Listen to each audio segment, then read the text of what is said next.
bam bam bam ba da da dee. Da da da da da da da dee. Ya da da da da da da da da dee. Da da dee dee dee dee dee dee dee. Ba da da da da da da da da dee. Ya da da da da da da da da dee. Ya da da do do do do do do do do do do do do do do. Hello everyone, right then, I will introduce my chat in a second, but I'm going to say something with them turned silent, so this is all on me, what I'm about to say. This is a naval history channel. As you know, we do occasionally get into international relations and politics. Now, I'm sure you will have questions about the recent couple of days, but honestly, that'd be more a Bill Trump's thing, and when Bill Trump does come back, we will probably get into that and do all sorts of discussions with that. But I wanted to say some things to hopefully alleviate some people's fears. What we saw is not unusual. What is unusual is seeing it. Frank, loud discussions between international leaders is something which has been part of history for as long as there have been international summits. It just has always been the way. In the field of the cloth of gold, basically the King of England and the King of France bash seven bells out of each other at one point. There's all sorts of things which go throughout history. It's part of history, and it's part of the world we live in. What's been unusual is that in the modern media age, and especially since roughly 1960, we haven't seen it in public. It hasn't been displayed in front of the media. In many ways, politicians have always gone out their way in those years to look like there is no trouble, there is no debate, there's no differences between them. And that has given us a false idea of what international relations is like. Anyone who paid close attention to it soon realized that wasn't the case. But for most people who have busy daily lives, and their daily life is not spent watching, is not spent being heavily involved, well, they wouldn't know that. So what I'm going to say is just don't worry. Live your lives, be happy, and look after yourselves today and think about tomorrow. The past will look after itself. It always has. With that being said, I will also add another thing. I am currently using Starlink to transmit because BT decided not to work, and so that's why the video that's supposed to be uploaded yesterday hasn't uploaded yet, and all these things, because it took me half a day to get this up and get all the integrated network. BT is going to be down for at least a week or so, but eventually my plan is to keep both running simultaneously, pay for both, because it's a necessity if BT aren't going to tell me when they go down, but it's always better to have a landline connection than even a satellite connection in terms of reliability with the atmospherics you get coming off the North Atlantic in Cornwall. So, what does that mean? Well, this evening with Starlink, if you were watching my Twitch stream earlier, you'll know it went down for a couple of seconds and then it carried on. That might happen again. If it does, please just stay there, we'll be back very quickly. But the trouble is, Starlink, sometimes if the atmospherics are just right on the dish, so it goes for about 2 seconds while it relines up. And before people go, why are you using Starlink? Well, let's be honest, there aren't really much options, and yes, I already had it, and I've been using it for years because it's a fairly reliable system. It's a fairly reliable system wherever you are in the world, and frankly, that always matters to me more than anything else. And so, yes, I could install that. Let me put it this way. BT didn't even tell us they were cutting off the system. They didn't even give us that a bit of help. We only found out when we called them up and went, "Why is our internet working?" And they went, "Oh, we've got problems." When will that be fixed by? Between the 5th and 18th of March. And I went, right, and what have I got sitting in my office? I've got a Starlink system, so I'll use that.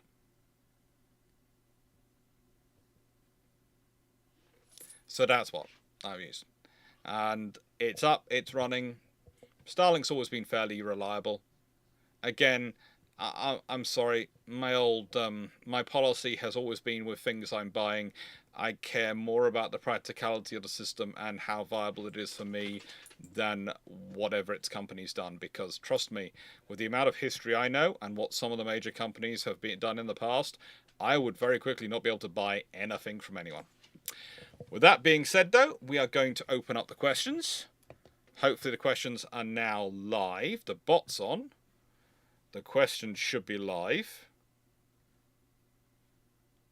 It should be live. Yeah. I pressed the button. I did press the open, but the bot on, but I'm not sure if it opened up the things. And now I'll make sure the questions open comes up. And now, introducing to our chat. This evening we're joined by Fu, of course, Fleet of Oceans. Can no longer call him Boop because he was on time. Ghost Foxo, and Runon. Of course, as usual, I accept Defoe. It's something I begrudgingly accept. I make this clear. I prefer Fleet. Is there a reason why I think the thing is just releasing questions straight into the chat? Who knows? It also has profile picture now. Yeah. Did you break something? No. I don't think so. I just pressed whatever I did, I didn't do, and whatever I didn't do, I did. Well, we just stopped.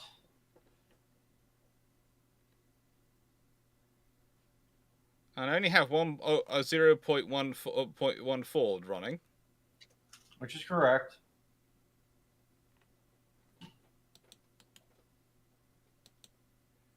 And 0.13 is deleted. Huh.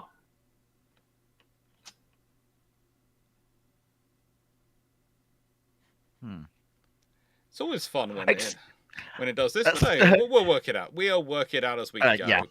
Excuse me, I have to go and deal with a fluff that is making noise. I will go and see what the noise is, and I'll be back. Sounds sensible, Fleet. I am just trying to find where we began. Those were all from February, so we're going down here to the point at which we get to March's questions. Questions are now open, and they started coming through. Hey, I'm going to cycle and see if that fixes it. Okay.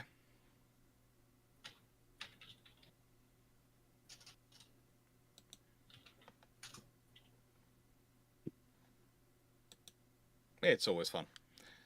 Ramal, if you are asking what is a powder monkey in reference to the bot, well, that is the question and answer bot that I have cobbled together in my living room with all the grace and engineering coding expertise of a drunken chimpanzee. If you're asking what a powder monkey is in history, they were the sailing boys who were charged with carrying powder from the magazines in the depths of a sailing ship of war to the gun decks. And they were chosen because they were nimble, fast, and small, so they can move through the spaces more quickly without getting in the way of the guns going boom. Right. Black Horse. Was prize money given out in World War II like that was like what was given out in World War II? If not, what was the last time? That's debatable. So officially, prize money for the Royal Navy stops officially in I think it's technically in the late 19th century, but there is a reason why I am being,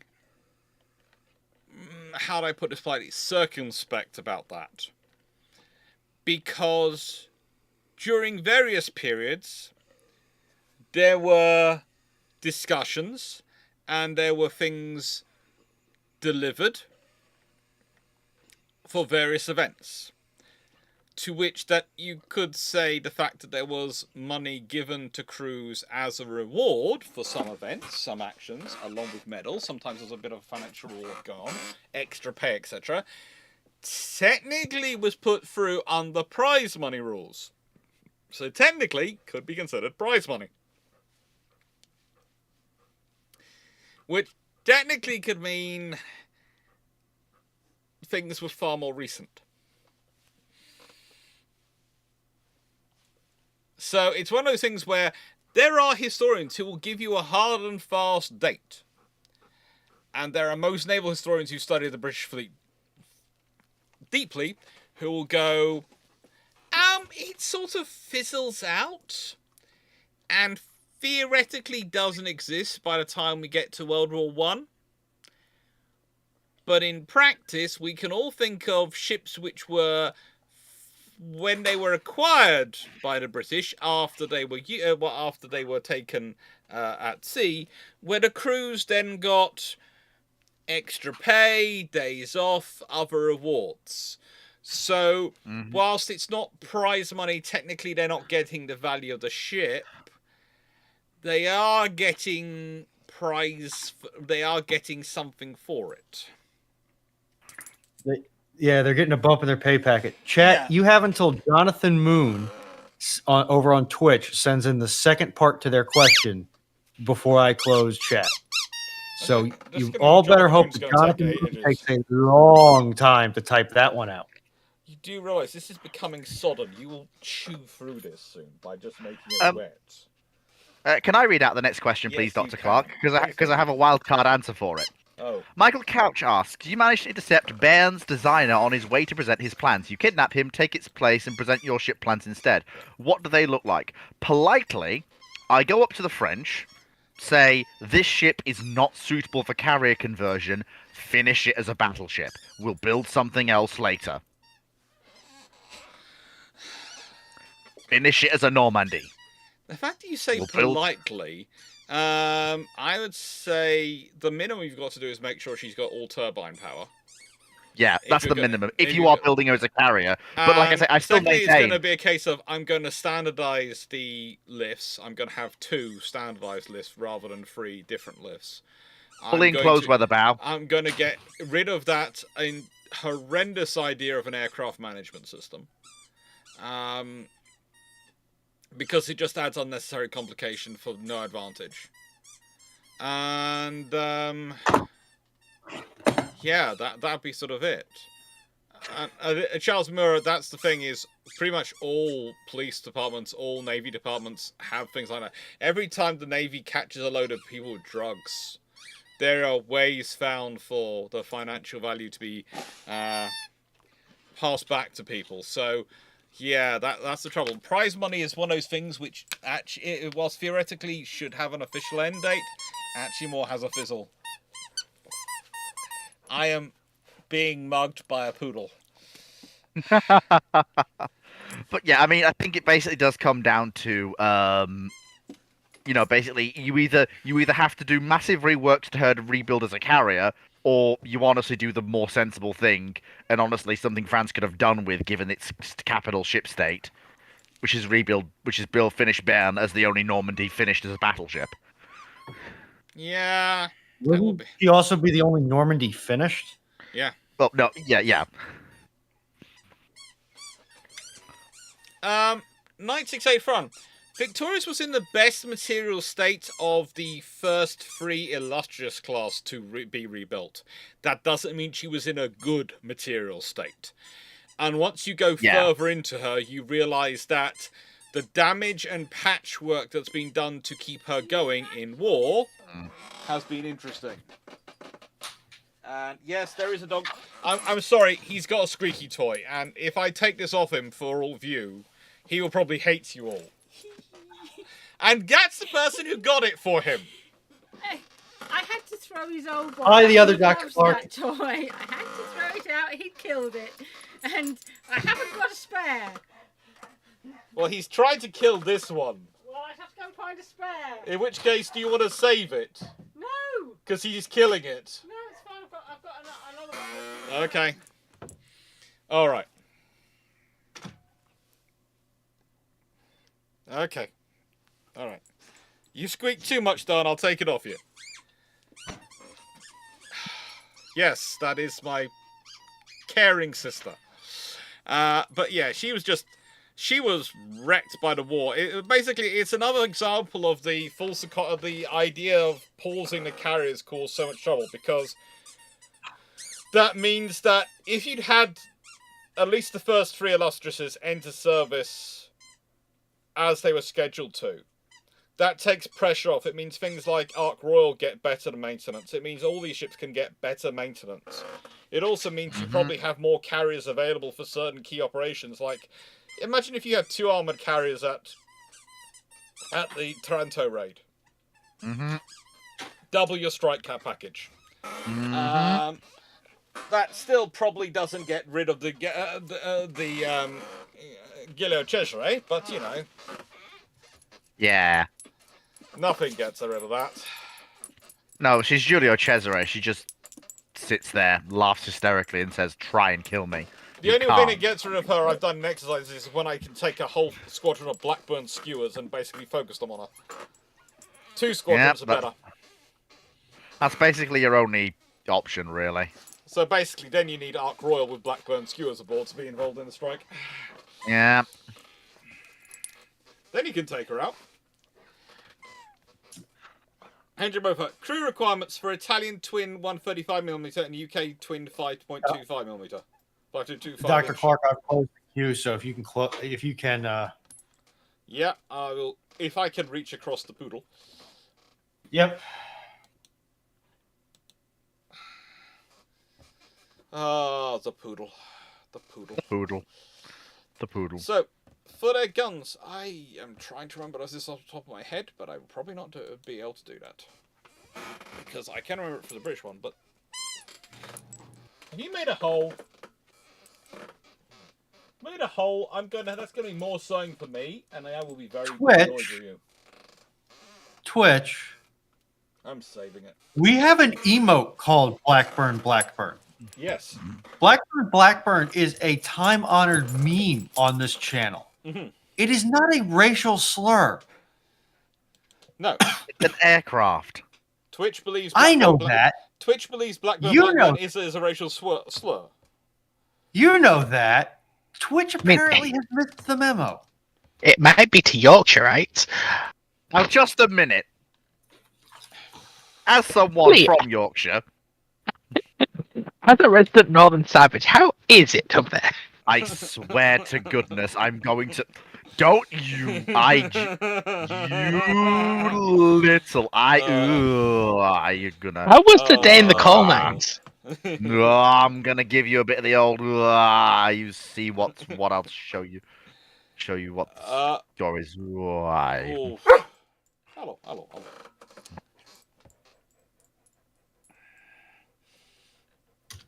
Now, the crew for a gun, the trouble is I can find, in my notes when I looked up, I can find the Italian, I can find the quote for the gun crew. For the for the 5.25 inch, I can find a quote for the gun crew and the magazine personnel down below. So I'm trying to look up a similar figure. Gun crew in a turret for both seems roughly the same 12 people. Roughly the same. Let me just make sure I'm on the... 5.25, 135. Roughly. Going by the diagrams I've managed to find of both, not the figures. In my notes.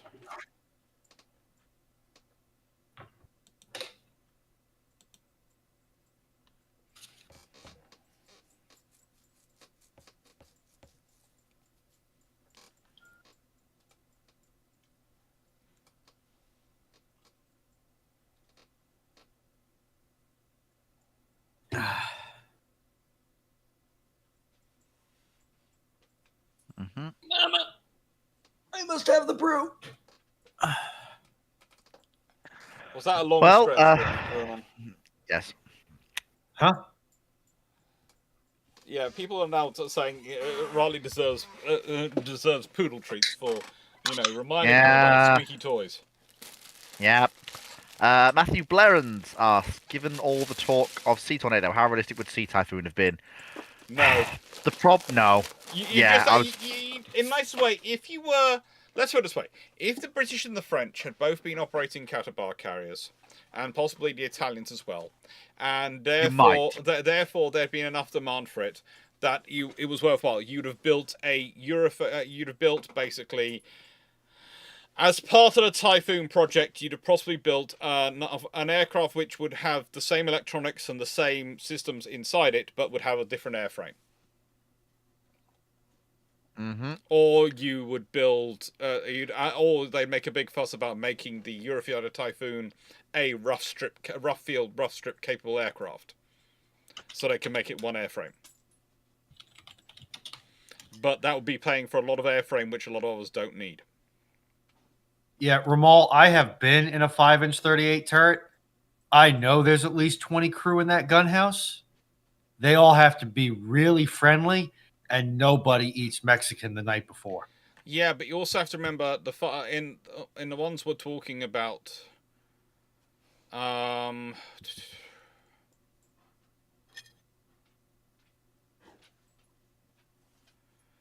38 does have 20, but the reason I said the figure I gave for them is because both of them have power ramming.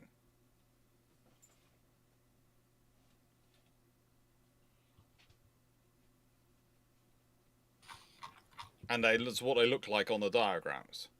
Now that could be wrong, but you see the thing is I can find figures for one but for not the other, so they don't match up. That's the trouble.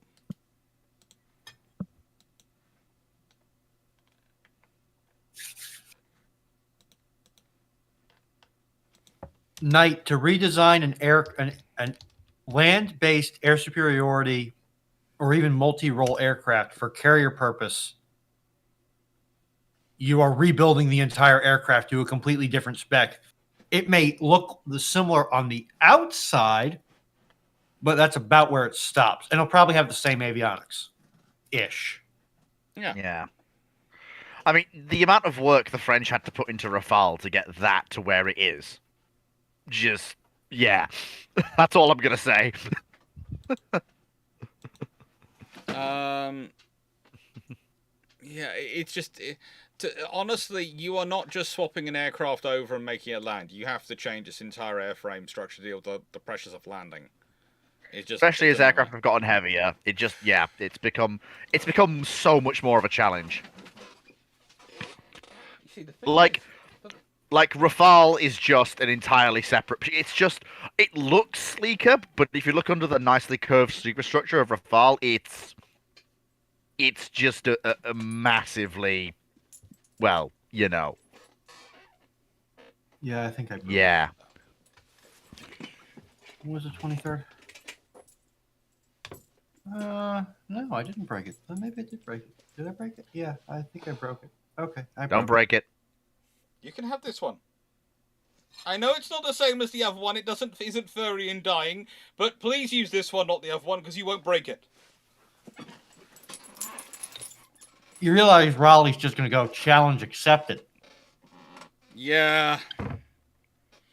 He always goes challenge accepted. But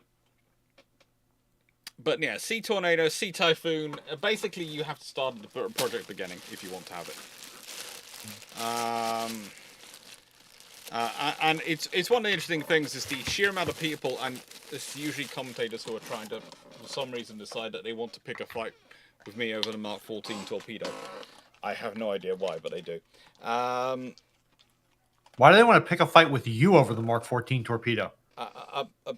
Apparently, apparently when I say that the British had an unfair advantage in that they could do far more testing, that's me taking a pot shot at the Americans. I feel like if you wanted to go after a British person for taking a pound of flesh out of American interwar weapons testing, you would go after Drac. He has a whole hour-and-a-half video on the Mark 14 torpedo. And that's only after deleting an hour of screaming about it. I would love to see that cut content. The cut content was intriguing. But leaving that to one side, when you're dealing with these systems, when you're dealing with the whole, thing about the the interwar aircraft designs. For some reason, those people seem to decide to take umbrage with Mark 14. They also seem to take fun with pointing they always seem to think when I'm talking about Seafire in a 1939 scenario, 1938-39 scenario, they think I'm talking about this converted Spitfire from 1941, 42, 43 onwards, and I'm not. They don't seem to. They can never seem to watch the video and realise that they are different aircraft that I'm talking about. That the Seafire from 1939 is a gull-wing design, and the one which appears later in the war is a conversion of the Spitfire. They are different aircraft. Yeah, the one designed and planned to be built pre-war was a purpose-built carrier designed with all the rigors of that operational role in mind. Yeah. The war-built Seafire is an expedient. Oh, friggin'. A needed expedient, but one that comes with all the hallmarks and flaws of an expedient. Oh, poodle. Sonny, I realised where the poodle had got things from. He's been taking. He's been ripping into. I had a box arranged here for the stuff to put in the bin. I mean, Oh boy, Charles Maurer, it's you're paying for a lot when you build anything to be carrier capable, Yeah. or Yes. or seaborne. You're paying in terms of strategic materials. You're paying in terms of costs. You're paying in terms of maintenance. You're also paying in terms of fuselage life. It doesn't make a lot of sense for the Air Force's strike craft fleet to be carrier capable. It doesn't need that. It's going to cost more for them to have that fleet. But for the Navy, it makes sense because then they get the greater flexibility out of it. But the Air Force is never going to operate off of a carrier deck anyway, unless you're Britain in the 1920s and 30s and 40s. So why should the Air Force have to spend more money out of their budget to get something that's going to be less good at what they needed to do? By the way, even in 1920s and 30s, that didn't happen regularly. It wasn't a case of normal thing. Usually, the RAF, when they are appearing on Royal Navy decks, especially World War II, it's mainly because they're being withdrawn from places and they need to regular amount of hurry. So using the carrier as a ferry, and you're basically getting them on as quickly as possible and getting off as quickly as possible because you can't really use the carrier for what you want to do when you've got them aboard. Ramon, do you think it's possible to convert the County class cruisers to like the CUSN did with the Baltimore and Oregon City cruisers? No, they're too old. Yeah, they're too old. They're too old. They are 1920s hulls. Honestly, why would you put them through that? They have been through the whole of World War II. They have been absolutely wrecked. Why would you do that? You are just going to be spending. Well, Victorious was doing stuff with doing something up a tree. So would that be? You'd just be nice way. There are easier ways. You can just burn money. That's at least going to generate heat. Far better than doing that.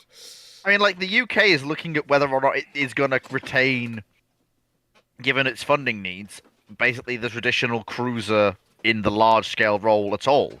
Mm-hmm. And they end up going, yes, we're going to have cruisers, but one class isn't going to be called a cruiser, even though it is the County class destroyers, and the other class of cruiser is going to be the bare minimum for a 6-inch gun cruiser, which is the Tigers. Yeah.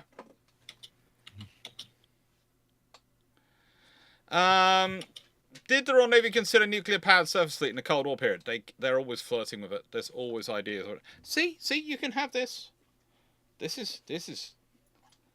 you enjoy. But it doesn't squeak, Papa. No, it doesn't squeak. It doesn't sound like it's a dying little furry creature, but it's still fun. I get fun playing at it. Surely you want it because Papa's playing with it. Surely that's fun. No, I'm just going to get mugged, aren't I? How are you today? Honestly, I it's said been before, a week. I'm half Cornish, half Scottish, and on Saturday I had to spend somewhere in the region of not just money to get. I had to suddenly spend roughly 90 quid to get internet activated on. I wasn't expecting 90 quid for internet activation and about another 100 and something, £115 to get the proper mountings sent to me, that are going to be delivered this week for it to go up out the door, outside on the wall permanently, and all sorts of things, because BT decided to just we've got a fault and we're not going to tell anyone about it. Please note, by the way, I'm not sure if anyone else here in the UK is UK and does this.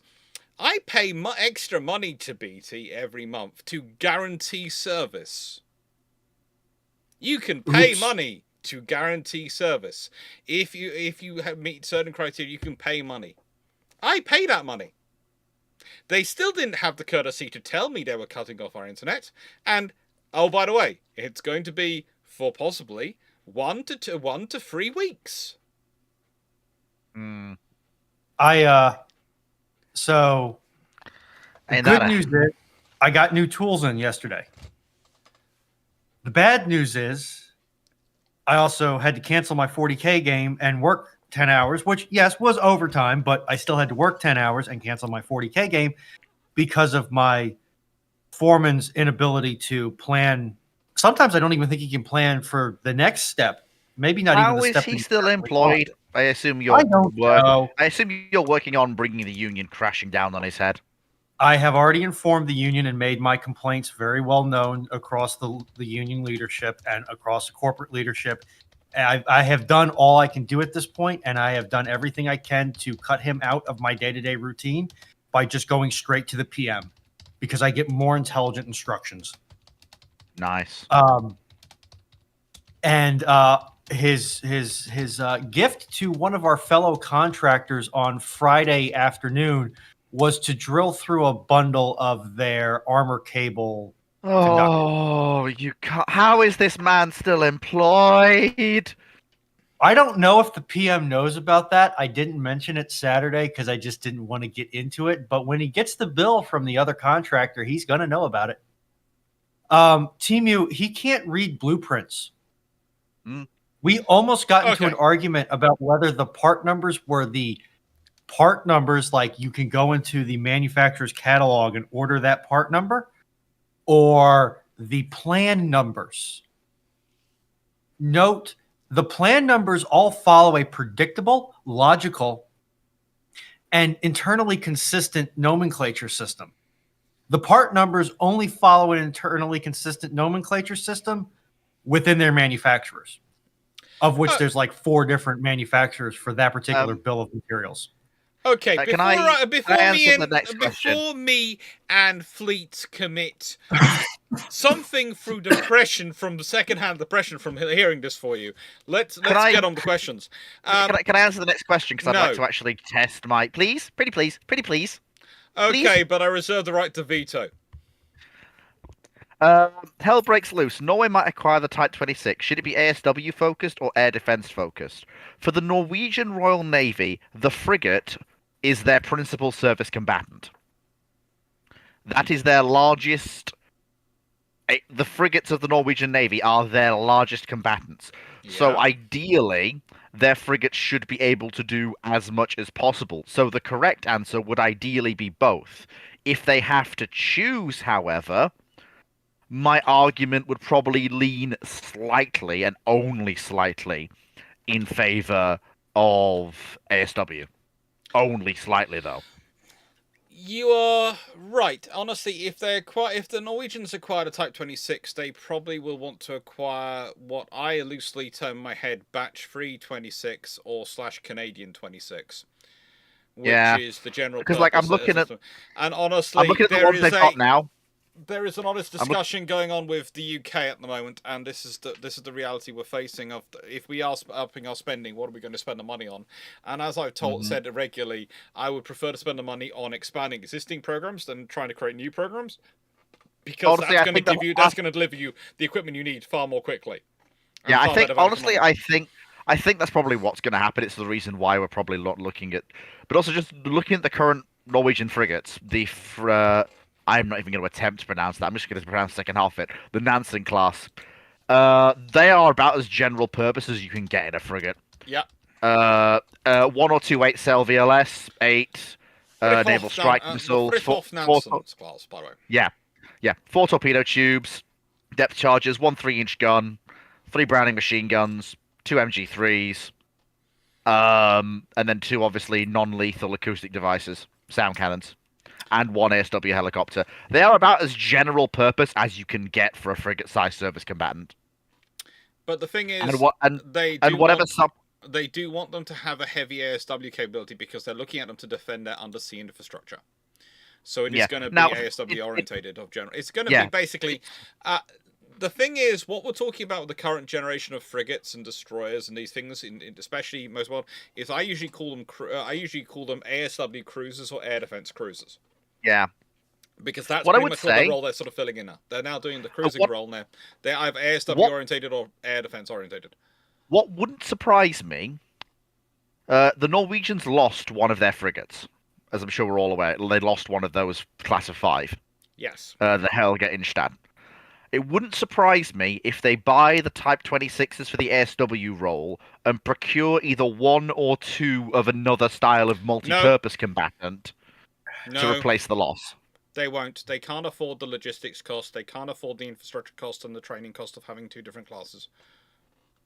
They're not going to give them that much money. Yeah, well, it was They have- it was a They forlorn have hope. actual land borders. Look at their population size. Look at their infrastructure size. Then come back and tell me that you need 2 sizes of ships of equal size. It's not sensible. I mean, The to be fair, Danish if they... sort of do that, but that's the nicest way the Danish do it, thanks to the Stanflex system. Yeah, and I mean, to be fair, I'm just looking at it. If going down to 4 ships is not that big of a loss from 5, especially They'll go and up. especially, yeah, and especially if they're and honestly, I'm looking at when these ships were commissioned. Honestly, these new buy-ins are going to be supplements, not replacements. That's what I'm seeing here. Which in that case, that means the Norwegian fleet's going to expand, which is good. They're probably going to be looking at about. I wouldn't be surprised if they're not trying to go for 6 units of Type 26. That would actually give them a very potent fleet. It'll be a very careful force. Oh yeah, For that. and then of course you've got the funny Skald class, the funny I'm gonna dart out of a fjord and slap you across the face with a missile. Yeah, what they eventually replace those with is going to be really interesting, and that's going to be. I know, but they are funny. You have to admit, Skalds are very funny. They're also frighteningly fast when you're on one. Oh, I know. So would you call those the boop of the Ramal? fjords? Ramul, don't take this the wrong way. You can actually use Sea Scepters from Mark 41 because Sea Scepter is a missile system. The VLS, I think you're thinking about the different silvers and various types of VLS used in the British fit out. There are reasons behind certain choices. A general purpose Mark 41 VLS is more than capable, but Sea Scepter can be used for it. Sea Scepter is a missile system, not a VLS system. The Norwegians use RIM 162 Evolved Sea Sparrow. Yeah, but they might be going to change to Sea Scepter. Yeah, it's possible. Let's see. What again? We don't want to get too much into current politics, but with recent events. Yeah, I think honestly, a good point. But I think that's where we leave and that. Also, there's the advantage for going Sea Scepter for the Norwegians is the factories in the UK. And actually, Sea Scepter would be an upgrade. Which is quite Evolved short. Sea Sparrow. No, Evolved Sea Sparrow. Both of them are very good systems. I'm not denying that, but please, but Sea Scepter. Sea Scepter has some advantages. Sea Sparrow has other advantages. It's 6 of one, half a dozen of the other. It really is between the two. It depends on how you want to use them and what you wanted to get out of them, which is the better one for you.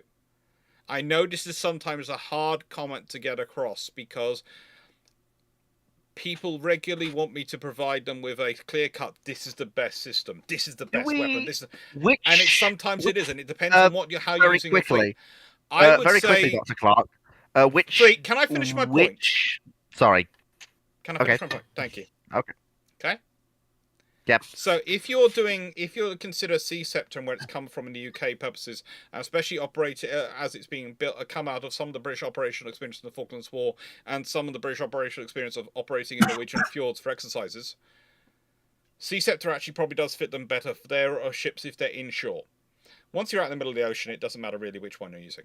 But that to an extent, that is where the Sea Scepter does have some advantages. Are they going for Camiar, or Camimar? What do you think? Oh, they would go for probably the ER. In that case, then that's a flat upgrade because even the best version of Sea Sparrow's not going to get you. Oh no, never mind. You Those just cheeky. you just recently Those looked at the cheekies. latest upgraded version of Sea Sparrow, right? No, I misread nautical miles as kilometers. That's on me. Curse the curse the two different measuring systems. No, I've Okay. been bamboozled. I'm out of the loop on two things. Yeah, I did do a whole thing the other day of which could be quad packed, which could be twin packed, and why they could be quad packed or twin packed, and why different cells. So I've done a whole discussion on that at some point. I'm out of the loop on two things. One, what is a kilometer? And two, the Norwegians lost a frigate. Oh yeah, It they ran lost one of aground. their frigate. It ran aground. Oh, okay. It collided with no. something and then ran aground. A Maltese registered oil tanker. Oops. Life happens. Ow. Mark Harness. When a ship is launched and the Chrysler names the vessel, is this by tradition seen as binding? In the case of the Chrysler Ajax, it's pronounced Ajax, not Ajax. That is a good question, actually. By tradition, it should be. However, I can think of at least 3 times in history where the person who pronounced it didn't follow the coaching they were provided, and it got how do I put this? Adapted.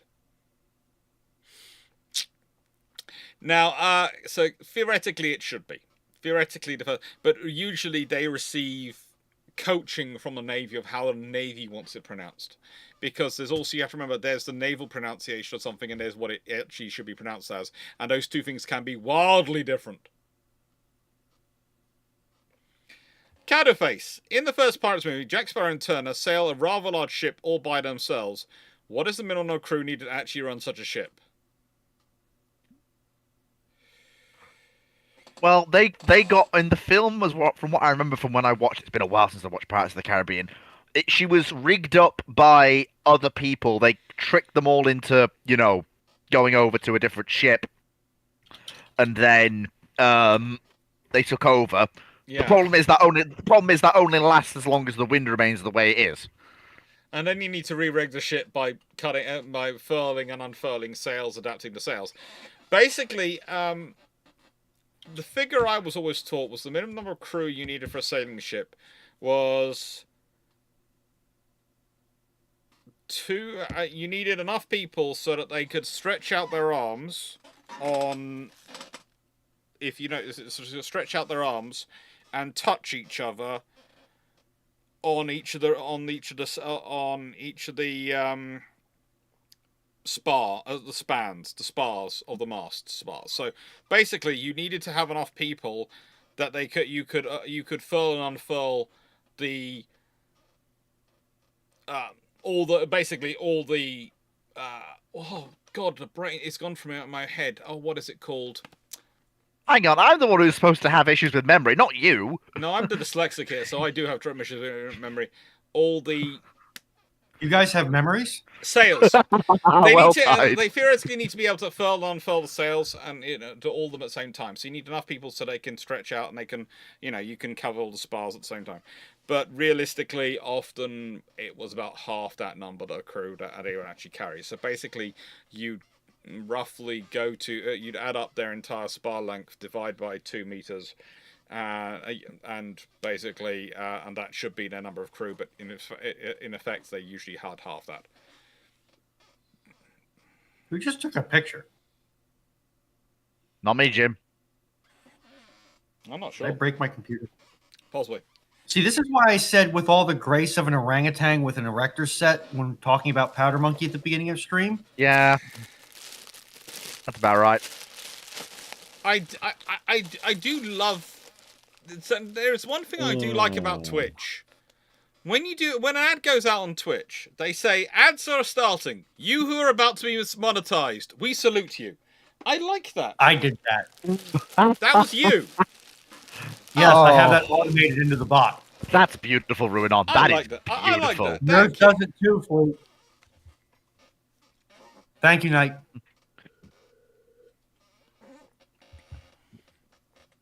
You can, but then you get the French, Andrew Cox. Yeah.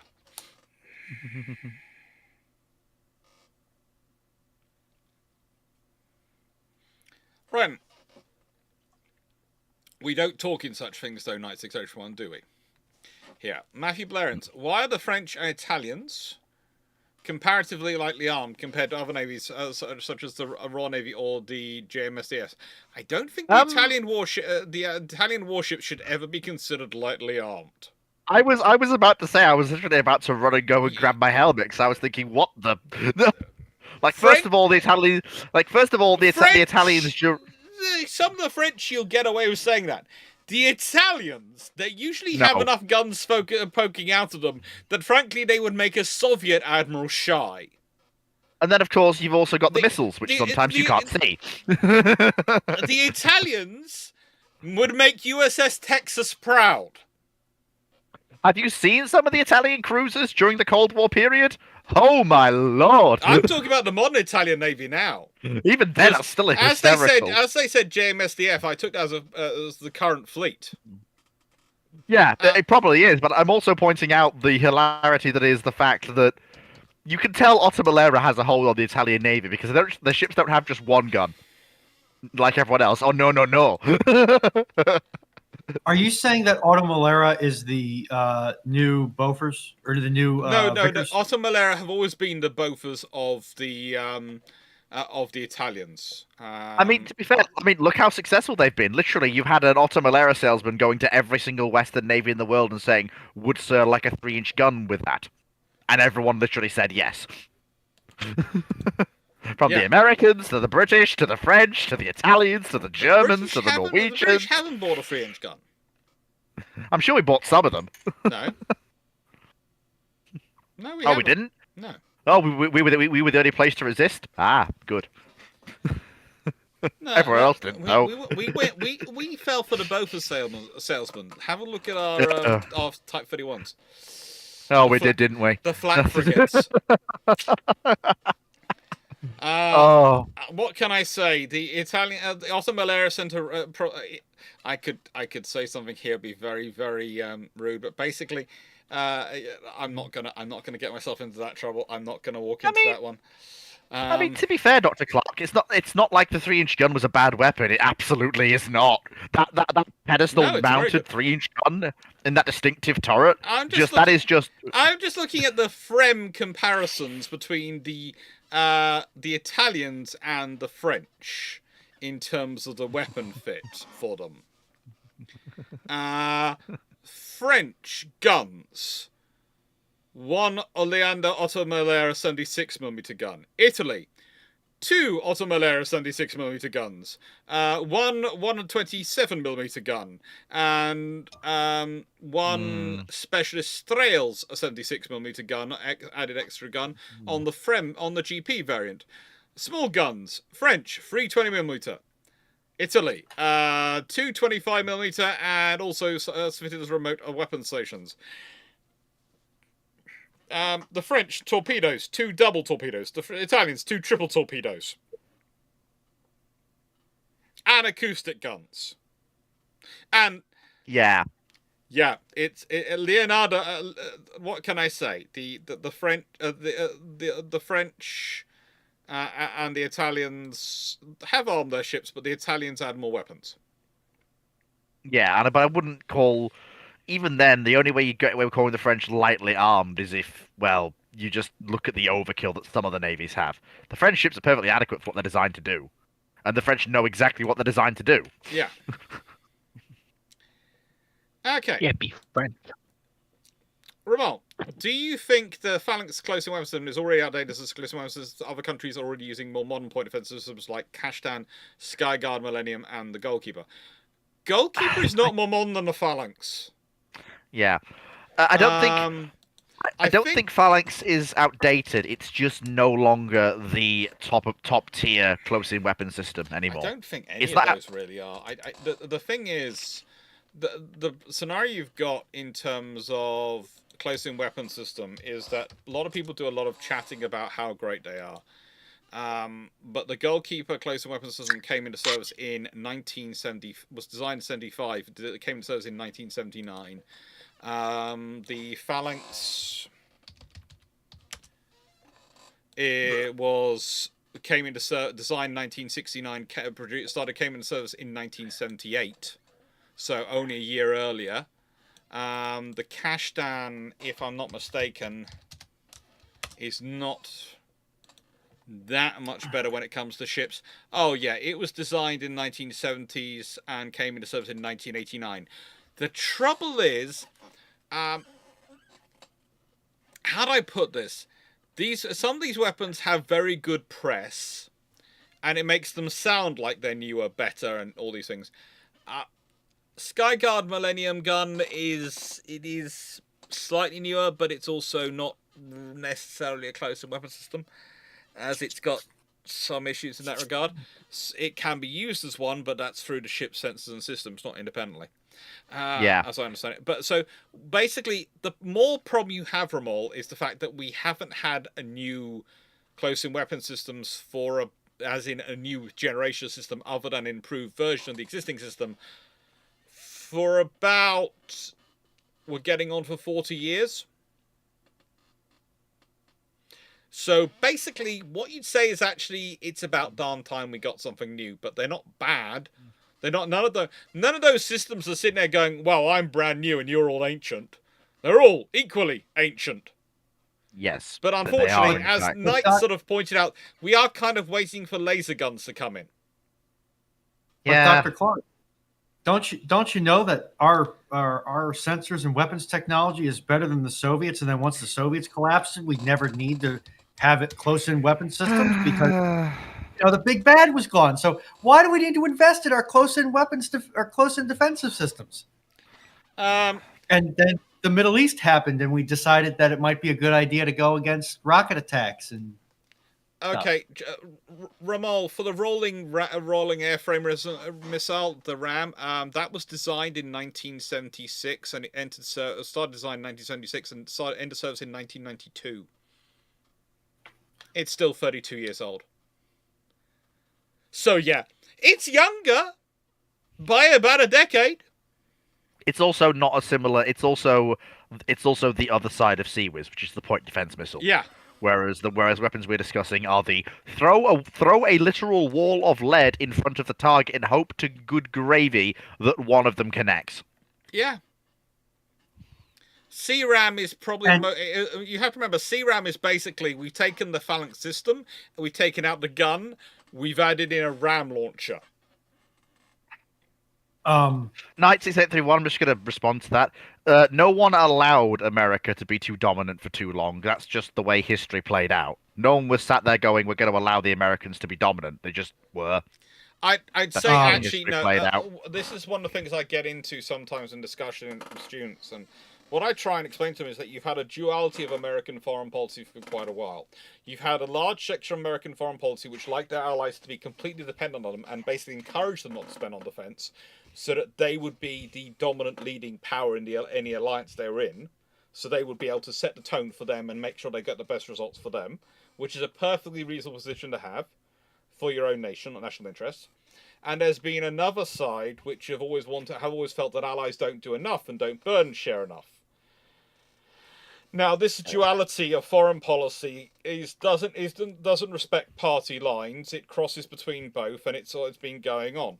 Now, the thing is, the highlight you saw highlight of the allies need to be dependent on us came after the Suez Crisis, etc., when things happened which the Americans claimed didn't happen in the way they wanted to, but certainly if it had gone either way it went, the Americans had plans to play with it themselves would have played to their own advantage. So we'll leave that to one side. But this is the point you've had since then. So you've had roughly 70 years of, broadly speaking, the 60 years, roughly 70 for the last 70 years, there have been a large chunk of American foreign policy which, no matter what they've been saying publicly, has been dominated by people pushing for allies to be dependent upon them.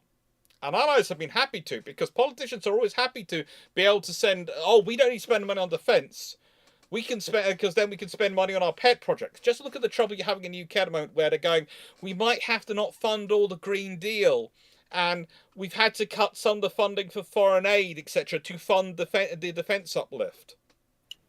And you go, yeah, these are all good things which they're in themselves, but the thing is, you've been able to do that and not fund defence because you've been basing everything off one side of the argument.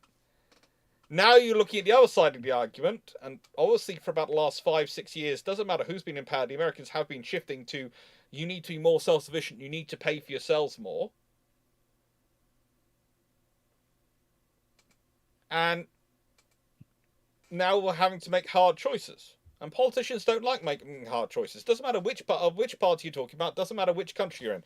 No politician likes to make a hard choice when it comes to funding of their favourite things. And I will point out the fact that this isn't, well, you can call it a criticism of politicians, but it's also us recognising this is the way politicians and politics work. Yes, it's the way politics work, and in the nicest way, we are just as guilty as the politicians because we've let them get away with it. Mm-hmm. You think this channel is coming up on its 5-year anniversary? For the last 5 years, how often have I said, look at the quality of the defence debate in the UK, and we've allowed it to get that way. Yeah, it's going to take a lot of time to. I mean, to be fair, we've had 30 years of basically a period almost unprecedented in human history. Monopoly on global power. It's something we've never seen before. So no one really quite knew how to deal with it. Yeah. And it's only now that we're moving back into more traditional structures of great power competition that everyone's finally realizing, oh, okay, we're back to this now. All right, we know where we stand at least. Yeah, and that means you need to fund things properly. But I don't think anyone's to blame for that. It's just that we've had 30 years of new history that doesn't rhyme with anything that's come before it. We've had 30 years of people thinking it was the end of history and not preparing for the situation to change. Yeah. They thought history had ended and the world was going to be like this forevermore. And that is your problem. That is it's not thinking it was a new era of history. It was thinking history's going to be like history's ended. It's always going to be like this. Knight, I'm sorry I have to disagree with you. The post-Napoleonic War was not the same at all. No. In any way. The Russians, the French, the Austrians, Prussia. Remember, when we're talking about the Napoleonic War era, you're talking about Britain being the first amongst equals. So it is the dominant power, but it's not such a dominant power that it can overwhelm all its near peers completely. No. If Russia and France and Prussia gang up, or Russia, France and Austria, whatever, if the next 2 or 3 gang up, Britain may be toppled. Britain may have issues. But, it doesn't matter. Whereas post-1991 to about 2010, it doesn't matter what coalition you put together. The US is just going to go, all right, cracked knuckles. I'm going to take this seriously now. Walter Broderick, the interesting thing is, of course, the reason why the UK has more horses in it for its army than it has tanks is 2 things. One, the horses don't come out of the defence budget. They tend to be funded they tend to be funded by the Crown, and there's a minimum number of them you need to do all the state duties, so they can't go below a certain number. Whereas they're also cheap. They're also cheap compared to tanks. Whereas tanks come out of the defence budget, and you can make a fight. You can argue over how many you need. And if you suddenly have a few less tanks, the public aren't going to notice that much. Whereas if you cut the horses by 50%, and they say whenever there's a big event and they're walking up and down the mall, and you suddenly realise that the horse band and the horse guards, etc., are half the number than they've been traditionally, everyone notices. Now, with the UK possibly looking to go... It's considered stupid, but can I just complete the point? Sorry, go on. Don't worry. It's classic scenario where in a nicest way, the things which are public facing, which the public see, are very difficult to cut. The things which happen over there are easy to cut. The things which happen here are difficult to cut. So, cutting the horses is far more difficult than cutting the tanks. Yeah, can I ask you a question, Dr. Clarke, and then Yeah. that'll relate to what my next question will be. Can Challenger 3 only be upgraded from Challenger 2, or does BAE have the capability to build new hulls? If you want to pay money to set up a factory to build new hulls, you can do that. Okay, my next question is, given that there are rumblings that I've heard from discussing with people that we want to go back up to having a division structure, so the UK can put a division in the field in Europe that's purely British, do you reckon we'll see a push to try and bulk up tank numbers, or do you not think that's viable? I think the trouble with bulking up tank numbers is if you want to do that, you're going to need a new tank. Because if you were going to build a tank, even if it was even if you were wanting to build a Challenger, you wouldn't build a Challenger 3. You'd build something newer and better. And the thing we were interesting, which we might be part of, was there was a new tank project mooted as part of AUKUS. That'd be interesting. In the next phase. I'm not sure if that's going to be carried on. I don't know what's going to happen. We'll see what happens as things move on. I mean, I wouldn't surprise me, given the age of the I'm going to stop saying that. I would find it interesting, is given the age of the Challenger platform as a whole and the age of Leclerc, and given the fact that Britain and France do both still maintain a tank fleet. France already in a joint project with the Germans. Of course they are. Yeah, they're part of Panther, aren't they? Yeah. Yeah, I suppose we could. I mean, do the Brits even make their own tank shells? Read somewhere that the Brits had outsourced that to the continent. There's a whole discussion. Actually, the one interesting thing is we technically do still have the factory. We pay that to be not run, and we currently buy our systems, have them manufactured elsewhere. But I think possibly that's about to change. So isn't that also we pay to maintain a factory with the ability to do it, as I understand it, and don't actually do it. But I think it's the same factory which can also do ship shells and all those things. So I'm not sure if they are not. I don't know if the factory's not producing anything, or if they are if they had the facilities to produce some things, but they only produce other things. And I mean, to be fair, it's standard NATO tank ammunition, right? Like, no. Given we're on the Rheinmetall 120 now. We haven't upgraded to that completely yet. We've still got the rifles for most of the tanks.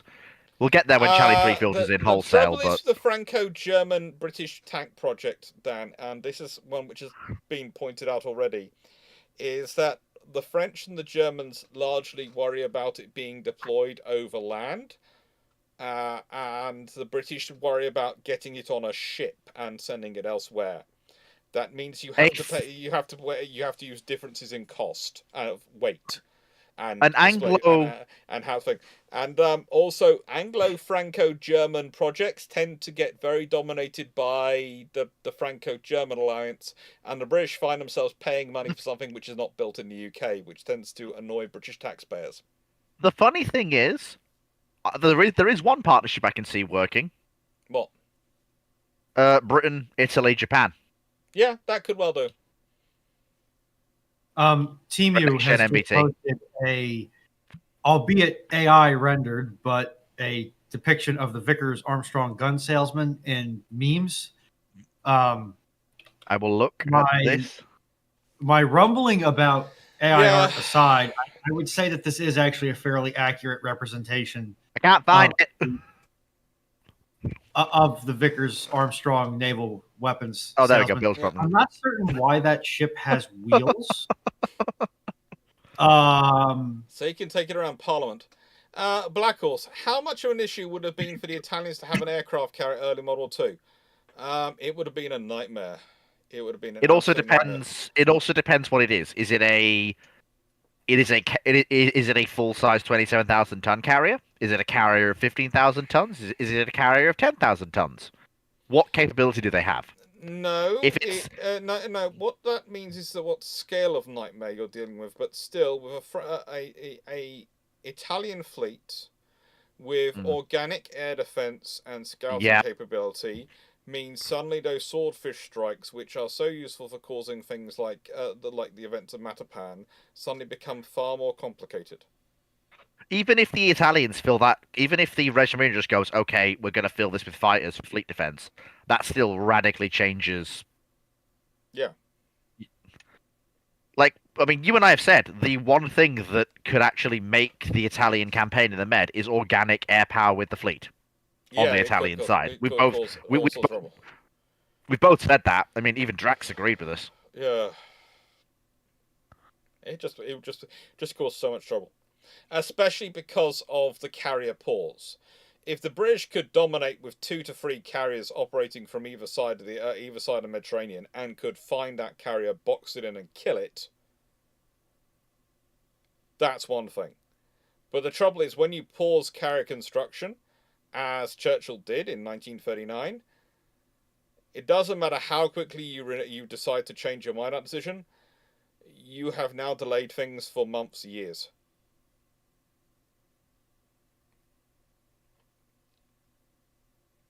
Yeah, thankfully for the Royal Navy, the Italians were very good at nixing their own carrier projects. Night Wolf 112. Hello. What is a case of if it is stupid but it works? It's not stupid in history. Stupid but works is not stupid. Using prophylactic kits as a means of watertighting for a time delay fuse for some of the SOE stuff. Yeah, it did work. It did work well. It was either SOE or the development of early contact mines. Oh, Yeah. Are we doing the if it's stupid and it works, it's not stupid? Yeah. Oh, that's really easy. The channel dash. It's an incredibly daft idea. It's an item fleet. Oh. Well, I would to an extent agree with Fleet on this one. The channel dash is that it does fit in that it does fit, broadly speaking, in that sort of profile. Like, I mean, come on. Like, it sounds insane on paper, doesn't it? I would. Bone Mill Boy. That implies that Hoth worked as a viable surface combatant. No, can we not It go? did. You would against the ship of the line. I would say against a third-rate ship of the line, I'd worry about it against the first-rate. Grumble. Let's. But is he wrong? Stupid, one of the interesting things for if it's stupid but it works, it ain't stupid, is rams. Honestly, think about it from the concept of you're going to smash your ship into another ship. You're basically playing dodgems as a battle tactic. Have fun with that one, Sunshine. You are wrecking your own ship because quite often when you ram a ship, if you ram it wrong, your ram gets lodged in them and breaks off. And we haven't even got into the bombs kept warm by chickens yet. Thankfully, it was never put to test. What was that? Nice to go, everyone. What do you think of the news that the last British-built Type 21 Amazon-class frigate, HMS Ambuscade, is going to be the newest museum ship? I'll look forward to it when it happens. If that happens, that's good. Yes, but please note my phraseology. I'll look forward to it when it happens. Oh, I'm looking forward to Bone Mill Boy's question. I've seen it. I've seen Bone Mill Boy's question. It's the one. It's the only Dragonovich. Okay, Foxo's now going to be incredibly happy. She's been quite quiet so far, but I think that's mainly because she's saving up to tell Fleet off more. She's basically only jumped in to tell Fleet to be quiet. Yes, as Jonathan Moon explains, Fleet, that was the noise of Blue Peacock. Mm-hmm. Okay. Hendrik Beaufort. Oh, good lord. Hendrik Beaufort. Will Visby class follow-on likely have the same clean lines? Yes. In fact, a Visby class successor, I have actually had the pleasure of having this discussion with a naval architect while we were doing our tour of Scandinavia. And I have a sneaking suspicion that at least one of the suggestions for a Visby class successor is basically a slightly modified and improved Visby. Because the Visby is that good already, that what you really are looking for when you're looking for capabilities is an improved Visby, not necessarily a whole new thing. Mm-hmm. Because the Visby is very, very good. It's very good.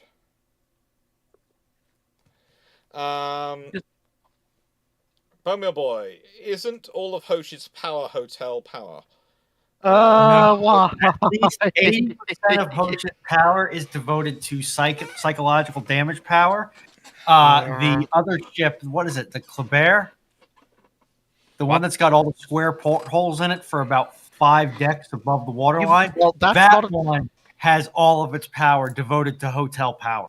Yeah, Hosh is a barbette turret ironclad of reasonable quality. Whatever the Charmeuse thing the with all the hotel. An extreme psychic torture. Reasonable quality and French She can- manufacture. she can Pick one. deal. As I said, she is not able to take on a peer opponent unless unless she rolls a natural 20. Against anything of a generation behind her and below, she will win that fight 80% of the time. Does that mean she's a good ship? No, it does No. not. Does that mean she's at least competent enough to serve in the battle line? Yes. No. Jonathan Moon, what would it have taken for Dreadnought 1905 to have a sister ship? Sensible procurement planning. He Part never 2. submitted the second half of the question. Let me scroll up and get it. No, it's there. There's It's a there. part 2. Would having a sister ship have made it more likely that Dreadnought would have been preserved? No. Jonathan Moon, you are evil. And while I can't tell if I want to mute you, ban you, or salute you. Oh, I see what he did. I see what he did. That's hilarious. Oh, What did he do? he basically said to Ruinon at the start, I'm going to put my part 2 of my question in. Ruinon said, I'll wait for him to do that and then close the questions. Part 2 was already included in the question he put. So Ruinon was waiting for a part 2 and loads of questions flooded in. That's evil. You Oh. earned that 10-second timeout. Oh. That's evil. Yeah, the Lelea class is basically, if you have a look at the Lelea class, they're planning 8 of them to replace the 6 Visbys, and they are,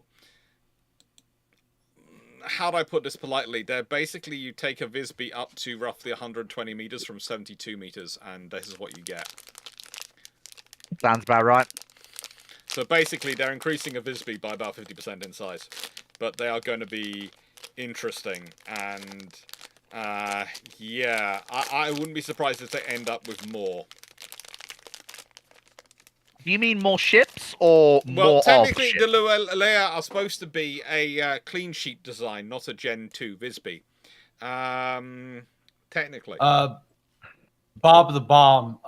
If I remember correctly, and I'm not mixing my various back garden shed inventions, which one day will win the Patreon vote. I believe that there was a strong acid encased in the vial, and it was eating its way through a piece of metallic wire. And once that wire broke, it would trigger the detonator. That just seems, well, genius, but also insane at the same time. It worked. It was a very they found that it was a very reliable way to have a timer on an explosion in an area in a time before microelectronics. If it works, it works.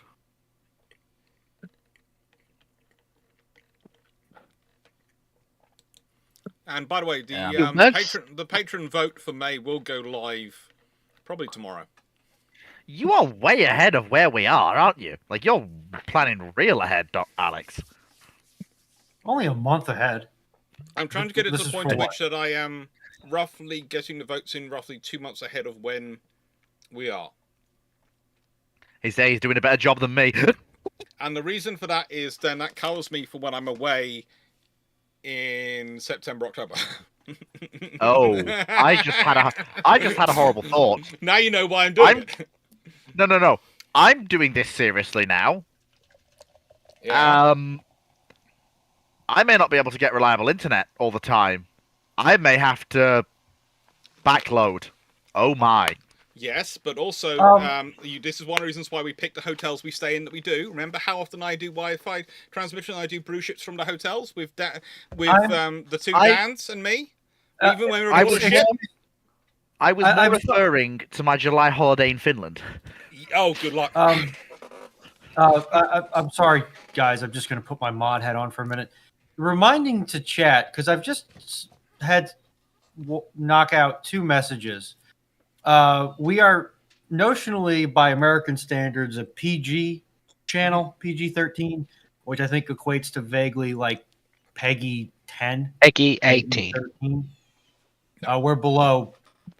Yeah. Peggy. We are cousins, a little cousin safe, so no swear words.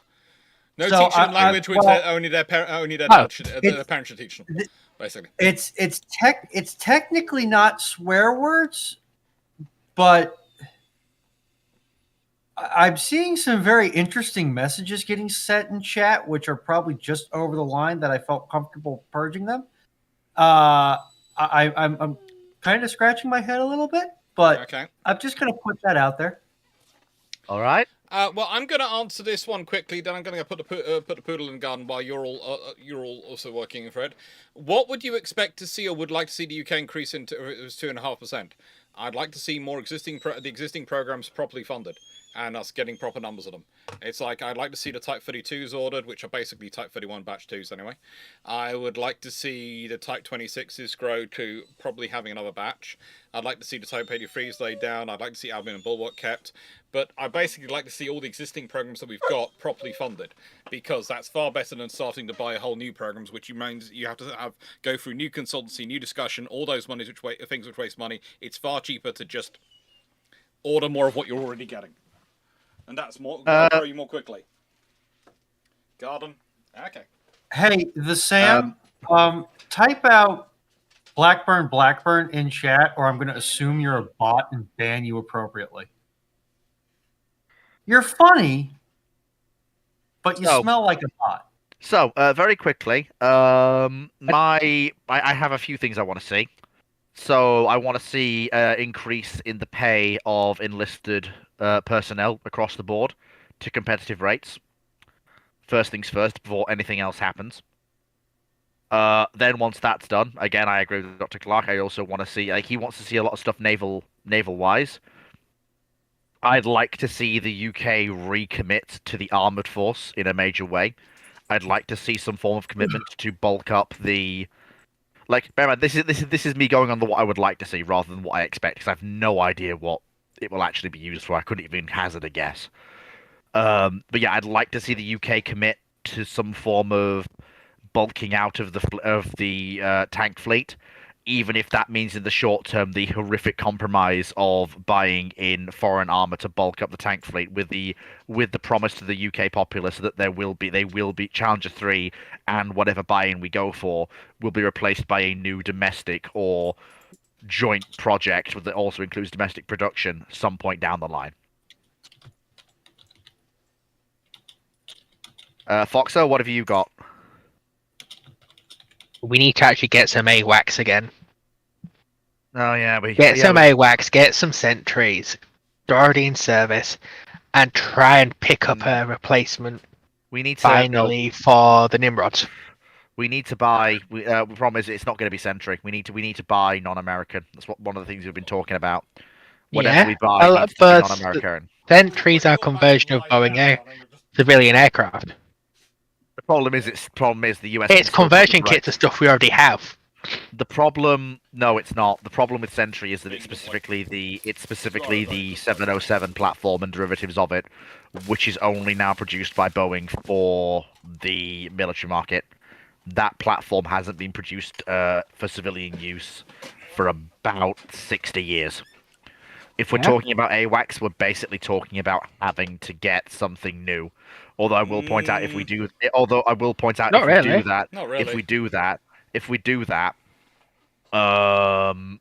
it will probably be something based off of A400 or some form of or some form, basically, because A400 is a large 4-engined airlifter that has the capability to be a full airborne early warning and control platform. Why wouldn't we just- And Yeah, but Fleet, ask yourself why are most AWACS based off civilian airliners?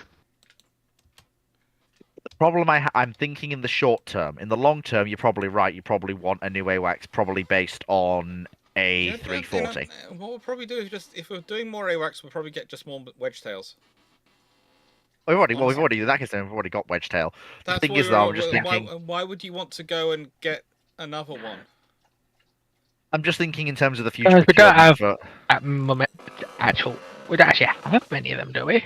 Well, the thing is, That's part of the issue. We're lacking actual air coordination currently. let me just check how many wedge tails we've procured. I'll just check that. we've got 3 on order. We've got 2 more on listing, so we need to get more. But honestly, it's the wedge tail, which is the future fleet, which NATO have already are procuring as their group. South Korea have got them, Turkish have got them, and Australians have got them. We will probably.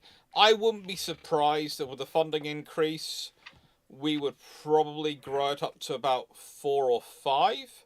And the thing about the wedge tail is, it's whilst there are some systems which are American in nicest way, you can not really. It's like the joke when people go, "Oh, I don't want to buy American, so I'm going to go and buy the Gripen."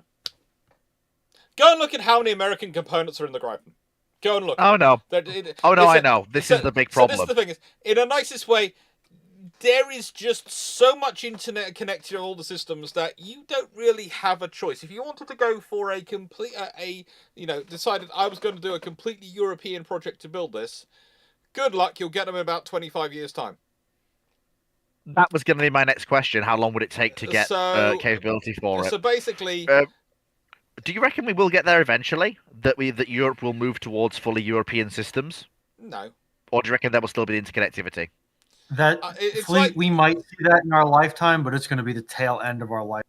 yeah, That's a Hey, lot of how long until a industry- European Federation forms? Yeah, that's Because realistically, that's going to be the country. That's the only way they're getting the money to do that. Yeah. And even then, so much of Western tech comes out of the U.S. that you have. So now you've got to build up your own tech base. Oh, I was Europe getting has concerned that. that I was getting concerned that the Europe- Sam had run out of really bad pirate joke. I would say, if we get too far down the politics rabbit hole, I would say be careful of throwing out the baby with the bathwater. Okay? So far, the decisions seem to be for more autonomy, more independent capability. That's great, and that's something we do need. But I think nothing could cause a more bigger problems to emerge than suddenly going, right, then we want to exclude, have no American systems in our system, in our ships at all, because you've also got the Mark 41 VLS, you've got all sorts of systems. Yeah. In a nicest way, we can't, you can't rapidly redevelop those. Can I ask a question, Dr. Clarke? Yeah. One of the things I stated that I wanted was a pay rise for enlisted on all branches across the board Yeah. to competitive rates. Sounds sensible. I did also raise the following, think but I I want your usually opinion on said it. if you want to improve the armed forces, the easiest way to do it is to increase retention. The easiest way to improve retention is to increase pay and improve the accommodations, and that should be your first target to do pay and accommodations. The other thing I said was, does this feel like a king holding court to anyone else currently? Yes, but the presidency has always been a bit regal. I'm not talking about this cat. I don't know. How do we get to here? it's always the been that way. Thing is, King holding Dr. court. Dr. Clarke runs his shows. Fleet just kind of lets the chaos unfold while meekly saying, "Stop it, guys!" on ramblings. Yes, but to be fair, and Fox so well understand this. The reason we have to do that, we do that, is because we get through usually in the same amount of questions as Fleet gets through of about 3 ramblings. We get through in one show. So we do need to do, I know. I mean, I know. if you want, I can put the timer back up, and then I can put my foot down and get the two of you to stop going back and forth, and we can move on to the next one. We're going. I've done it I before. I can do it again. Paul, I mean, it's all right. This week's Fine. ramblings will be very quick. Well, not quick, but it'll be no, it will not be quick. easy. It'll be easy though, because it'll be It'll be the Red Okay, Fleet one on one ramblings. topic. Fleet, We'll take it. Fleet, I'll take part. I've already mapped my day out so I can disappear early tomorrow. Oh no! Oh no! Oh no! No! No! No! No! No! No! Because guess what? Under my foreman's leadership, it took us almost 3 weeks to get this system done. The way I'm planning to do it, it'll be done in less than a week. Oh. Enjoy. So if I disappear early one day, Matthew Clarence, what are your thoughts on the United States Navy's forward presence and given issues of training maintenance? Is there a better system? There isn't really a better system. The thing is, you need to resource it. If you're going to have forward training and forward maintenance, and you're going to have these, you have to make sure it's resourced properly. You have to make sure. One of the problems, and I would say all Western navies are to an extent subject to this, but for some reason the US Navy has a specific problem, is the sheer amount of paperwork they put on their officers. And to me, a lot of paperwork that's generated these days seems to me to be done in place of good leadership from more senior officers and good oversight by senior officers. But that's usually because those senior officers themselves are also deluged on the paperwork, so they don't have the time to do that. And I would really love a chance to go through the sheer amount of forms produced and ask, do we still need this paperwork? Because new forms are always being added, but old forms are rarely culled. Yeah. The one thing that armies need and the one thing that armies hate is paperwork. It's a vicious cycle. My volume's gone down compared to the others. I don't know why though. slightly, but not majorly. Huh. I wonder what happened. Paperwork I is have how you no fight idea. corruption, according to the West. Paperwork is the bane of my existence, but it's also a bit of a shield because, hey, I did the paperwork. I can show you everything that I did. Yeah. Or everything that my foreman did or didn't do in a given day. With timestamps. Which works. That does work. That does help. And that does make things better sometimes.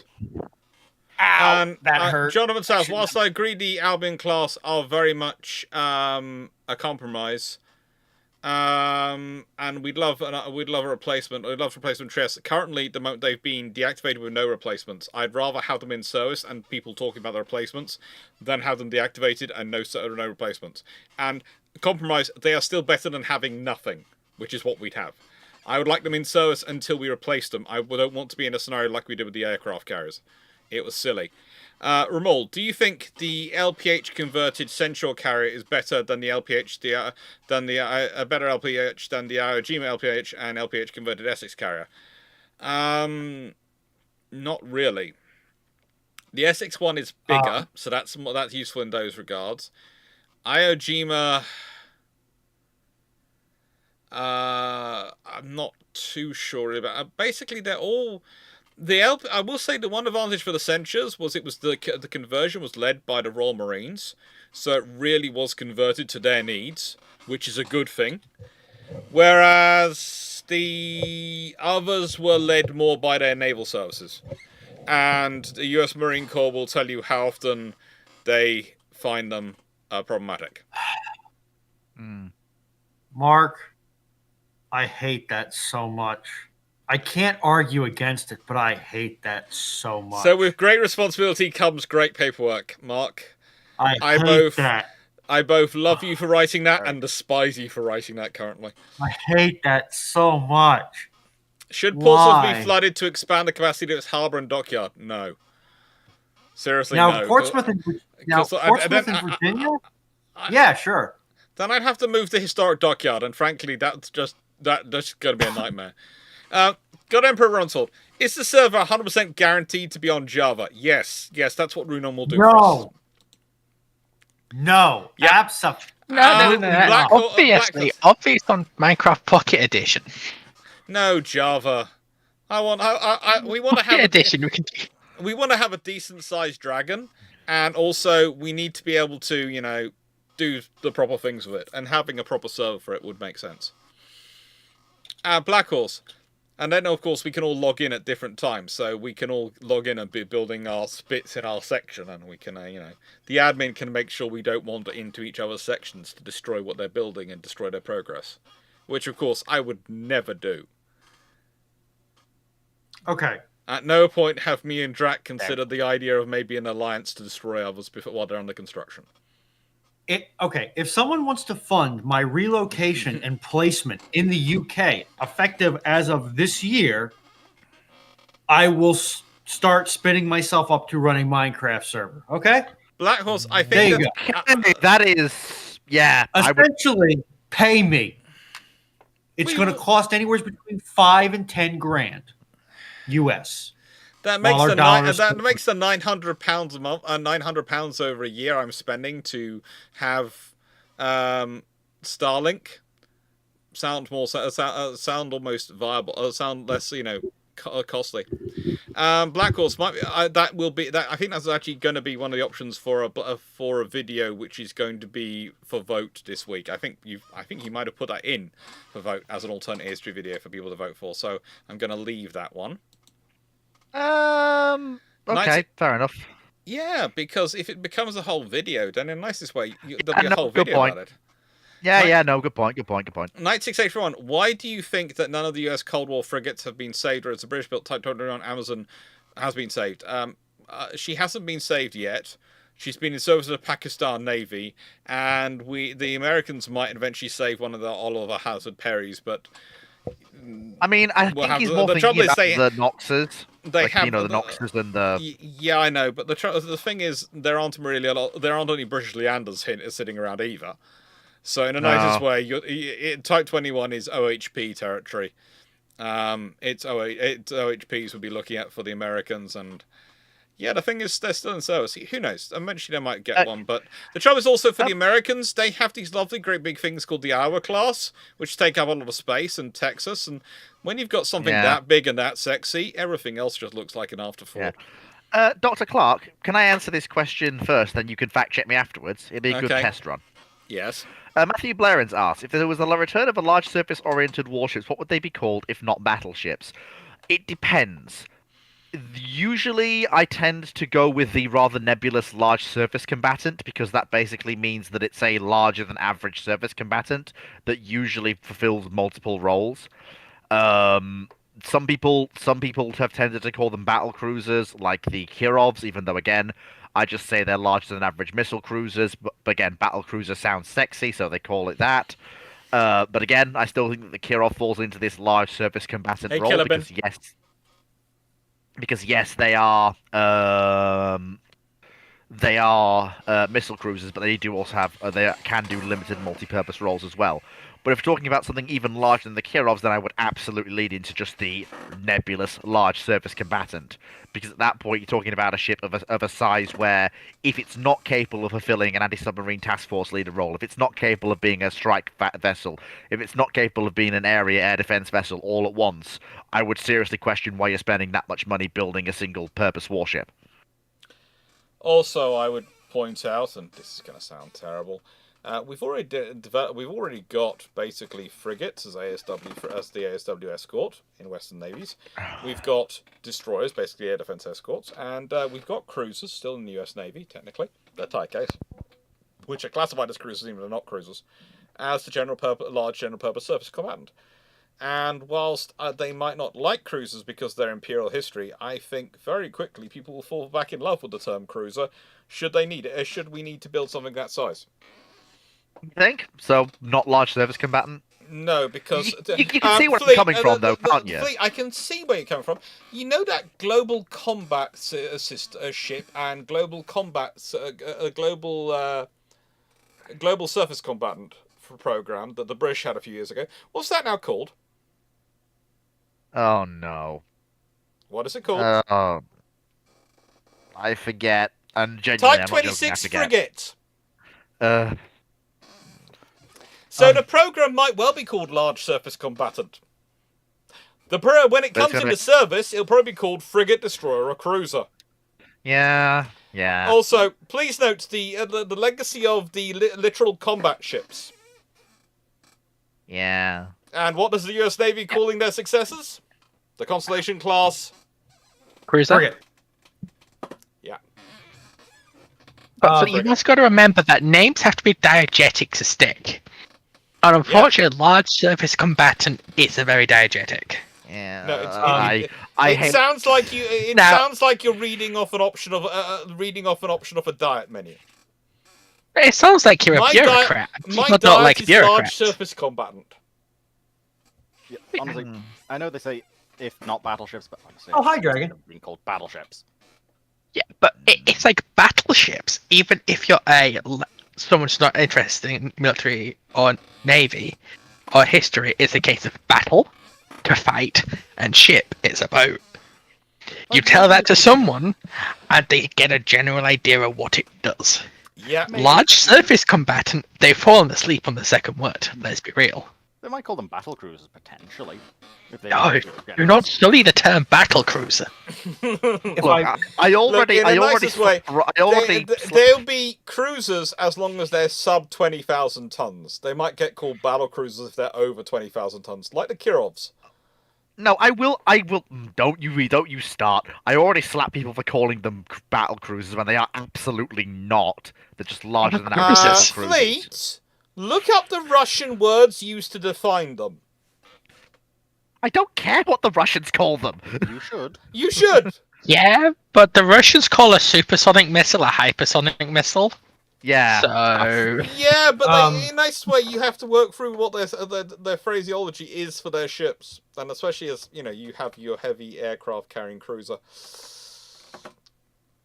Yeah. It's the literal If translation I of may their aircraft interrupt- carrier terminology. I know, but isn't that just to get round the whole Montreux Convention? It is, If- but they do have battle cruiser versus battle cruiser. If I may interrupt this regularly scheduled event for a small piece of, albeit recent, naval history. Yeah. If you ever wanted to know what a polywogging certificate circa 1950s Midway CVA 41 looked like, let me get it. If I can get rid of the glare, that would be nice. Unfortunately, That's cool. that's one way to get rid of it. Just shut the dang thing off. Hmm. There you go. And before anybody yells at me for doxing myself, all of my PII, with certain exceptions, is on a publicly searchable database. I'm not worried. Yeah. Oh, It's look the at the downside of having state credentials. The public has to be able to verify you actually have. yeah. Colin Cameron, can I give you the Frudet Cruiser, which became aircraft carrier? Yeah. Oh, it's life. Please don't remind me of that. That brings flashbacks to another game where they use that term. So, no, Calvin Casper. obviously we use Battlestar. Oh, God. Okay, Calvin Not Casper. again. What Moving on. cannon weapon and small craft loadout you use for the ISDs, and what would be more ideal set of weapons for small craft landing parties? I know I'm gonna get a lot of flack for this, and I know Dragon's gonna jump down my throat. I'm but I just still gonna let stand by it. Dragon and Foxo just Oh. deal with whatever Fleet produces, because it's just more fun than me I'm getting sorry, involved. but the ISD-1 was the perfect asset for heavy Okay. policing. Before we with wait, hang on. Can I'm going to get in here before Foxo and Dragon eviscerate Fleet's ideas with my own dumb ideas, which I'm going to admit are ill-informed, but I'm going to say it anyway. Honestly, I think the victories are pretty well set up. With Imperial Doctrine, I don't like the TIE fighters. I would much prefer something a little bit more survivable than a TIE fighter. But Like for some of what? the better TIE variants. I'm sorry. Yeah. Yeah, essentially something. I think the advanced were pretty good. I'd prefer a Defender, but that's mainly because I like my pilots generally. You actually care about your pilots. You're such a nice sort of soul. You know, Rudon, we actually Yeah. have similar philosophies then. I know, but honestly, the ISDs for how the Imperial Doctrine post Clone Wars is configured are generally well equipped until you start getting into specialist star destroyers like interdictor cruisers and whatnot, and then it just kind of goes wibbly wobbly. I know, Counterface. I It's such a just- rebel. which It's such a interdictor? rebel thing to say to actually care for your pilots. This is the thing that I was going to get to. For heavy Imperial policing and garrison duty, outside of normal just I am showing up with a warship because that's not what an ISD is for, the ISD-1 is basically perfect. It is more than enough firepower for any situation that you're likely to run across in standard Imperial space. And with its attached complement of stormtroopers, and the ground base that can be deployed that comes with every ISD, I would consider it basically the perfect station vessel for areas requiring heavy garrison or policing, and or a high threat environment above normal Imperial garrison duty. The only change I would make is I would get rid of as many squadrons of TIEs as I need to have a single squadron of skip ray blast boats for more specialized ground support and anti-shipping work. One amendment I will say to my earlier statement is I'd like to see that the hulls equipped with more medium and light AA. Well, that's the ISD-1 in a nutshell. The ISD-1 has a decent PD suite. It's the ISD-2 that goes all in on being an anti-capital asset. We have very different definitions of good now. I will let Foxo and Draken. You now have 3 minutes to respond. Can you at least agree with the bit I said about the ground bases and stuff? Fleet, you cannot interrupt their response time. Which bit? Otherwise Which bit it about the resets. Remind me quickly about the ground bases. What about carrying them's useful? Yeah, because they can go places, do things on the ground without and needing no. support. The standard Imperial garrison force that is available to be deployed on a Star Destroyer is far in excess of what it needs, in particular because they're made by Rothana Heavy Engineering and are practically full-blown fortress, considering they can carry multiple AT-ATs, as we know from the Imperial Handbook, which all good Imperial commanders should have. Oh boy.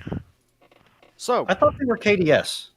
No, Rothana Heavy Engineering produced the... excuse me, KDY. Kuat produces the Star Destroyer, Rothana produces the garrisons in the Star Destroyer.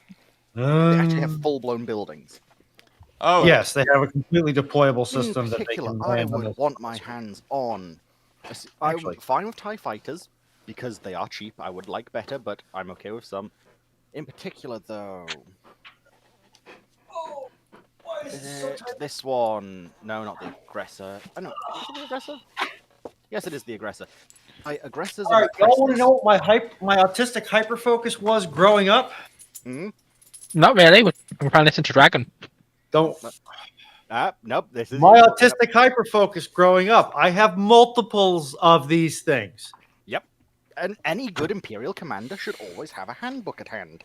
I'm not an Imperial Commander, Dragon. You know this. I'm a rebel. Okay. Well, Barely why even the rebels have so many of them. Basically, to be fair, you're more a rebel without a cause than you are a rebel.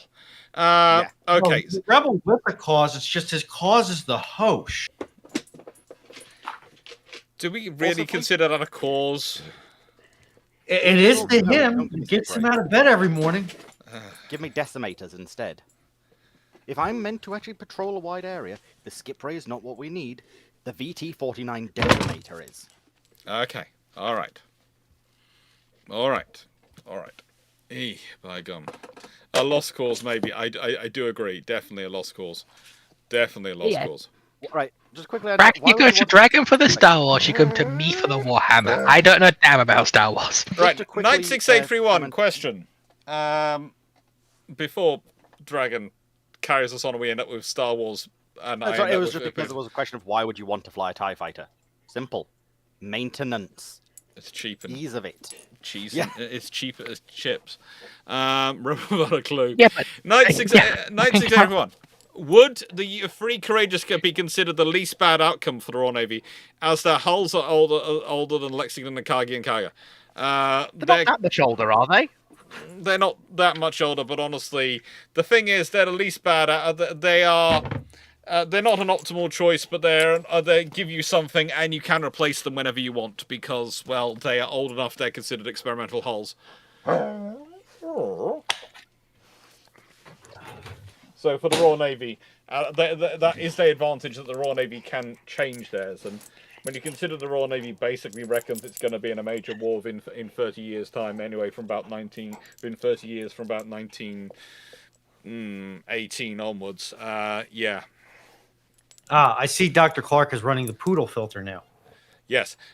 Which more effective mine-laying submarines or torpedoes? Which more effective, mine-laying submarines or torpedo submarines? One. Mine-laying submarines. Mine-laying submarines. The sheer numbers they kill and the trouble they cause is well beyond what torpedo submarines achieve. Torpedo submarines tend to achieve the spectaculars. Mine-laying submarines achieve the how do I put this? The mass. There is a reason why the Royal Navy is so focused on dealing with mine-laying submarines, mine-laying submarines and mines in the run-up to World War II, because they knew how dangerous they were, and they couldn't understand why the Germans focused as much as they did on the torpedo ones. But honestly, the torpedo submarine does make sense when you realise it gives you more glory. It's higher status to kill an enemy ship with a torpedo than it is a mine.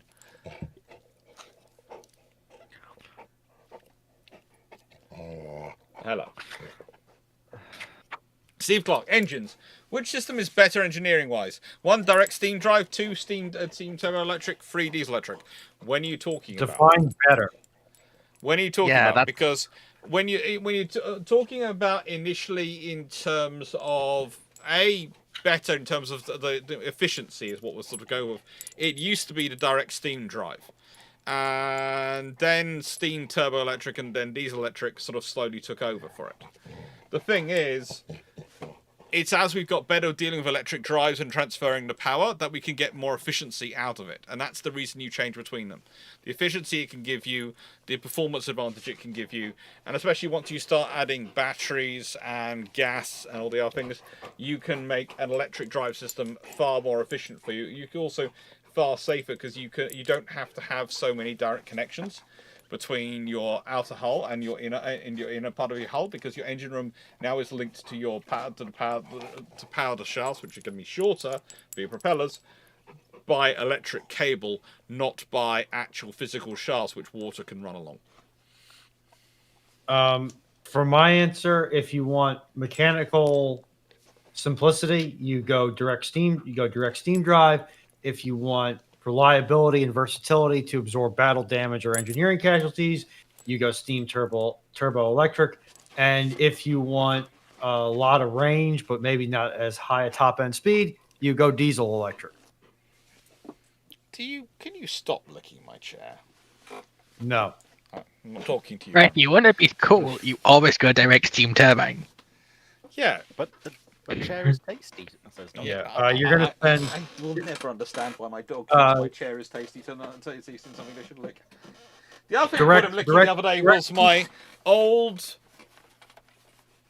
Xbox 360, which he was licking away happily the other day. Direct steam drive is also going to be the lightest. Yeah, Rui, have you never played any video game? You spend 99% chance, 99% of the time sprinting, and I think all ships should adopt that. That's what happens to the destroyers in the run-up to World War II, and then we wonder why so many of them have to go in for notable refits. Yeah. Yeah, everyone should sprint all the time. Yeah, I know that wrecks your engines. I know there's many gripes that people will lay against Games Workshop for things, but the fact that they can't give you a good showcase and exemplar paint setup for their canon subfactions is quite annoying. Yeah. It's just, here's one picture of one unit. But it's also that's why you have to buy the different codex.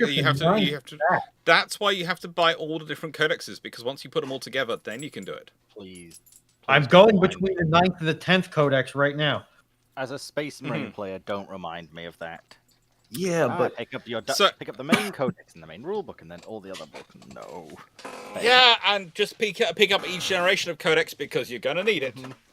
I have all the codexes somewhere for the Space Walls. I've slowly been amassing them recently. Matthew Blairens, if controlling drones requires a weapons officer, would the F-35 get 2 seats?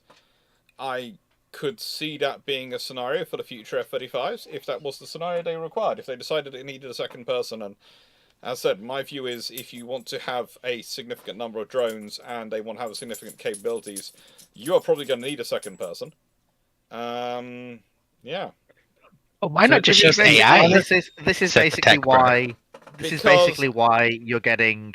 Honestly, at the moment, the computers needed to run AI, take up more space, require more power, and have more weight than a human. And And also, you have to pay them.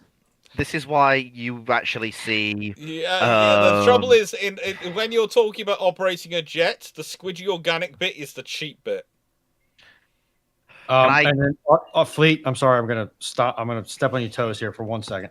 I almost see if we're going to have mixed squadrons or mixed flights of manned and unmanned aircraft.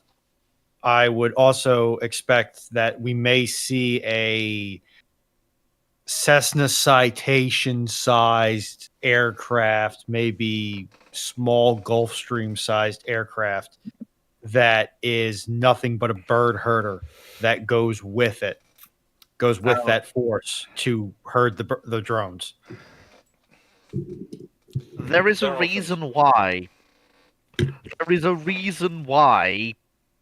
Basically, every 6th gen fighter design that is planned to have manned-unmanned teaming is at least a two-seater, if not more than that.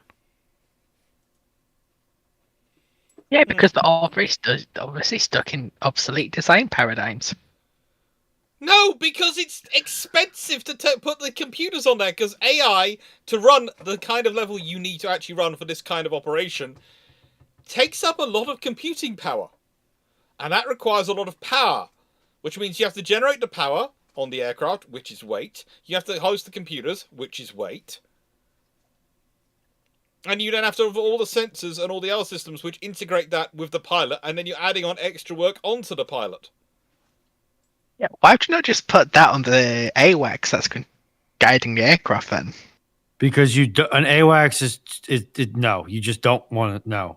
Because you're then creating, because even then, if you're adding that onto the AWACS, you're adding a lot of weight and stuff onto the AWACS, and then you're also creating a singular point of failure where all your sensors and all your command and controls that come into play from one position, and if you take that out, you've lost your whole force structure. And the whole point we're going for now is we're trying to get as diffused a force structure as possible in terms of cooperative operation. So you do not want to have, and you don't want to go back to the whole system of hubs and spokes, because people just targeted the hubs. You want to have a diffused mesh. And additionally, a AWACS, if you're going to be using these crewed uncrewed systems or crewed uncrewed teams as a tip of the spear, head of the spear, penetrative force, and AWACS design is completely antithetical to any sort of reduced visibility force. So, but you can still communicate point to point with a drone force. Sorry that my volume keeps changing, but with a drone force via use of laser link, which is reduced visibility because you're not broadcasting. I would say Tempest hasn't got twin currently, and NGAD doesn't have twin because NGAD is air defense, and air defense is probably the area where you're least likely to see drones come in. And Tempest is an interesting discussion as to potentially a 2 variant system. And that's already been discussed because, again, a Tempest has been produced so far, was produced to take the role of the Eurofighter in terms of its air defense role, and versus the F-35 being the strike aircraft. So basically, but of course, the Eurofighter is now doing far more of the general purpose strike assets and those things. And even with coordination of the aircraft with Eurofighters, when it's been an exercise as far as public information has come out, it's been incredibly difficult, and you've only been able to really operate with a single drone as partner. If you want to operate with three or more drones as your partner, that's when you start to get into, we either need a lot of computing power or we need another human, Cartoon Man Fit 154. And so that is the thing. It's a case of, what do you want to do? If your tactics are literally just a single wingman per uncrewed aircraft, you can do that with just a pilot, or just a pilot in normal crewed aircraft. The moment you want to run a flight where you have one crewed aircraft and two, 3, 4, 5, 6 uncrewed aircraft operating with them, that's when you go, oh, frigate, we need the extra person. Okay. Just for the record, if you guys are going to say jokes with a straight face, please put /J or /S after it, so I know you're joking. Otherwise, don't put interesting statements in my chat, please. Yeah, Cartoon Man, B-21 could probably do it if you didn't put any bomb load in it and put all the compute power you would need in the bomb bays. It's big enough. It is, in fact, big enough. This can be said to be true. Also, then your B-21 is going to be making enough electronic noise to be a Christmas tree. Yeah, fair enough. So when you say electronic noise, you're just talking like 60 hertz hum, that type of noise, right? All sorts of different noises is basically what I'm talking about. But there's a reason I picked a Christmas tree. Usually many lights, different types of lights, and very discordant, if it's done fun and done right. Knight 6831. Is the RN needing to adopt the 5-inch 62 now down to the 4.5-inch 55 gun, reaching end of development potential, or is there more to it? More to it is the fact that the British are adapting and evolving, and honestly, it's a good thing to. They basically, the decision was made to go with that for logistics reasons, and for reasons of allied interoperability, especially for things like if we want to operate in the Pacific, if we want to operate with the Japanese or the Australians, or if we want to operate other places. Because one of the things you have to realize is Britain is a nation which is terribly dependent upon world events for its economy to work. I know people like to go, well, we need to focus on Europe. And I go, that's great. You have to remember our economy mostly is based on not just Europe, but it's taking European stuff going to the world and being the thing which is the gateway between Europe and the world. And so that's why we need to work with both sides. And this is why when people go, we need to focus on Europe, I go, well, you do. You're right. But that's not the whole picture. Because that's not how our economy works. We are not a European economy. We are not necessarily a world economy. We are what I would call a global trading economy. We take a lot of European stuff and take it to the world, and we take a lot of stuff from the world and bring it to Europe. Both, basically both. That's how it works. Good. So we need to be involved. We need to be both. We can't afford to go, oh, we need to focus on Europe, and therefore we can ignore the rest of the world. We can't afford to do that. That's a good way to ruin the British economy. And honestly, there are more allies using the 5-inch 62 than we can get to use the 4.5-inch. And because the 5-inch 62 uses such a standard ammunition that you can get the shells from Ottomalera, you can get the shells that can fit it from all sorts of different nations. That's fine. That's one of the other advantages of it, because so many different people use it, you can really use it from everyone. Oh no, Dan Freeman's idea, put the computers in the B-52. Oh good lord. You could, but if we make the buff any more powerful, it's not going to be a meme, it ending up getting up a warp drive, it's going to be a reality, it's going to end up having a warp drive. Okay? Listen, the B-52 getting the ability to control a escorting drone herd, that is Skynet. I know the Brits already have a system called Skynet. I know that. I understand this, and I accept it. That's not Skynet, Rui. That's called an Ace Combat Boss. Oh, no.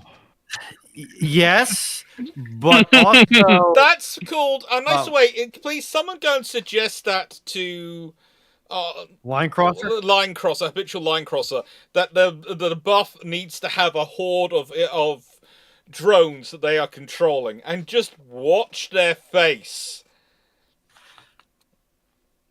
Bold of you to What? assume that Buff isn't already making his memes. Yeah, Right, I'm gonna go and hide in a corner. that's sensible. Call me when the buff calms down. Calvin Gersberg, if the Soviets hadn't collapsed, how do you think the Soviet Navy would have responded to the Ali Burke DDGs? Would they make their own equivalent?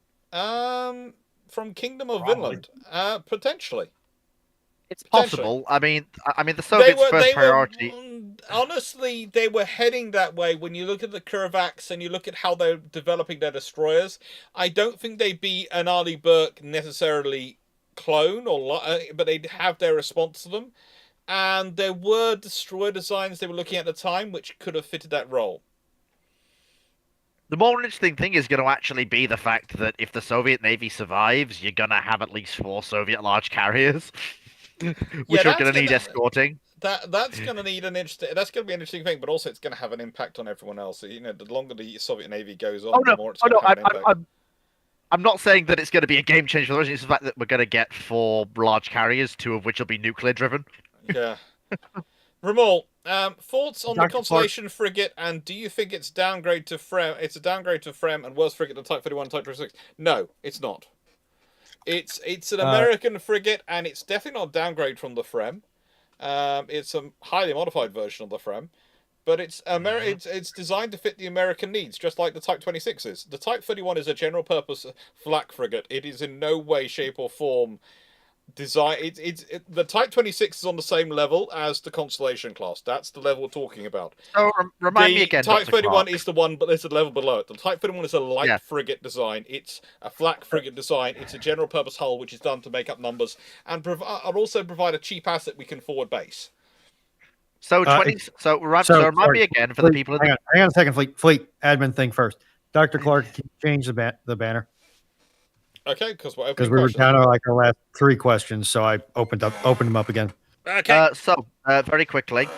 So remind me again. British frigates. Type 31, cheap general purpose hull. Type 26 is the larger hull, which is general purpose, but is also leaning more towards ASW. Let's put it this way. Type 26 is, if you are defending a carrier battle group from a submarine threat, the Type 26 is what you call. Yeah. The Type 31 is what you have poodling around the Gulf, etc., anywhere which is a high threat that you don't want to send an OPV. Or, alternatively, you want to put an escort next to your carrier as the last line of defense / potentially the... Missile bait. Yes. Okay. I mean, the missile sponge is a doctrine for a reason. It is a doctrine, but it's not something we like to call. We don't usually like to use the phrase missile bait because you do realise there's 150 lives you're writing off when you say that. I know, but Which is why it suddenly doesn't become funny. It's a very serious possibility. But when you're realising the odds are that a missile which is designed to kill a carrier is going to wipe out a frigate, and that's 150 people dead, suddenly the jokes don't hit the same, do they? It wasn't a joke. It wasn't a joke. It was just a statement of fact. But yeah, Fleet, it's mainly the fact that there is no way to say that. That does not sound like you're trying to make a joke or be dismissive. Yeah. I mean, fact of the matter is, it's what else do you call it? Yes, it may it's be called accurate. The missile shield doctrine in NATO. That's better. That's because that's what it is. It's a shield. Even then, it's still sugarcoating a bad situation, but still. Yes, but it sounds nicer than saying the words missile bait, doesn't it? It does. Because it's kind of could be cannon fodder. Yeah. You know, there are worse things you can the say. only way to get worse. Yeah. How many? Just very quickly before we move on, how many 31s are we procuring again? 5. That's it. Not enough. But then Then comes the Type 32s, which are the Type 31 hull, but orientated towards support drones. How many of them are we procuring? Probably another 5, and then comes the Type 33. Okay. Things are looking up for. So mass. basically, the plan is what you do is you keep procuring them, and then you sell off the older batch. That's clever. So we get the mass and we get the cost, but we also get the economy. We Excellent. can sell them to our allies who want to pick up a second-hand frigate. Or alternatively, if a war flares up, we just don't do the sale and then we Yeah. keep the mass. Yeah. Nice.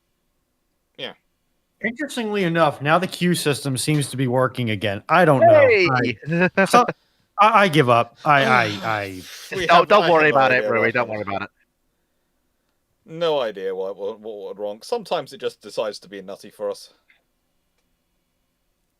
But much my like boy, me, maybe it just wakes up grumpy sometimes. how can the comparison between relationship between diesel to gas turbines and the relationship between triple expansion to turbines in early dreadnoughts be?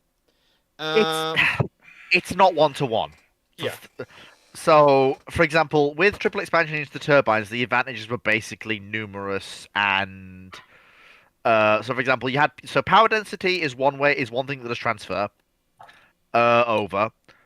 The thing that doesn't is the downgrading of fuel efficiency from triple expansions to turbines. Gas turbines are usually, if they're one geared up perfect- right. Knight, which Odin class coastal defense ships are you talking about?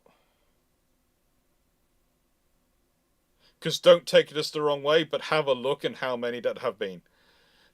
Yeah. There have been So lots of with- divisions. So with triple expansion turbines, direct drive turbines were notoriously fuel inefficient until geared turbines came along, and at that point, it's a flat upgrade. With diesel to gas, you're talking about yes, they're more power dense, but the costs skyrocket. You're also talking about yes, you get an increase in power density, but you've also got to deal with: am I doing direct drive gas turbines? Am I doing gas turbine electric? You've also not got the thing where if you run a triple expansion engine at full speed, the ship will tear itself apart. You can happily run a diesel at the red line, and yes, it will wear the diesel out, but the ship's not going to shake itself to bits, and you're not going to be able to. You're not going to have to come off the gas until you run out of fuel. Yeah. So you've not got that same problem. And there are advantages. Like most warships have gone with either direct drive gas turbine or gas turbine electric because of the power density. But diesels do still have their role to play in navies today. It's not like there are similarities, but there are also key differences. It's not a flat comparison.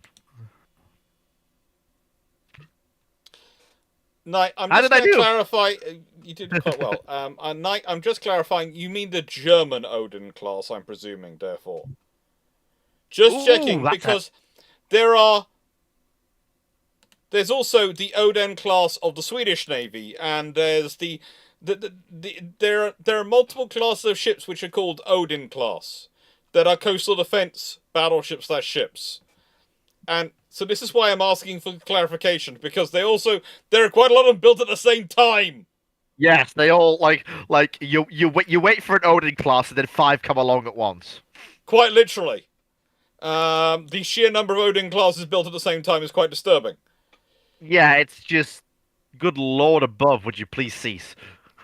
No. It's like they'd run out of Greek gods and they were now getting obsessed with Norse gods. Hell breaks loose. What is the smallest displacement where Kodak, i.e. combined diesel and gas, is efficient and affordable? Honestly, it's about 2,500 tons. Yeah, basically. And I'm going to be pedantic and point out that affordability is a relative issue, not a absolute. Or the appropriate term, if I could actually speak English, would be subjective, not objective. That's when you have a hull which requires it's efficient enough to use both, and it's a viability. If you're going small than 2,500 tons, you either go diesel because you want range, or gas because you want speed. Yeah, and if you're going much bigger than that, you just go gas turbine electric and just run the gas turbines at their most efficient power rating permanently. Yeah. Krentelgen, I am going to close the queue, and we may wind up reopening it later, depending upon when we get through these 22 odd questions. Yeah, just very quickly, code lag only works in a period between where you're too big to use either just gas or just diesel, but you're also not big enough to just have gas turbines and the fuel tanks run them at their maximum efficiency forever and use electric drive instead. Can you look at the Queen Elizabeth class aircraft carriers, my friend, Oh, don't and tell me. check what their power supply is? I swear to good gravy, if they're code like, I'm gonna scream.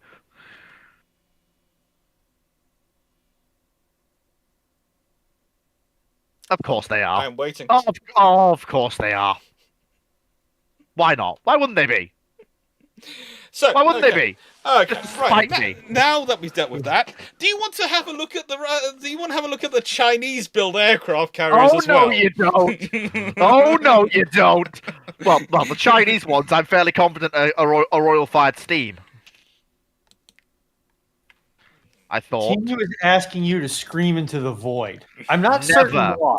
Never. But- I have my standards, all right. You like the host. How do you have standards? Now listen here. He has standards because he doesn't like the Dantons. Okay, Let's be so, real. oil-fired steam, oil-fired steam. Yep. All of the Chinese aircraft carriers are oil-fired steam. Listen, if the And bar then is look literally at the below Indian grade, program. if the bar I'm is not literally surprised the below Indians have got the same grade, as the Brits. To be honest with you, that doesn't surprise me.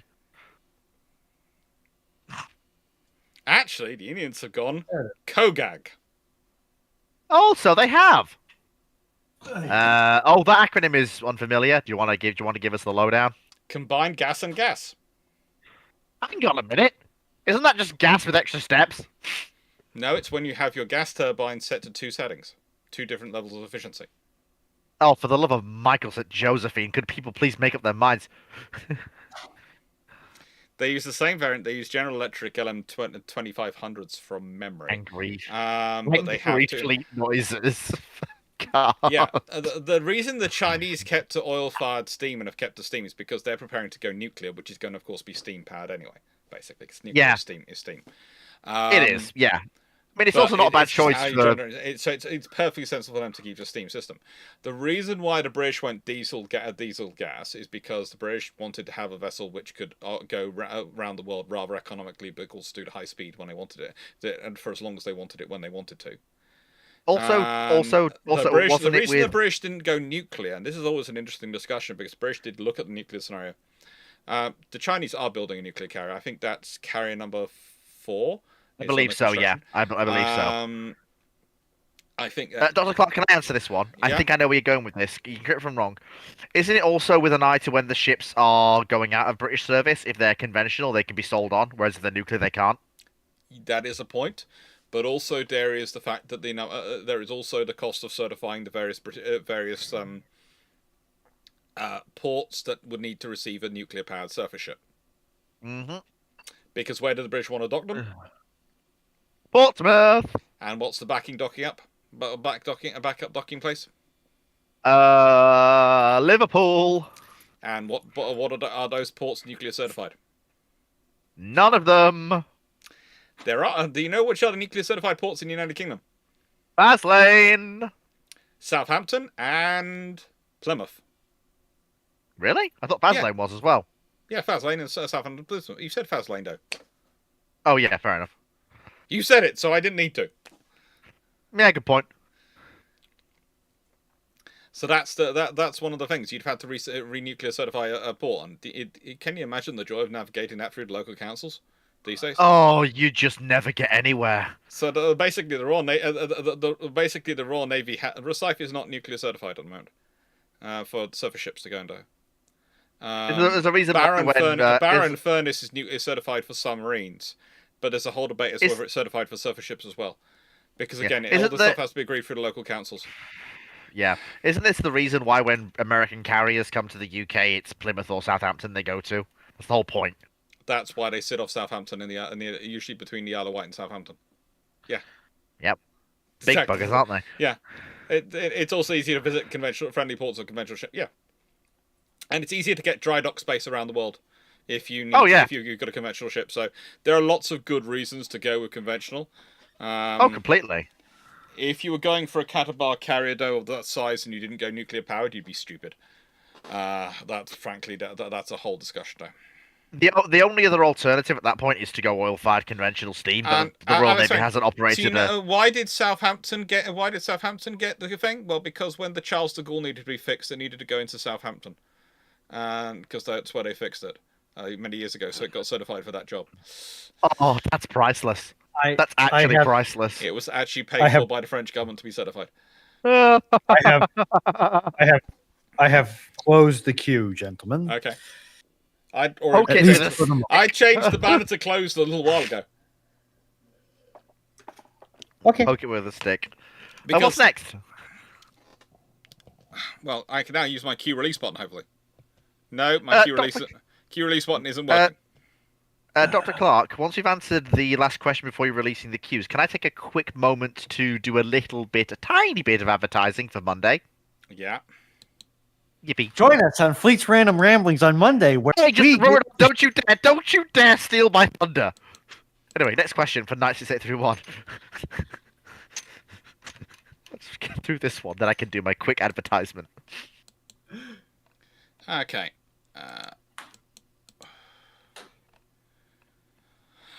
So how likely is it that the treaty negotiations, the US could get the two female gun limits, but the British get the cruise limit set at 15,500 ton standard?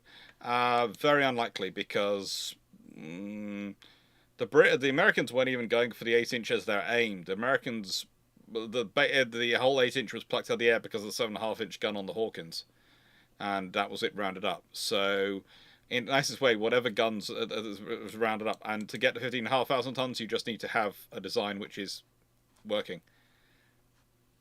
You need to have a ship which is built, which is big enough to justify it. Mm-hmm. So,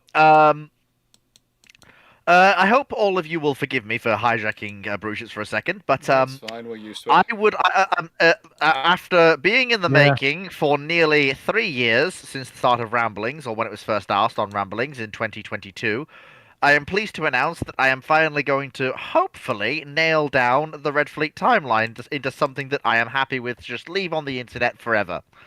You never Joining will be. Joining me will be Dr. Clarke, Drac, hopefully, Sea Dodders, who has made all the lovely artwork for that, along with Foxo and Ruinon. No This dragon? will be no dragon, sadly, because he's not going to be available. This will be a longer ramblings than usual. We will basically keep going until we either get through it or I basically keel over sideways asleep. I hope all of you will join us for that one, because this has been something very long in the making. And I will admit, any of you coming into this expecting a reasonable timeline, no, it's more of an alternate history writing project than it is a thought-out historical timeline. So bear that in mind when you're coming into it. And I'm done. That's good. It will be fun. This It will be timeline fun. has Swedish nuclear weapons in, so It doesn't. yeah. You start at 12 British, right? No, I'm sorry. You start at 5 British. Yeah, 5. Half 5. Okay. So for those of us on what was formerly known as the Best Coast, that is 12 o'clock.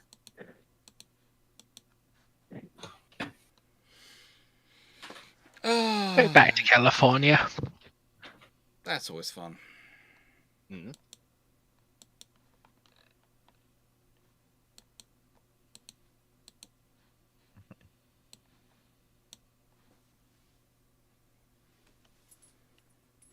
All right. So.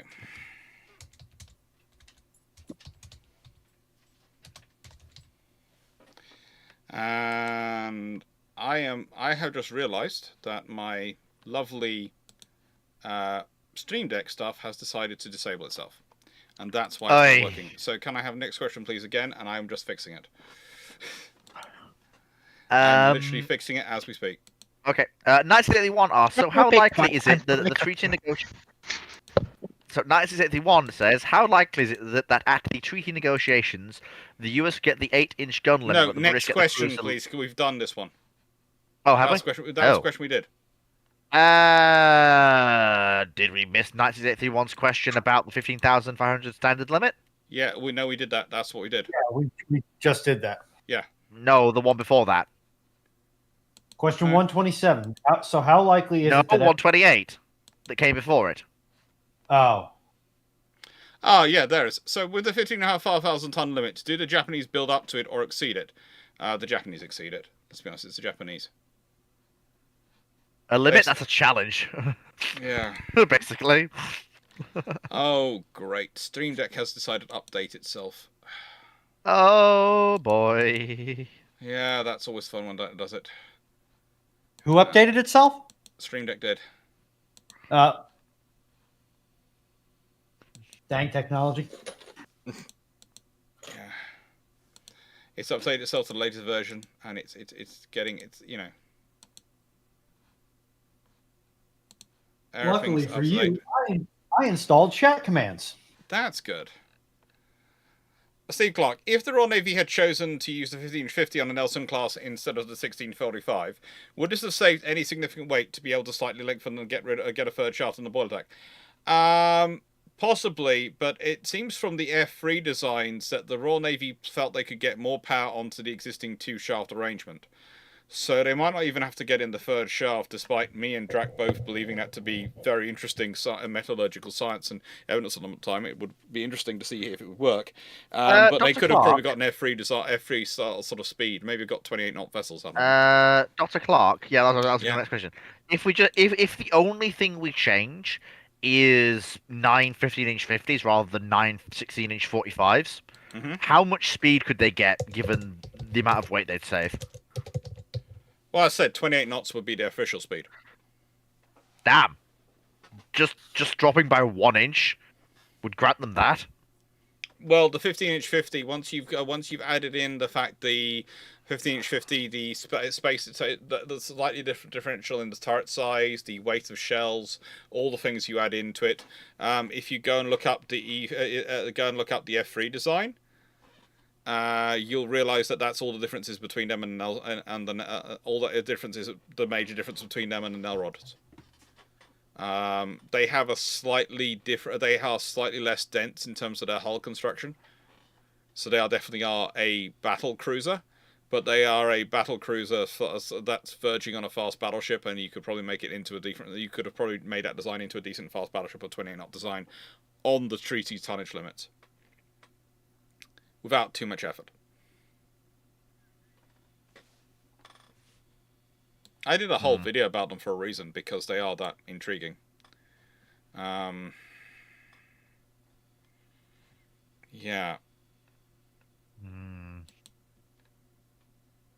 For some reason, it's not connecting. Can we manually release it? Yeah, manually Yes, release it. There are chat commands. Please like do this manually. one. Yeah. You just type in next. Yeah. Just as With an usual. exclamation point. Yeah. And just before anybody in the chat gets any funny ideas, it's set up so only moderators can do it. Oh, you told So if that. I see you spamming next, I will mute you. Steve Clarke's in the chat. Nicest way that you shouldn't have said that. South Korean KSS 3 or German Type 212 for aeronautical sovereignty. Asking for a friend. Hang on. I'm just checking something. If I'm looking for shallow waters, I probably want the Type 212. If I'm looking for deep sea, I'm probably going the South Korean. Only if you're talking about the Type 212A. The Type 212 CD is probably equivalent to the KSS 3.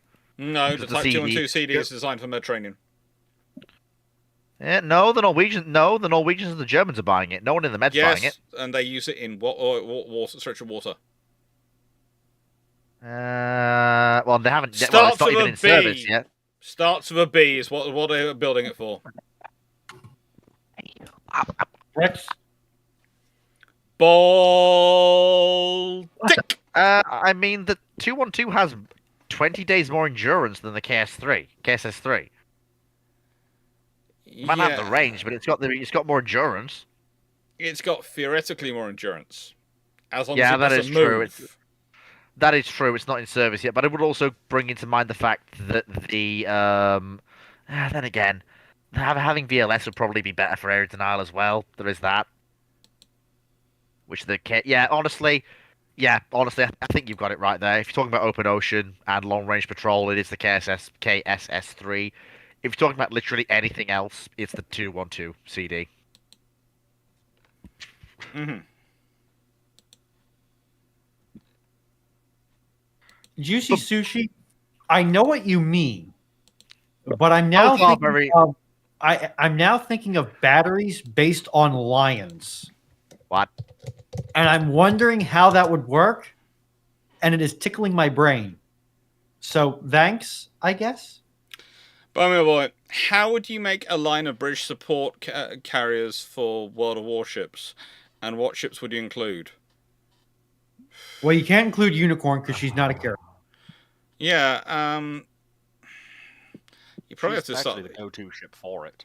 Yeah, she would be the go-to ship for it, but she'd be the ultimate one of it. You'd have to have Pioneer and Theseus in there as well, and probably some escort carriers.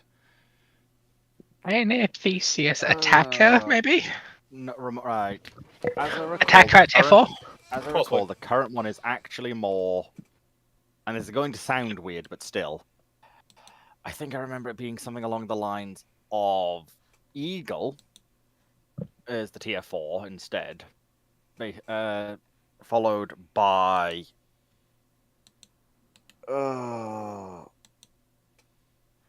can't quite remember exactly what the tier 6 was off the top of my head, and there was a debate between what should be the tier 8 and tier 10. Is there a debate that also had Victorious at Tier 10? No, that Victorious' strike line. There was actually an idea for Victorious in her angled flight deck fit, but yeah, not for the support carriers. Just for the graphic from the support carrier test was 300 aircraft. You were like angled deck Victorious. It would increase chance to catch fire. Mm-hmm. You said a joke about that, Timu, but no. Warships officially has HMS Habakkuk fully modeled and ready to go, theoretically. Like we've been shown the model. Please don't scare the bejesus out of us all. Oi, that'd be fun, but also that would be also make things interesting. A Halloween event ship. Alex Kane. Oh no, it's did two of us type in next at the same time? You entered it. Actually, you entered in next both into the YouTube chat and the Twitch chat, so it saw 2 commands. Oh, well, that's okay. That helps me. 2 questions come at a time. Radetzky, Red City Minecraft. Okay. Oh, that's good. Glad to know we've picked up some this Minecraft question. people in readiness for the server. In the interwar fleet problems, how do they figure out and simulate damage for ships and aircraft subs? I know they had inert torpedoes, but can't find info on the rest. They basically worked out how much damage they figured a 14-inch gun would take when it hit something, and HP points were distributed among ships based on how many 14-inch shells they could take. Mm-hmm. That's for the Americans. So yes, the British worked it out, but the British system worked out a system based on 15-inch gun shells. For aircraft, I'm not sure. They evaluated the bombs compared to they used the 15-inch gun shell as the benchmark and the damage it would implement, and then they compared the damage of the bombs to that and worked out from them. No. I mean for how our aircraft, like how do aircraft take damage? Like for that, I'm not sure. They to be honest, they rolled dice. Yeah. At some point, you rolled dice. Hello, Alex Kine. Moving on from direct drives, any warships fitted or proposed with Azapods propeller drive, podded drives? Not yet. Not yet. As far as I can, it's not major warships. I think they've looked at it for smaller warships quite a bit, but they haven't done it for big warships yet, which I find strange because I would have honestly liked to see the Queen Elizabeth to be podded drive. I think it would have been a sensible addition. Pod. And it would have certainly made their maneuverability interesting. But the thing is, it's the efficiency, especially when you're long-range cruising. There's a reason why we haven't seen any. I think, we'll probably see warships being podded about the same time we see things like oil tankers, etc., go podding. Yeah. There's a similar scenario of needing efficiency for long-range operations. Mm-hmm.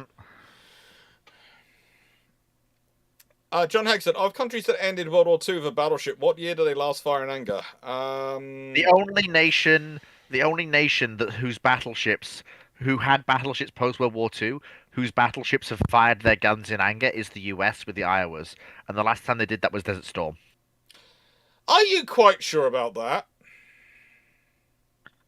The Turks had Yavuz. She didn't fire her guns in anger after World War II. The British had some KGVs in Vanguard. Vanguard never fired her guns in anger. Okay. Oh, We've done someone 2. did in Maya. There is someone else. Jean Bar, I don't think fired during the Suez Crisis, unless she did, in which case then I will happily eat my hat. The Brazilians, though. No, the Brazilians did. No, yes, the Brazilians technically had battleships after World War II, but No. I'm not talking about that. I'm talking about in the whole fish incident in the South Atlantic. No, That almost turned into a shooting match. Foxo. The Minas Gerais class for their entire careers were barely functional wrecks. So the Brazilians did a terrible job maintaining them. I'm Only They do a worse job than the Canadians. I do think at times you might rag on them a bit hard in that regard. No, I'm not. No, I'm not joking. I've looked into this. The About Brazilians the let French. no. I don't think Jean Bar or Richelieu was involved in the Lobster War. If only we had an expert with us I could answer. I'm enjoying listening to this one. The only other thing I can think of would be Jean Bar during the Suez Crisis. I don't think she did work off Vietnam. Okay. The Russians still had battleships at the end of World War II. The Ganguts were relegated to a training role. They never fired their guns in anger after World War II. All right. So we've covered the Turks, the French, the British, the Americans, the Russians. Japanese don't have any. The Chinese don't have any. The Italians don't have any. Greek Civil War? They're No, not battleships, are they? No. No. And also Avarov was at that point in deep reserve. And even then, she's not a battleship. I think I just said fleet. No, Vietnam was just America, wasn't it? Well, no, there was the French involvement in the trying to reclaim Indochina, but even then, I don't think Jean Bar was there. The Royal Navy in Korea? No, I don't think. Because we sent the KGB, didn't we? No, I think it was just cruisers we sent to Korea. Yeah. The fact is, you're not actually technically wrong.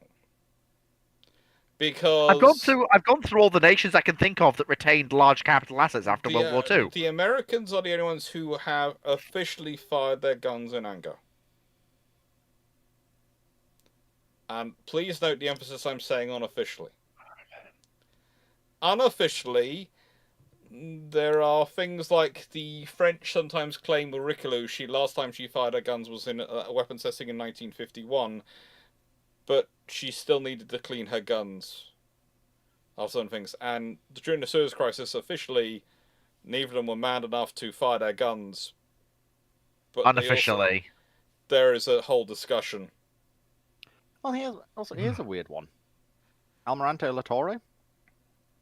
Again, I can't think of an engagement where either the Brazilian battleships weren't in a fit state to fire their guns. Yes, but Almirante Latorre is not Brazilian. No, I was going somewhere, Dragon, with that. If you'd so the Brazilian ships can't fire their guns. The Argentinian ships are in a state where they could, but they're not involved in a conflict where they would. And again, same thing with the Chileans. The Chileans are like Almirante Latorre is in a position where she could, but there's no situation where she would or did. Mm-hmm. Like all those ships fired their guns after. All of these ships, apart from the Brazilian ones, fired their guns after the war ended. None of them fired them in anger. For example, there's the gun salute exchange between Missouri and Yavuz, when the former delivered an ambassador to the latter.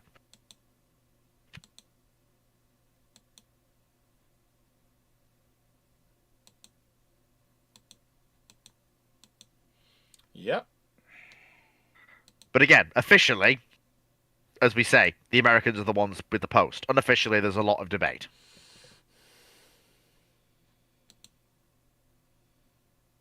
Unless Dr. Clarke has something he wants to reveal at the last. Oh, never mind. Here we go.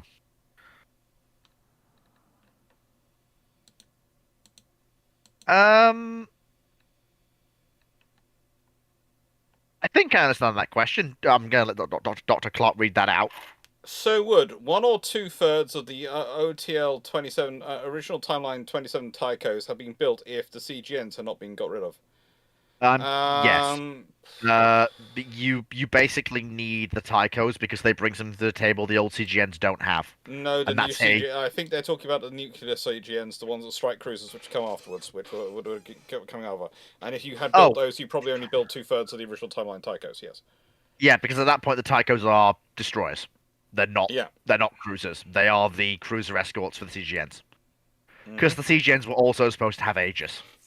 Yeah. Although what I will say is that it's interesting how many Burks you get at that point.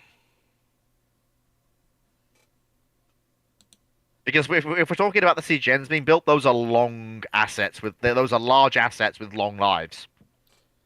At that point, I'm thinking, and with those ships, that's one of few assets I can consider where the US would go. We might actually go through the expense of converting from twin arm to VLS. It's one of few assets I can think of where they would. And at that point, how many Burks do you get? And do you even get anything beyond Flight 2?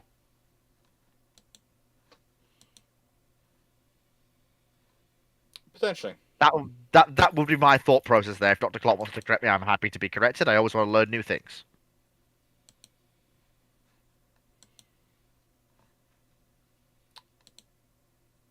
It's honestly, if you have them,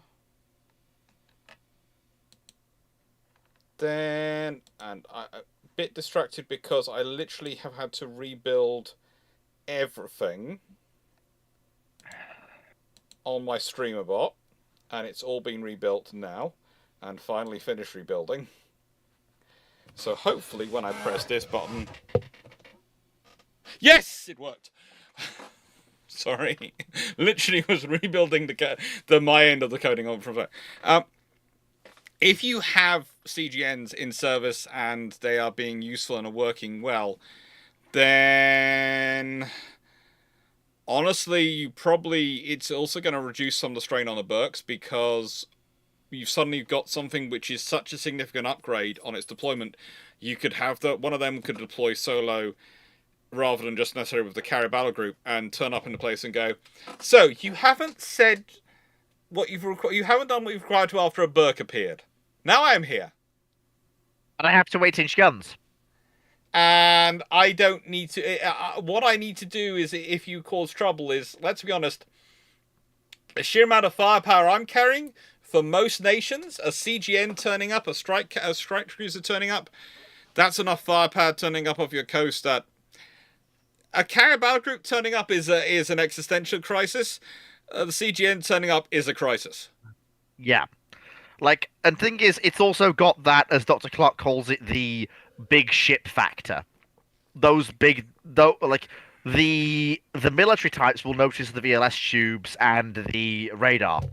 The ordinary citizens will notice the very prominent pair of 8-inch auto-loading guns. And everyone will know it's nuclear powered. Yeah.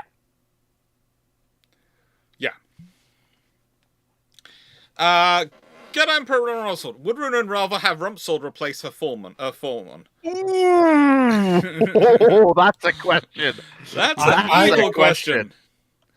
I don't know enough about Rumsfeld's actual leadership style to comment, but given how every program that came out of Rumsfeld, no, I don't think that, except maybe crap, I can't think of the name of it. Help! What's the name of that personnel carrier? Bradley. That's not an APC. That's an IFV. Depends on the configuration. Depends on the config. It really does. We do not keep credence depending on wars. Because because they have more. Give me a second, Some Mike. versions have more gun than people, and some versions have more people than gun. While Runo's doing this, I'm going to get Raleigh's painkiller. I'll be back in a second.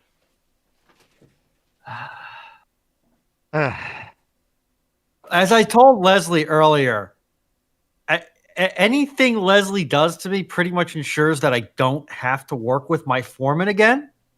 So I see it as a win. Good times. Because I think if Leslie tries to force me to work with my foreman, whichever person or persons he gets to execute that will wind up executing my foreman for gross incompetence.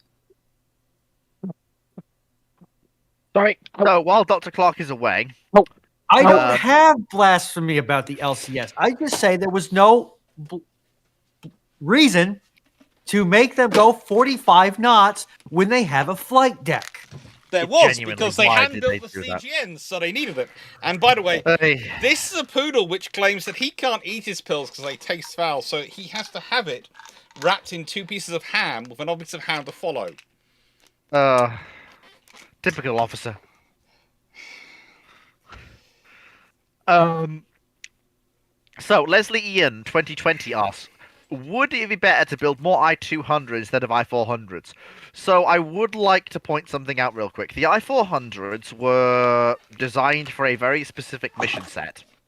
The whole point was to get a strike force of aircraft. So the plan was to have 18 boats, and that's 18 times 3, which is 54. The whole thing was to bring 54 strike aircraft anywhere anywhere the Imperial Japanese Navy wanted them to hit a target that would otherwise be unhittable. In this particular case, things like the Panama Canal or the San Diego Naval Base. Stuff that an IJN carrier would be suicide or just totally incapable of doing. The thing is, the I-400s would have made sense if they came into service prior to the Japanese entering war, because they could use them as part of the opening things to cause a lot of damage. Yeah, they could have used them as part of the opening rounds, and that would have. Honestly, if you want to extend the World War II in the Pacific, you have some I-400s in service at the beginning of the war, and as part of the strikes on Pearl Harbor, you also hit the Panama Canal and hit various other things. It's amazing how long you can extend the war for. At least 10, ideally all 18. The reason I've prefaced this the way I have, is because it's the I-200s are basically the Japanese designing a new model submarine. They are a complete break from previous IJN submarine doctrine. They are. It's not really a build one or the other, because the I-400s are a very specific submarine built for a very specific task. The I-201s are a complete break from they're basically a desire to unify Japanese submarine doctrine to get rid of both the long-range cruiser submarines and the smaller types and merge, basically just have one type of submarine going forward. Basically what we would recognize as basically the modern fleet or attack submarine. So if you have to choose between building one or the other, you would build the I-200s. But what I would also caution is that the I-400s are not general purpose boats. They have a very specific job they're designed to do, hence why they're built. Yes, agree. Whereas the I-200s are a general purpose upgrade program for the submarine fleet as a whole. They are, and they help the Japanese, but having 18 more I-200s is not going to change things much. Now, people might ask, why am I suddenly wearing... Dr. Clarke, your mic has gone to toffee. People might ask and wonder why I'm suddenly wearing a face mask and why my voice suddenly sounds like this. If you're watching on the video, you'll know. Well, because Team Locker is asking why should the server run on just Rust instead of Java. The trouble is, if it's running on Rust, we would all need to protect ourselves by wearing face masks like this, because otherwise we could inhale things which would be toxic. So, to stop us going into a sort of nasally bay voice, we need to run the server on Java. Do we all agree? Yes. The fact that I saw that question coming, had time to grab this and stick it beside me so I could put it on, I think is rather good Oh. for me. Very I'm more funny. wonder, why do you have one of those so easily? Nobody wondered who I was I am not before I running put on the your mask. Alex, Slash moving to on. No. Minecraft server. Okay, Rui, You are counterpoint. running the. If You we are all running the move in with Minecraft Dr. server. Clarke, we can I- run it through LAN. Ruinon, I you am are running the not- Minecraft server in exchange for payments to get over to the UK. Remember, that's the deal. Have I gotten the payments? Has the money been deposited into my account? Not yet, but it will be probably, given how popular the Minecraft server is. Yeah. I'd like Dr. Show Clarke. me the money. The Dr. money. Clarke, Show it Yeah? to me. I have an opinion on the next question, so can I take I it? need to. first? Can I answer it first? Okay. Go on, then. Steve, in the nicest way, how many times have I said the next flower class is going to be an optionally crewed or uncrewed asset? That's basically become a mantra I've been talking every time I've asked about what's the future flower class is going to be. I'll now hand it over to Yeah. Fleet for a second. Basically, I you like need to treat this next optionally crewed ASW asset as equivalent to something like a frigate's helo. a flower it class is- Corvette. Yeah, That's it it. is It's for a basically. task on- It's a Yeah, it instead is- of it being a helicopter, which is basically a frigate getting a partner for coordinating things in terms of detection, etc. You're talking about having something which is basically a flower class Corvette, which is a semi-independent asset wandering off while there are also destroyers around for dealing with the higher threat things. And you basically turn your Type 26 from being a prosecutor of submarine threats to being the AWACS of the anti-submarine warfare game. And the those ships, those optionally crewed ships, going out and forming the picket line. Yeah. It's fun. Well, why have a ship do that though? And Timo, yes, I do realise Rust is a programming language, but in a nice way, the options for Minecraft I'm not turning are into a Java crab. and various other things. And as said, I was making a joke based on Rust being called Rust. I'm not turning into a crab. Crab people. Have we set- Crab people. Have we set up the GoFundMe yet? No, not yet. What was the best submarine in World War One? Now this As is a long as no one contentious says issue. the K class, we're okay.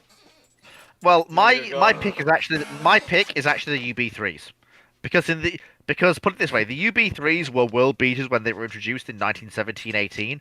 So much so that if you look at a UB3 and you look at a Type 7 from World War II and you put them side by side, you'll go, which is which? The UB3 boats were so. Oh boy, Dr. Clarke's got something to say. No, I said Raleigh's in the garden. Yeah. I have to tell my so- own sister that Raleigh's gone in the garden Oh, just yeah. in case So, they suddenly wonder why the lights are coming on in the back. And don't worry, there's how much of my bit did you hear? everything. You went to UB3s and you were talking about how close they are to the 7s. Yeah, because they're Yeah. basically. Yeah, what do you reckon? Am I right? For Only general on Tuesday. purpose sub. Oh, you're not necessarily wrong. You're not necessarily wrong, but you see. Although you do like the Hosh. You see, for me, for my sort of policy when I'm looking at the German submarines, I tend to in World War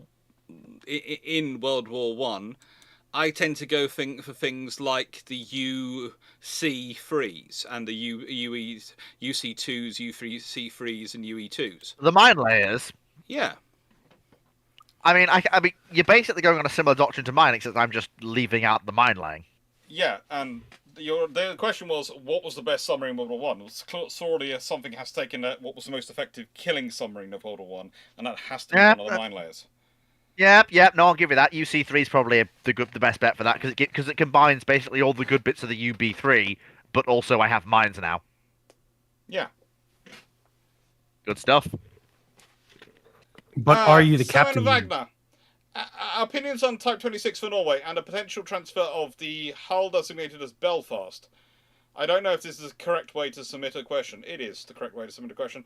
Belfast's not going to be handed over. In a nice way, I don't think the hull called Belfast, if I'm not mistaken, though, because that's already well under construction.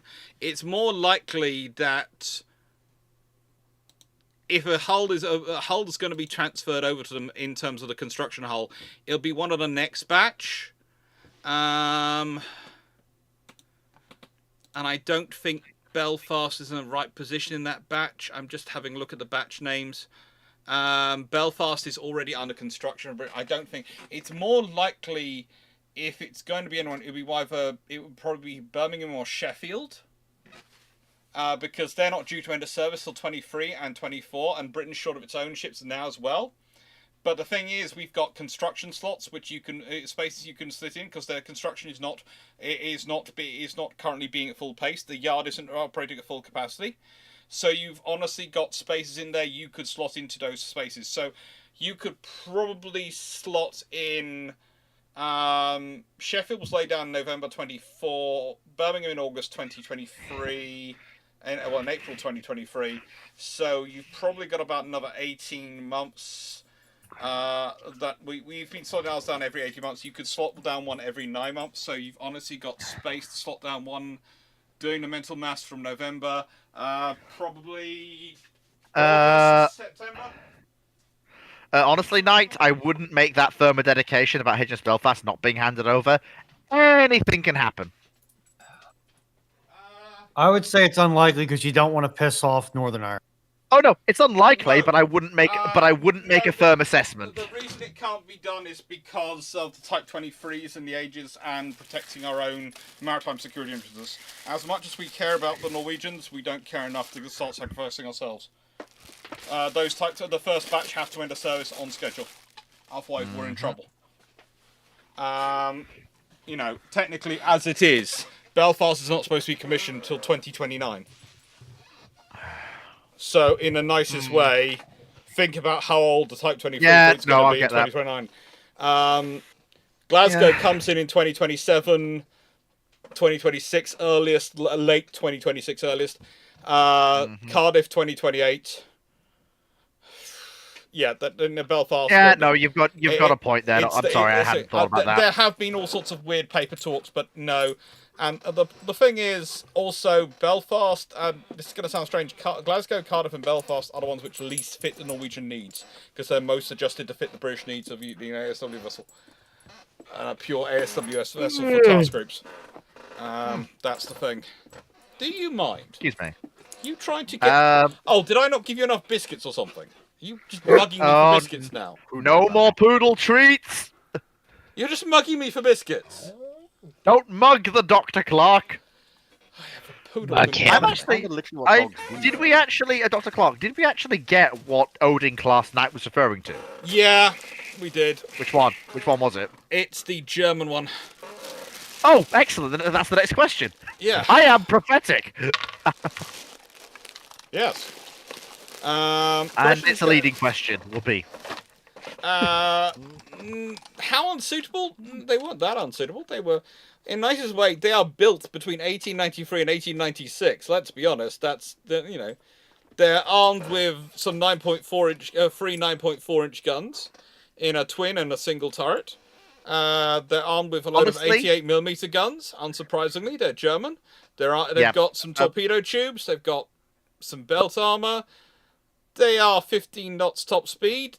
For the 1890s, they are perfectly reasonable. So basically, here's the thing. Now, bearing in mind everything Dr. Clarke said, I'm going to work through why this makes them suitable for conversions into merchant ships after the Great War. The width of their hull, mandated by having two single mounts forward, means they're beamy. This means that they can be widened easily enough to accommodate a decent hold. This is also made beneficial by their torpedo tubes, which mandate large volumes within the hull that can be easily cut away to create spaces for cargo. Have you actually looked at the picture of them? Yes, I know they're beamy in what? Yes, they are fairly beamy for a ship of their size. Their hull shape. I know. Yeah, They're but have you still- looked at how much the hull tapers down below the waterline? Yeah. It I think does, it's what- but it's They not are so still bad built that- on age of sail tapering of hull sort of shapes. They are, but Very it's not. much. It's not something that makes them unsuitable for. You can still convert them into merchant ships with relatively little work. And They're not they gonna- have they're a not gonna ram be- bow. They're not going to be as yeah? efficient as they're not going to be as efficient as a purpose-built merchant vessel. But I'm going to be real with you. Are you going to tell me that a merchantman wouldn't want a ram bow to Yeah, get other merchantmen out the way? yeah, but That's one way to corner your market. hey, but very quickly, like I say, I would point out, Knight, that any warship is unsuitable for conversion into a merchant ship, owing to the way they they're were built. converted owing into to the- merchant ships, but it's just I'm not No, sure no. how good I would call them to be.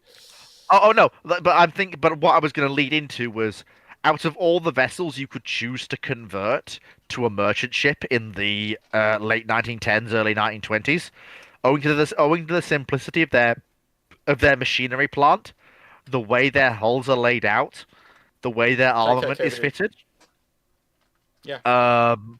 and the way in which they have served, of the warships you could pick for merchant conversion, I can think of very few that are better for conversion into general purpose tramp steamers than the Odins. How about the flag class sloops? Not big enough. Well, strangely enough, about 60 of them were converted into merchant vessels after World War One. Yes, but not general purpose tramp steamers. That was my That specific was thing. exactly what they were doing. Oops. I am having. let me Go have a have a look. look them up. Fleet, I think you need to ingest more iron brew. They are Yes. not big enough.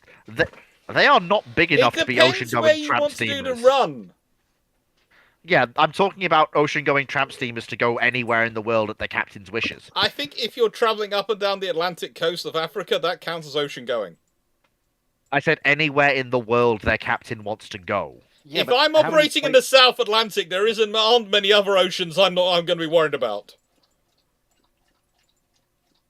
Yeah, What about care for the ocean you're dealing with, not really Ah, what might be near it. Yeah. but what about a fishing ship around the Falkland Islands? Well, Again, a that's the flower South class is much Atlantic. better for that. A flower class is much. Or the as a- Desolation as a- Islands? As a coastal or oceanic merchant ship, the flower class is fine. Also, as a large fishing vessel, absolutely fine. In fact, they're perfect for it. But I'm talking about a large tramp steamer that might go anywhere in the world, be independently owned. For that role, the Odins are probably better. Okay. They're about the right size as well. Did you get something stuck in your throat? I don't know if he's referring to a poodle here or a person. he's I'm referring to a poo poodle poodle. because he's looking at the dog. Right. I mean, I've got post stuck in my throat, but hey ho. You always got Ho stuck in your throat. Nice Aaron, so I mean, which is easier to work with? No this trick. is a PG channel. So which which is easier to Ara, work ara. with? No treaty plus 20 years of new construction, or Washington Naval Treaty, no London Naval Treaty, and 10 years of new construction. Washington Naval Treaty plus no London Naval Treaties and 10 years of new construction. Everybody wanted Washington, basically for various different reasons, and were willing to accept it. And it gives a basic baseline for where we are, and we also know what people were going to build when it came to if the building holiday lapsed. We have an So- idea what they were going to build for the first generation, but also I would point out to you, none of those designs come out of the study phase. So in the nicest way, we actually have no idea what they were going to build. We have design studies of what they were thinking. That doesn't mean that's what they're going to build. I can show you design studies which went on for years, which don't produce anything. I know, but I'm just saying that in terms of easy to work with, I would still prefer Washington with no London than no Washington Oh at no, all. I would definitely prefer no Washington. We have a reasonable base we can go off there. Plenty of design lineage that Yeah. two of which were actually going to be laid down, one of which were laid down if we were going purely off British here. There's plenty of those. We've also got the American books of this period, as I recall. I would Oi. also say the other advantage you have in that scenario is let's be honest. You want to really count out the production capabilities of the German Navy, especially, but also the Japanese and the Italians. You want to stop the chance of war, without bloodshed.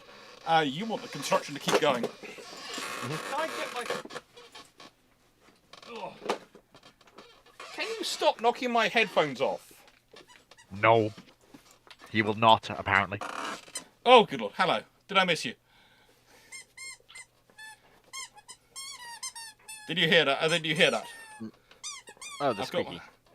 I've got the squeaky toy back now. Hope the microphone can still be picking me up and is still hearing me clear. I do apologise, but I have now got a happy, but no longer coughing poodle. I've just got a quick question for Rui. Yes. How good for tea is half a kilogram of Aero chocolate, half a kilogram of Oh boy. sweet corn, and a fish cake? No. No. Incredibly random assortment. Am I gonna have to come and make pasta? I feel like I'm gonna have to come and make pasta. Fleet will come and make pasta. Please do not say that. Just right. Moving on. Moving Moving on. Yeah, moving on. Next question, quick, before we get into the whole pasta discussion. Bowman Boy, what is the point in the new quick sink bomb the USF has? Why bring a bomb to a missile fight? Well, A, bombs were very useful in the war in the Falklands War, but also the point is, do you want to use a very expensive missile to sink a merchant ship? If you don't, then have some bombs. Oh, yes, I mean, also we'll point out there's a lot of combatants that aren't really like if the US is involved, there's a lot of combatants on the seas that basically aren't worth a missile. Look at the US wrapping up the Iranian Navy in the 80s. Yeah. They did that primarily with bombs because the Iranian Navy's assets didn't really have much in the way of active air defense. Yeah. And also were very vulnerable to just basic dumb bombs. Yeah. The same is still true of various navies now. The whole point of having stealth aircraft is you don't want large missiles sitting on your wings. You want to be able to pop over them and go pop, pop. Oh, bombs have appeared from nowhere above your head. You know, that's the thing. Exactly. I just figured out why everybody's been talking. Fellow panelists, we are at the 3-hour mark with questions. How much longer do we want to go? Well, we usually like to go to midnight, so we usually got about another hour and a half for me. If you're okay with that, Raymond. I can be amenable. Oh boy. I would rather just go to another hour. It's good prep for fleets to be, get used to the 5 hours of questions. Whoa! 4.5 hours of questions. Because tomorrow it could be about 6 or 7. So it's good warm up. Whoa! Hold on. You do realise I scaled back ramblings from what it used to be. I know, but that means you're out of practice with it. Oh no! You misunderstand. I am not out of practice. I just deliberately know where my limits are when I'm actually hosting the show. Hey, Fleet. I have to be really engaged in order to keep going. Red Fleet Timeline will be that. I did a 20, not 20, what was it? It was 16 hours for the 2-year anniversary of Ramblings. That was a good one. Hey, Fleet. Yes, Yeah. Get ready for your scope to be blown way out of. You have to remember, Fleet, that's all, in the nicest way, I did 36 hours straight. Because you're insane.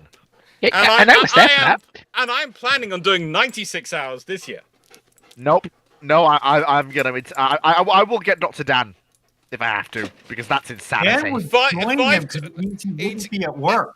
It's going to be 5 12-hour streams, 5 days in a row on the weekdays, and then the weekend is literally going to be another 36-hour stream.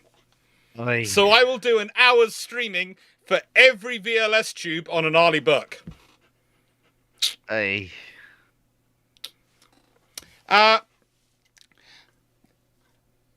Comment Simon Cameron, are there any other World War One cruisers still in existence other than HMS Caroline? I mean, actually, yes, there is. Okay. George Savarov. Yes. That was literally the only one. The one. Isn't there a Russian one as well? Yes, Aurora. Yeah. I mean, she's actually. Borealis? I mean, she's actually a Russo-Japanese war cruiser, which is even more insane. And she survived Tsushima. And Yeah. is there an American cruiser as well? I'm trying to think. Olympia. Yeah, Olympia. Yeah. Dr. Clarke, can you change your banner out, please? Oh yeah. I need to get my ears checked. I just heard Libya. I'm like, Olympia. The Fabric. I heard Libya, and I was just like, Fabric, you should Excuse me? realise that the poodle sparks joy has just made the poodle so happy. The poodle thinks that then means the poodle deserves extra poodle treats. And this is the thing is, I got him a new bag recently of treats out because he got through the old bag. And this one's going quicker than the previous one is. So, you know, admittedly he does deserve them because he's very good. But I'm going to have to start halving the amount. And when I do, Right on to the save his when waistline, you open I'm going to get hurt. Mostly by a poodle. Okay. Alliance. Based on UAE challenge I mentioned earlier, at the start of World War II, build your entire navy of choice around a maximum of 5 different gun calibers. I think you mean UAD challenge, because I think you mean the Ultimate Admiral Dreadnoughts, not the United Arab Emirates. I was gonna say, like, what the humps?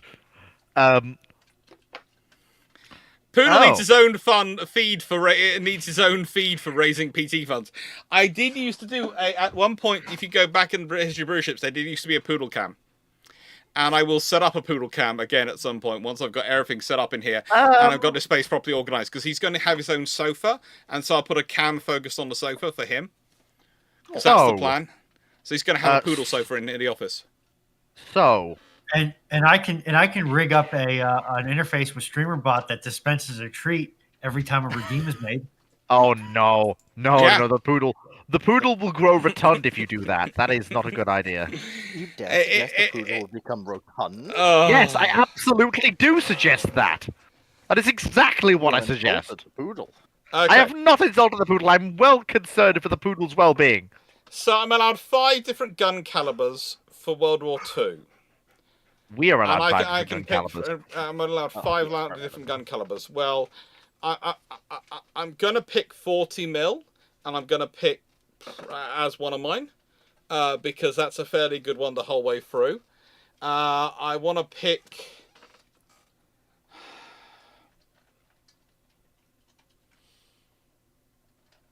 You see, the thing is, for some of the things I want to do, the 5-inch 38 is the best option, and some of the larger 5-inch. So I think what I'm going to go with is the 4.5-inch, because that's a good general purpose for everything. For my light cruisers, I want 6-inch. For my heavy cruisers, there is 9.2-inch guns available, and I prefer 9.2-inch gun over 8-inch, but 8-inch is more modern. But I think I'm going to go with 9.2-inch, because then that creates a differential.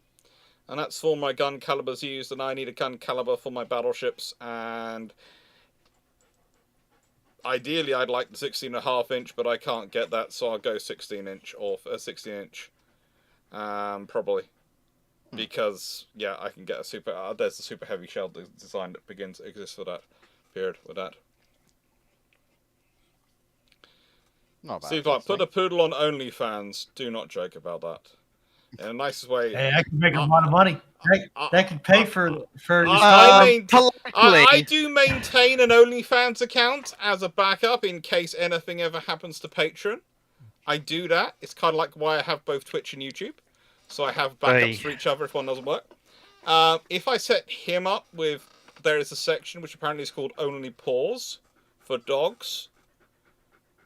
Or is referred to as Only Paws for dogs. I'm honestly worried about how much money he would make. Because I know this dog. If he thinks he'll get him a biscuit in any way, shape, or form, he will do anything. He has no shame and no limit. Yep. For a biscuit, he will do anything. So, next question. As in 1930s, the Free Bretagne class and Battleships Free Corvette class are needing replacement. Which will go first? Let me have a quick nosy at that.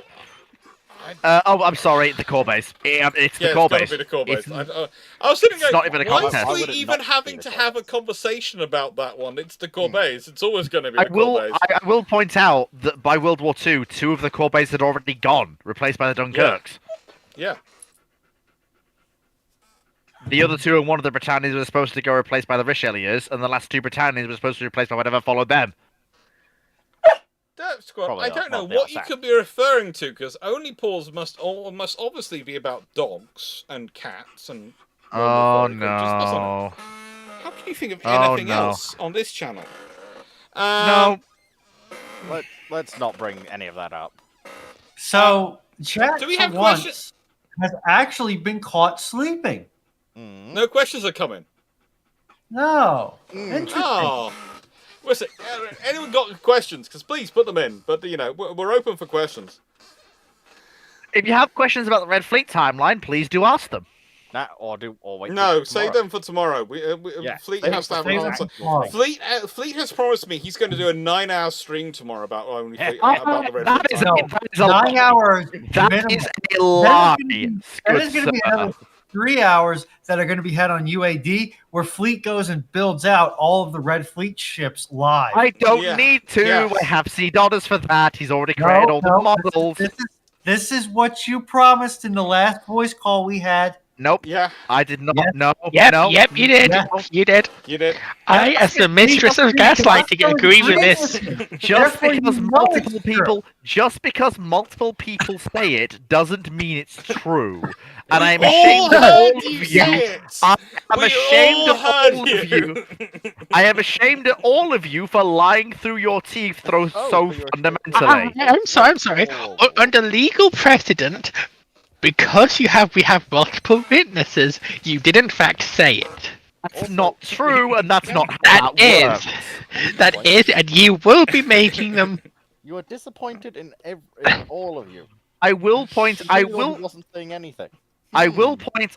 Not you, Dragon. Look. Anyway, the point I is, don't gaslight people, do I? I will No. point out. Don't, I will point Foxo. out. You only ever speak the truth, Foxo. You No, only she's ever a massive speak the truth. gaslighter.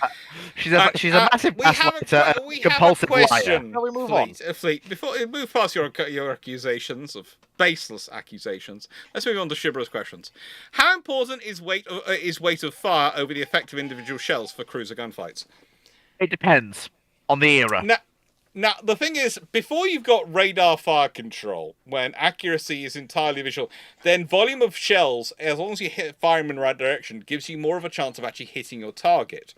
And the thing is, whilst people talk about, can you kill the target with it, if you can mission kill, that's enough. If you can stop the enemy being able to fire back at you, so you can engage for as long as you want, or if necessary close and engage with torpedoes and sink them that way, then that's a perfectly viable strategy. Once you have radar controlled gunfire, radar controlled gunnery, and you have the accuracy levels that brings at maximum ranges, suddenly the longer range of the larger calibers becomes more useful. So it depends if it's pre or post radar, basically, which is the answer, whether it's volume of shells or size of shells, which are more useful. Depend on range. Well, yes, but usually an 8-inch gun is going to shoot further than a 6-inch gun. I'm not talking But about that when when you you- get the really short combat ranges. It's like Well, it's very rare. two you larger get caliber guns. Once you see, the thing is, once you have radar controlled gunfire, those ranges become shorter range engagements become very, very rare. So we're talking averages.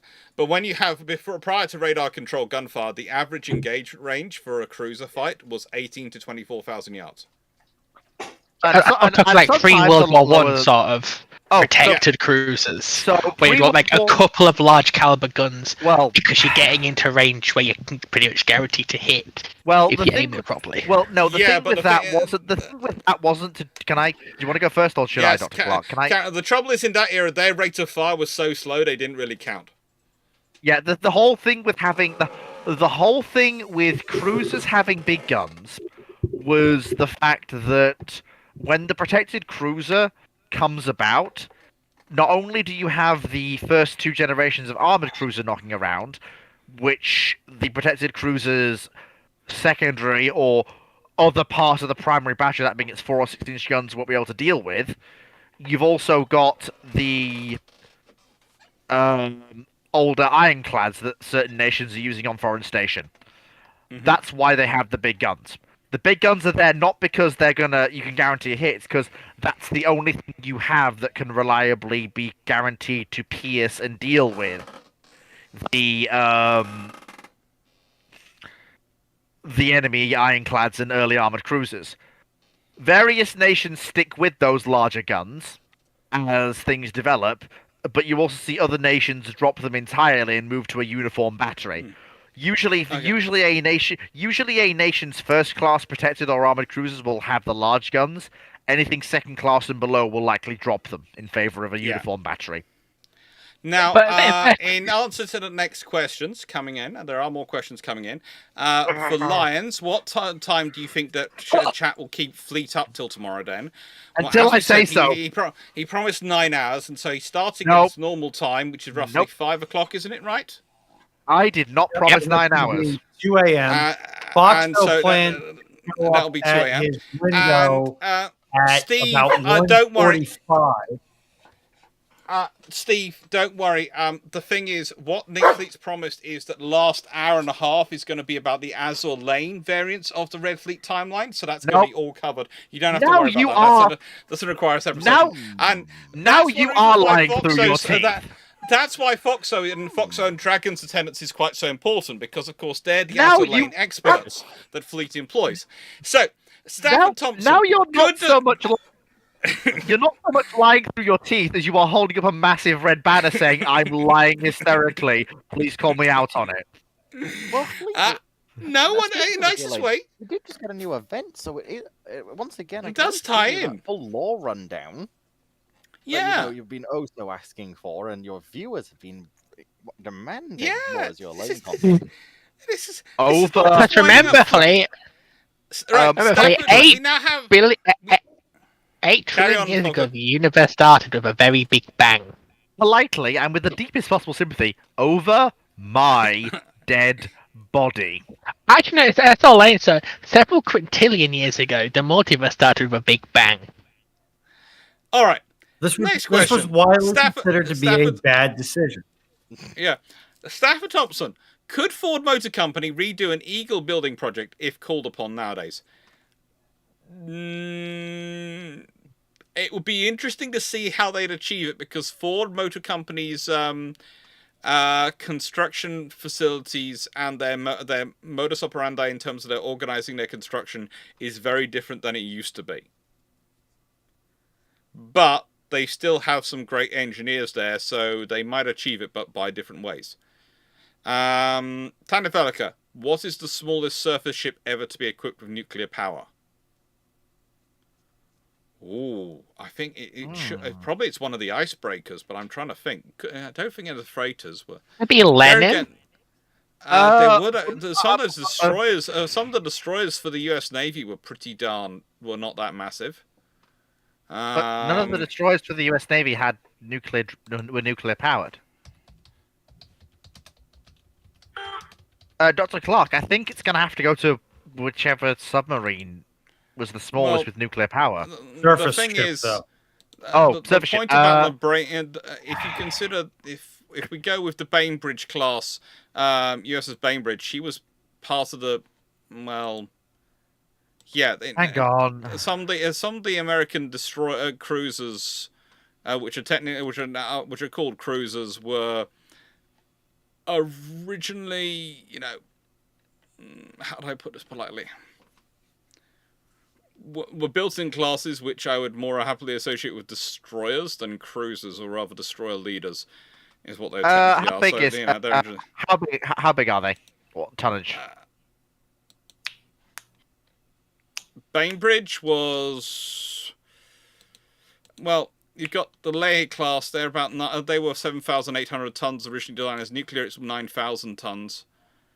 Yeah, but the thing is, they're built in the 1960s. That's fair. I was actually gonna. I thought Savannah might be in with it, but no, she's actually bigger than that. Yeah, and the trouble is, Truxton is the same. The Savannah, you know, these things. She's not a big merchant ship by any means, but she's not actually, well, you know. Yeah. And when we consider the actually nuclear-powered California-class cruisers, which were actually designed well over 10,000 tons. That's the thing. Truxton was 8,600 tons. So she's really quite... So it's possibly Truxton. It is quite possibly Truxton. I'm trying to think of anything smaller than her. I can't really think of anything smaller than her off my top of my head, which is nuclear-powered and a surface ship. No, I think you've got the nail on the head there. I think you've actually, you know, I think we're there.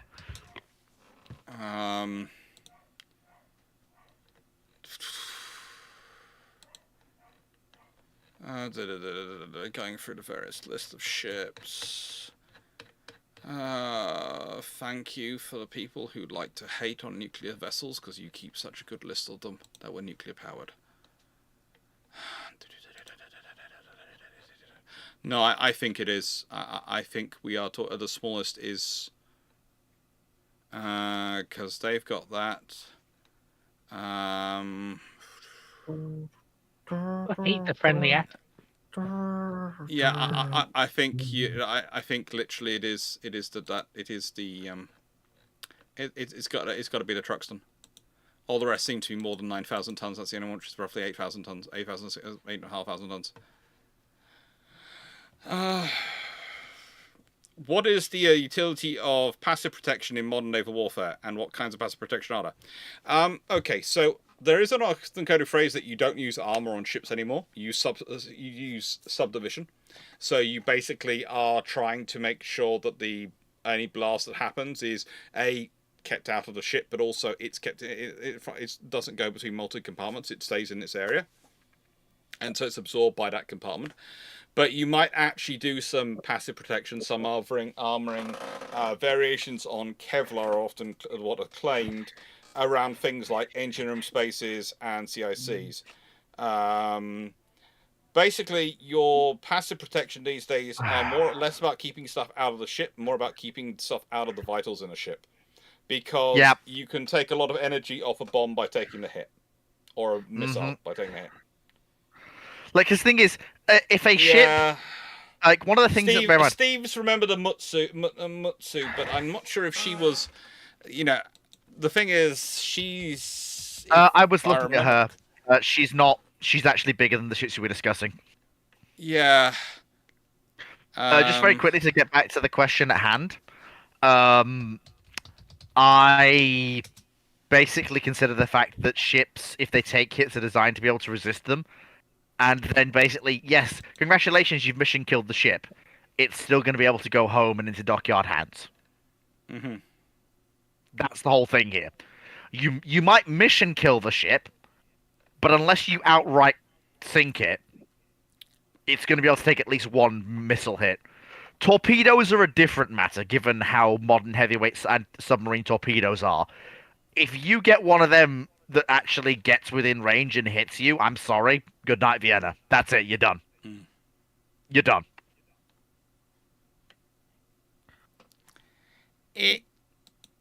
There is a lot. It depends on what size of what missile is hitting you, and where it hits you. There are advantages to things. You've got a chance with missiles. With torpedoes, you're just done. No, modern torpedoes are designed to break your back and break you in half. Yeah, you're done. You're done. That's it. Good night. Basically, what they do is they've designed to explode at just the right depth underneath the hull, that they remove all the supporting pressure on the hull, so the ship's weight goes kunk. To deal with that, you need to deal that. They have worked out possibilities of how to deal with it, but basically, the cost of building in enough steel and enough keel support so that you wouldn't have that as a problem means that all they have to do is expand the explosive of the torpedo to make it a bigger area, and suddenly you have the increased weight of all that extra keel, which is just going to make it worse. So yeah, you have it's a fun scenario. It really is a fun scenario. What is the group's favorite medium and heavy duty diesel engine, and why? Does he mean diesel engine as in power plant? Does he mean marine diesel? Does he mean locomotive? Cat. If you're talking reciprocating diesel engine, cat. I have no further opinion. Not my area of interest. I quite Volvo like Penta. Volvo Penta does make a good engine, though. I will say. Having got far too mucky working on them in my life on various occasions, Wärtsilä are always fairly nice. They are pretty darn decent for marine power, and I quite like Volvo diesel engines as well on trucks and cars. I have taken those apart a few times in my life as well. But Wärtsilä are they're good engines. They are very good engines. Honest, diesel engines right now are such a solved problem that it's usually not the rotating assembly that you have that much variance. It's the injectors and the intake and just the configuration of everything that is slapped onto the rotating assembly. I like Cat. I like Volvo. I haven't had many problems with Deeres, although I did have a Deere drop a starter gear into the flywheel. That was fun. Always fun. But, diesels are... There are some fairly good diesels out there, but it's kind of like petrol engines. We've now got them so well tuned that, frankly, the variance is very, very small. Black Horse, what happens if the Royal Navy decided to race a Berlin? If you're talking about World War One, they fundamentally can't. If you're talking about World War Two, they also fundamentally can't. The German coast by this point is a hellhole of minefields and coastal submarines. Linguistics. Sorry. What? What did I say? But you can figure it out. I can't. Use your words. Moving onwards. Actually, don't use your words. That's the problem. Yeah. That's the problem, the words used. PG-13, remember? No swearing. I didn't swear. Yes, you did. Well, by PG standards, you did. You did. Curse religion and its fundamental... Hey. Well, the thing is, if I wanted to race a Berlin, and the Royal Navy wanted to join it in that period, then I think probably what you'd be looking at fundamentally is it's trying to get to the Spree River, isn't it? Which you can sort of get to. If they want to race for Berlin, all they have to do is give a giant set of cat tracks to Warspite and power it off of her boilers. Doesn't work. Doesn't work. I was Warspite Machine Spirit will make it work. I was thinking more dog boats. I think dog boats could be your answer to your problem of trying to get there. I don't think they would, but if they were trying to do it, that's what they'd probably be looking at. It'd be the motor torpedo boats who'd be doing the racing. It would be the motor torpedo boats which would be doing the racing, and honestly, there are enough canals, there are enough rivers that, given half a chance, yeah, the Royal Navy would make it. But the thing is, would they make it in time, and what kind of shape would they be in once they got there? And there's all sorts of questions and problems. But yeah, they could. I've just worked out sort of going to Harvel, the Spree. There are options. There are rivers which are options, and there are enough connections that you can make it from the coast to Berlin, but it's going to be a long way. Stafford, I'm pretty certain it is the C9. I may have the displacement off a little bit. Crap. By the way, for those wondering about the difference between the Mutsu and the Trunkston, which we were talking about earlier, it's about 150 tons differential between their weights. So yeah, it's 150 tons differential, and that's how much the Mutsu has been out by. Not much at all when you're talking about thousands of tons. Because it was on something akin to I think it was a 250 or a 300 kW generator, and that motor puts out anything between 210 to 350 kilowatts. Okay. That's a nice and I think that's a nice diesel question going over. So, sorry, Stafford, don't know worries. You started answering a question, but then read out the question. So I was mentally going, "Oh, what one are we answering?" Oh, I was going back and forth with Stafford in chat. Yeah. The 15, it doesn't look like they make a 15 right now, but the closest bracketing, the C12 puts out up to 490 brake horsepower, and the C18 puts up to 1136 brake horsepower. Okay.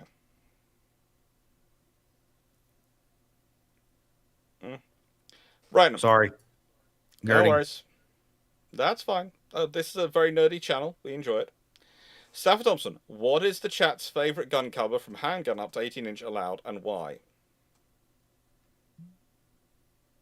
I refuse to pick. I refuse to pick on grounds it might incriminate me. So, what is the chat's favourite gun caliber from handgun up to 18-inch allowed, and why? Can I go first? Go on. Handgun, 9mm, long arm. If I'm going something subsonic, sub full rifle caliber, it depends on what I want to do. But I like 5.56. I like 9mm or 45 ACP. For something bigger, 7.62, 308. That size range is just fine and dandy. When you start getting into guns, cannon, 100, 120 is a nice sweet spot for me. And then for naval weaponry, I like my 5-inch and I like my 16s.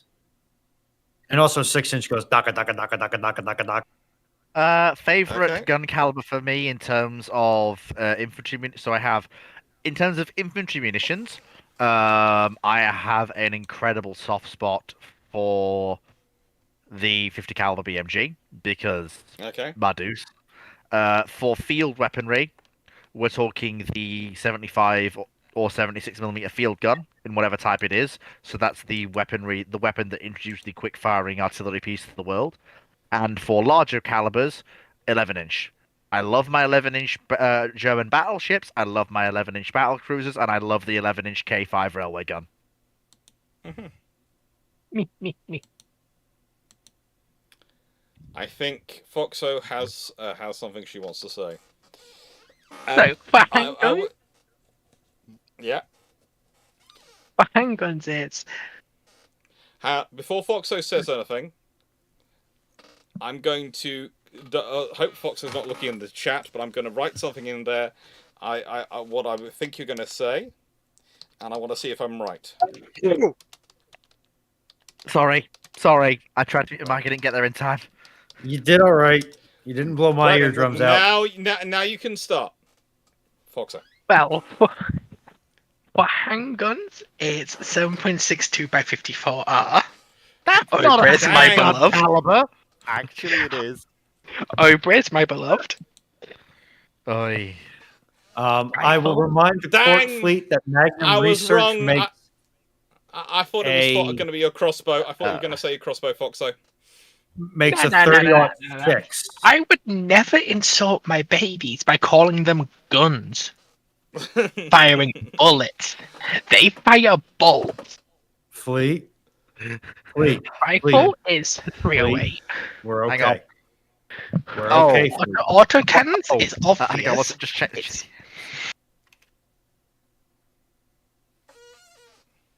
Alright. Can I finish, Fleet? Yes, Yeah, go on. Foxo can finish. I shut up. That's good. Small caliber autocannons. Sorry, it has to be the 30mm. Large caliber autocannons, I have a soft spot for the 76s. Automalera. Please, buy Automalera stock, it makes my input more valuable. I must admit, I like my 105s as artillery pieces. I like my 155s as artillery pieces. I think all tanks should have artillery pieces. Naval guns. Small caliber, I like my 5-inch because all the Decker. Mm-hmm. And then I'm going to be really controversial. Say the 14-inch. Which 14-inch? Vickers 14-inch. Not so controversial then. And lastly,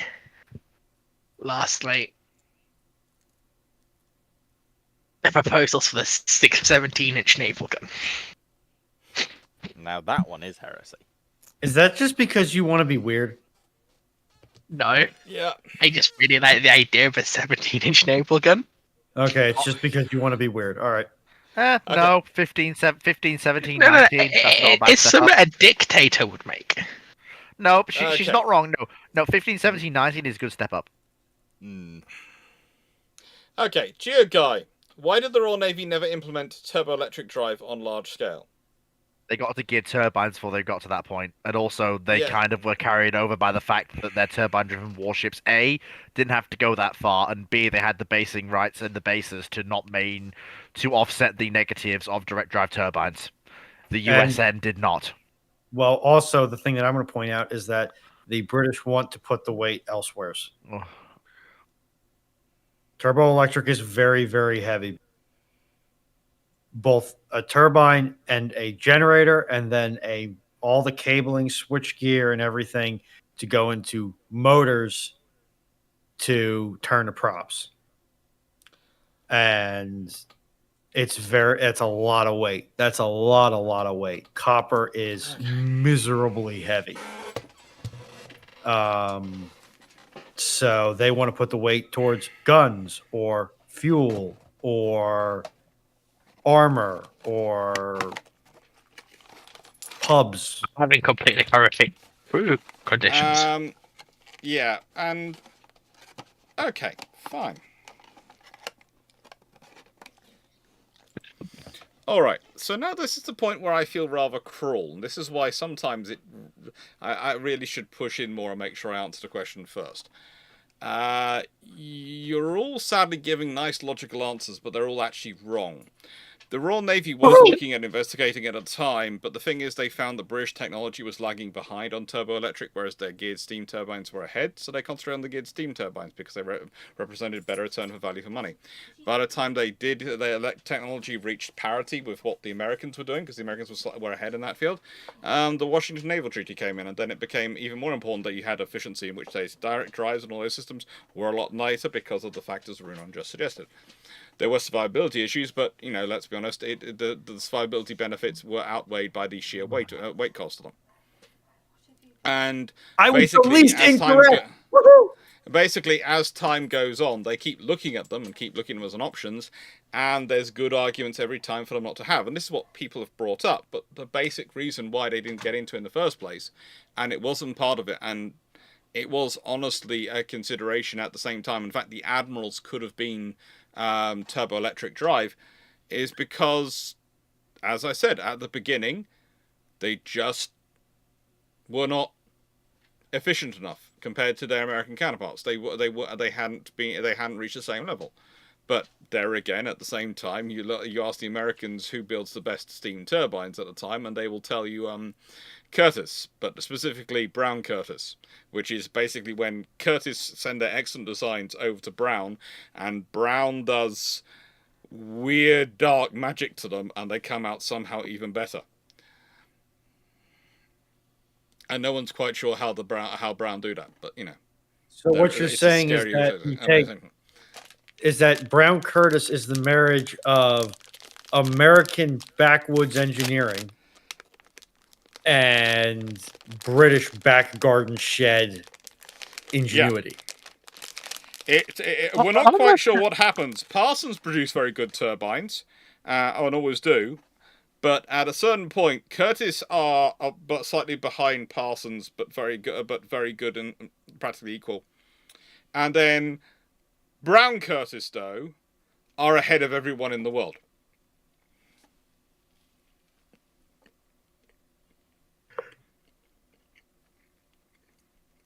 The demon love child of British does it sound like backyard, a Rolls of Royce British situation jetties and for the American thing? rednecks is that's horrifying. That's basically- absolutely horrifying. To be fair, it's a load of Scots combined with it's a load of Scottish engineers combined with a load of Scottish back garden sheds combined with American redneck engineering produced that lovely combination that is known as the Brown Curtis turbine, which I think up until wasn't beaten for power density till the 1960s. Mm-hmm. I have a spelling mistake in my ads message. I need to patch that. Okay. I actually have two. So, on ads, has the panel been getting a lot more gambling ads recently? I have no idea. Yeah. I try to avoid Honestly, seeing no. ads, which is why I pay for the things so I don't have to see the ads. Because gambling is making a tremendous amount of money in the U.S. because it's becoming increasingly deregulated. Mm-hmm. Con Cameron, I'm currently planning my 2026 motorcycle trip. Are there any points of naval interest you would recommend on the East Coast Italy? Taranto is already scheduled in. I have a random question after we get through this one. The East Coast of Italy. No, but talk to Italian military archives.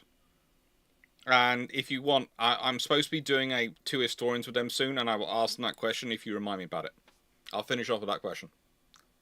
What is the European equivalent, at least in cultural image, to Harley Davidson when it comes to motorcycles?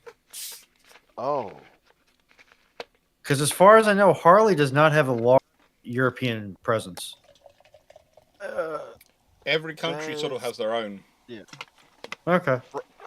what's it called? Britain had one for a while, but actually Europe quite like the Japanese ones. Yeah, we quite like the Japanese ones as a Honda was whole, but very popular. I'm still slightly bitter that Polaris killed the Victory brand because they made some nice bikes. Remember correctly, in NI, it's very much the high abuses that you just see old men riding around on. You guys have Triumph over there. That's surprising. Yeah, but nobody with self-respect gets Triumph. Oh. Well, to be fair, you could question some Harley owners' level of respect. to be fair, and this is going to sound you might not like me, but the last motorcycle I rode on, because I technically do not have a motorcycle license, so it was on private land, was a Triumph, and it was quite comfortable. It was perfectly fine. Has a turning circle of has a turning circle of a small oil tanker. It was about a 30-year-old Triumph, a 34-year-old Triumph. But the current ones aren't too bad.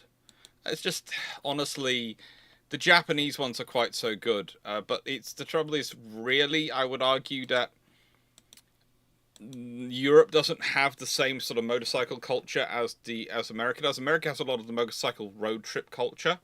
In Europe, We do, It's but more of a we keep we try and have that, but most of the biking is more about commuting. Ducatia probably the closest. Probably the closest.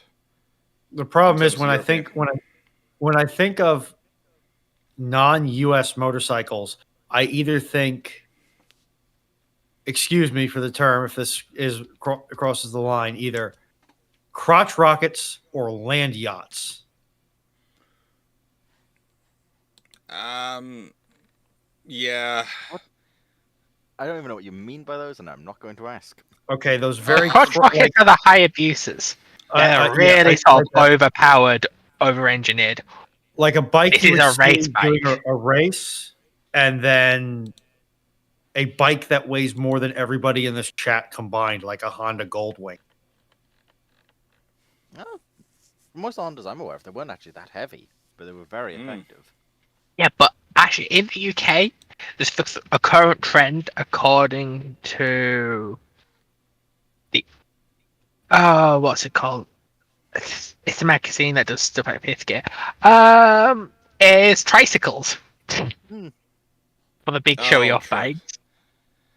To be fair, I've been looking at getting a reclining bike, motorcycle, a reclining pedal bike, because that looks like a fun thing to me. Mainly because I'm slightly insane when it comes to my bikes, and if I had one, I would want one that would allow me to pass unseen by below wall level, so I could just stealthily approach places and wind up family members by appearing suddenly. Hello, Granddad. That How are is, you? that is aggressively on Tricycles are on actually brand quite for fun you, to Dr. use. Clarke. I know. The thing is, the moment that the only thing that puts me off is the fact that other road reviews in the UK. There's a reason we have a jag culture more than we have a bike culture. Stephen Marr, 2 Bruships back. I asked about different science fiction universes getting different I remember that. non-fast and light tech from each other. What factions would be most entertaining to watch? Who would get their new toys? It depends who good gets lord. what. I believe the question was faster than light travel. No. Specifically. No, it was excluding faster than light. I'm just imagining Yeah. Klingons with wild staff weapons. I'm just imagining Gulliman with the galactic HoloNet. Actually, and the Lion with the galactic HoloNet. I think honestly, on average, we just agreed Star Trek replicators for most universes is. You give the Really Mechanicum useful. replicators, the Imperium wins. No, The Mechanicus already have them. They're the one faction No. doesn't really affect. No. They have replicators that only work. They have replicators that require specific STCs to work. No, You give them replicators, they can just say what they want. Boom, win. they have replicators that are energy matter creation. How has the Imperium not won yet? Because the Mechanicus doesn't let people use them, and the Mechanicus doesn't let the Mechanicus use them. And the Mechanicus doesn't understand half of what it has. I know that bit. No, the Martians do, Rui. The issue is that like Warhammer is the one setting that takes the size of the galaxy 1-to-1. Like there is entire subsectors that live like the Star Trek Federation. Oh, I mean, yeah, there are. I mean, like there is a large chunk of the Imperium that just isn't at war. But Even in the aftermath of the Great Rift. But I do agree with Rune. Seeing 40k with either Star Trek or Star Wars communication technology.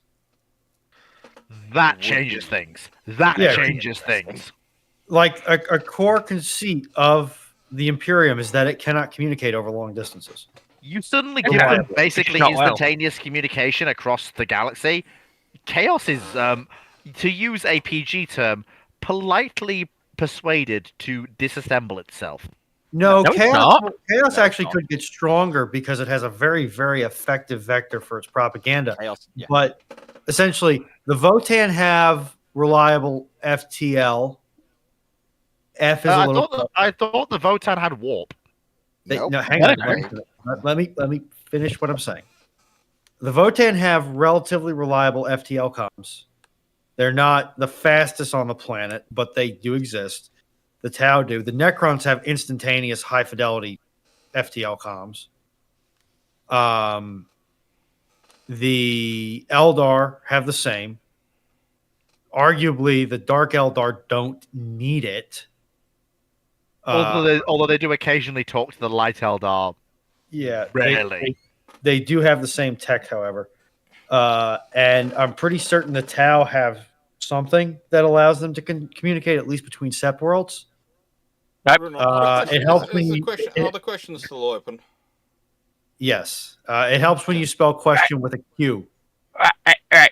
Do you know how the Tau Yeah, communicate with FTL speeds? They Carefully. literally chain boys in deep space. Who'd be more Actually, entertaining not to from the acquire far new side. toys? Basically, Stephen Mudd, the answer to the question of who'd be the most entertaining to acquire new toys is always going to be the orcs. Oh always no! gonna be Make the it. orcs. I'm sorry. No, the question, Fleet, is who would be the most entertaining to watch acquire their new toys? That's always going to be the orcs. The moment you say the word entertaining, it's going to be the orcs. It just Yeah. is. The mushrooms it is. Okay. Just give the orcs Star Trek transporter technology. Oh my god! Right, all- Because- Fox knows what we because- mean, right, Fox knows this mean, but inside you are 2 wolves. That's good. It means my new gun works. No, actually, you want to have complete satirical entertainment. Give the I Federation think so. any Imperial warp vessel. Rabbit. Yeah. Oh. No, right. And just watch the Federation's engineering corps have a progressive extended meltdown. You say that, Rui, something better. Give the Federation Orc Tech. With the caveat it still works without the orcs. Now, I will say Oh. one thing here, though, Foxer. Remember, Oh, you the have fun. Starfleet Corps of Engineers are literally described as That's what miracle you're saying, workers Karen that Treat. continue to turn Apparently you should go rocks give yourself a into Trekkie Bicky. replicators. I'm Gotney. So Oh, that's they terrible. they will probably believe it. And then You've just go, returned. how is this working? Well, The big fluff has decided he doesn't want to go peacefully into the night. He wants to rebel. You can't go, He's not allowed to rebel. he Well, has now to I'm just sit and take it imagining quietly. Starfleet replacing their phaser banks with just bits of like intel's just like paper that says Zap. nah, they'll still good keep lord. the phasers because it's more reliable, but... Right. Okay, You just trick Got it. everyone into thinking they're phasers. so. Next question. Derp Squad, S3 Viking. A projected project had the trifecta. It was under budget, early, and effective. Are there any other projects that also have it all free? I can think of, well, I can't think of any, but I do know that something exists. I just can't think of them off the top of my head.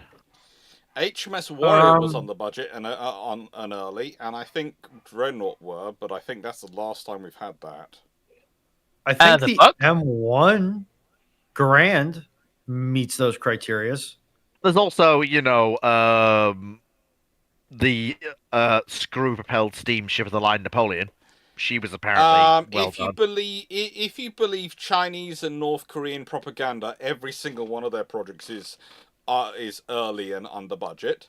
I mean, but why you can would we? decide whether, in a nicest way, the reason you can tell it's propaganda is when they claim every single one of their projects is that way. It's kind of like when people claimed the Saratoga and Lexington were exactly the weight they had to be, maximum weight they could be under Washington. Dr. We all Clarke. know the moment you claim something is everything is perfect. You have to remember you're dealing with humans. There is no chance everything is perfect. Stop it. Dr. Clarke, are you insinuating that the civil servants of this great nation of mine would lie to the international community? Yes, Yes. yes. Yes. I'm offended. Yeah, we do have Alex. We do have a corgi. We have a poodle and a corgi. and the corgi was woofing in the background. Probably complaining As much as because you think, as much as you think the poodle has opinions about the pecking order of that household, wait till you see the corgi. The corgi has many opinions. There's a reason the corgi hasn't been turning up in here that often, though. That's because the corgi has decided that he has a new spot, which is his, and he must defend it. So he's colonized the sofa in the lounge. And as far as he's concerned, that's his sofa, and Lord help anyone who tries to remove him from it. So this is why you have the poodle in here. Allegedly, he also would judge your parking job at the last house. He judges everyone's parking job, even at this house. We're debating how much the corgi judges people. What are you looking for? So, I had a really cursed thought, Dragon. There. He's had his one for this evening. It's only 10 o'clock. Yeah. That is. Because in the previous question, He won't take them unless he's got giving hands. Battletech access to Titans. They accept us. They're also wondering about the corgi's level of judgment of your parking. Again, ability. I will still say that Battletech No, is actually better. He's like me. He judges everybody else's parking inability. Yeah, but imagine Comstar bringing warlords and How warhounds. You're living up to your name by phrasing as you're judging everyone else's parking inability. We want to finish that statement there. Sorry. I will still maintain that the best way to fight mechs in Battletech is with. Reversed. Why does everyone else not park within the lines? I at least moved my car. Okay, Fleet, We I wonder where the apologize. corgi got it from. You both were having an entire conversation right over Karen. So I'm like, okay, let's moderate my fellow panelists. Apologies, but we may now continue. Okay, so next question. Lions, if the ship-shaped crew was a 40k chapter, what would be their parent chapter?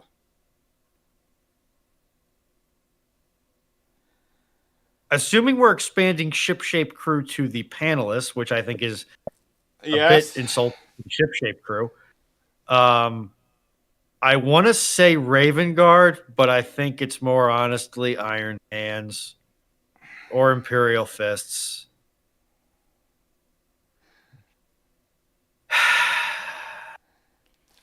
Take my autism card now. I was just thinking.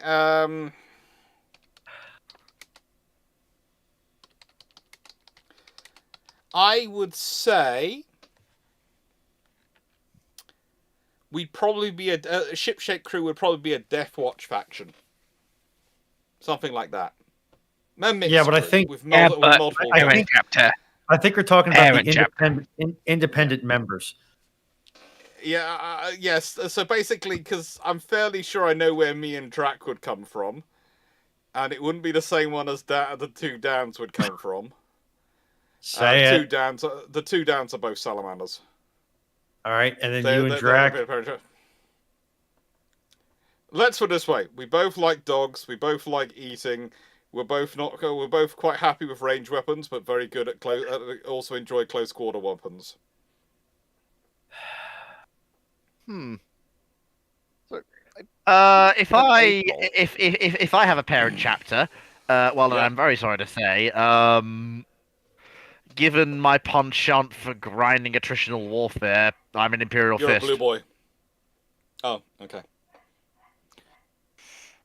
As much as I'd love to say I'd be based from one of the Dark Angels ones, it has been pointed out to me multiple times, and I do have to agree that I'm actually more based on. I would be more similar to the Aurora chapter. Although actually, not a legion to be based off, Dragon. Although actually, given some of my one at a time. You see, I would say Foxo is definitely White Scars. No. I'm sorry. Let me explain this why. Yeah, well, let's hear this. She's independent, high speed, and absolutely terrifying in any scenario which involves combat. That is White Scar. I've also just realised something. Let Fleet finish. I've also realised something. It says chapter, not legion, and in that case, Yeah. then I'm sorry. Raptors, logical, down to earth, no time for this religious nonsense. Yeah, raptors. Camouflage. Counterpoint. No, Or you me. deleted yourself when you added in logical there. You love the Hosh, therefore you Yeah, cannot you claim love to be the logical. Hosh, So my guy. Logic, that's a logic gone. has That's gone. nothing to do with it. I'm insulted That's by being called a white scar because kill, maim, burn. Kill, maim, burn. But Foxo, Warhounds, baby. do also like your tribal adornments, Yeah. which is very white Kill, scars. maim, or burn. wolves. And for a fleet is an uncivilized savage who doesn't know who the warhounds are, I'm going to be very annoyed with him. It's the fleet who are the warhounds. You expect him to know that one? Let's move on to Colin Cameron's move on. question, quick, to save Does fleet. anyone, does anyone we know who know- the warhounds are? Moving on. Oh. We'll do Colin Cameron's do it. question. Do my anger roll. Do we know which ship had been earmarked to receive the British standards from the Battle of the Waterloo? The provisional order was given for them to be taken to UK when the French looked like winning. No, it was probably going to be the frigate, though, which was in the nearest harbour, whichever one they could get to. That you have to remember, they didn't fix which ship because, despite people claiming, oh, this ship was going to be ordered, this ship was going to be ordered, it depended on which harbour they could get to, which was going to depend on where the French cavalry were. Yeah. So the French cavalry got ahead and blocked roads, they had to go to another one. So there were frigates in various ports up and down, and waiting if they needed it. And, yeah. The Warhounds were the 12th Legion, weren't they? From memory. 13. If I remember correctly, they were No, it is 12. Yeah, sorry, you are right. 12. world They're eaters. Angrons. Yeah, Angrons. Angron's lot. Yep, they become the world. Yep. leaders.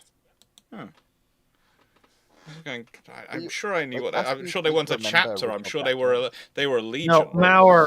Yeah, they're Char- the original Char- legion. Charles Mauer. Hmm. It's not that a host lover can't be an efficient and graceful raptor. It's that the host lover can't be a low profile and subtle raptor.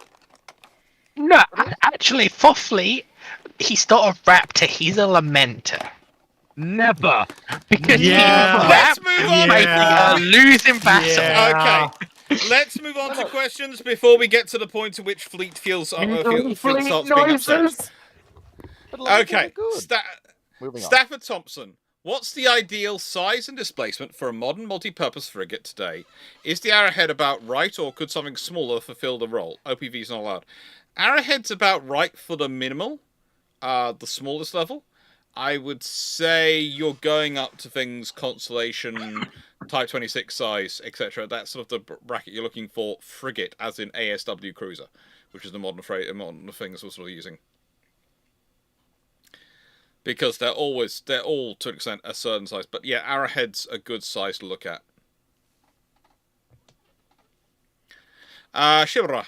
What would you consider the most unconventional but effective naval power plant to have seen service being considered?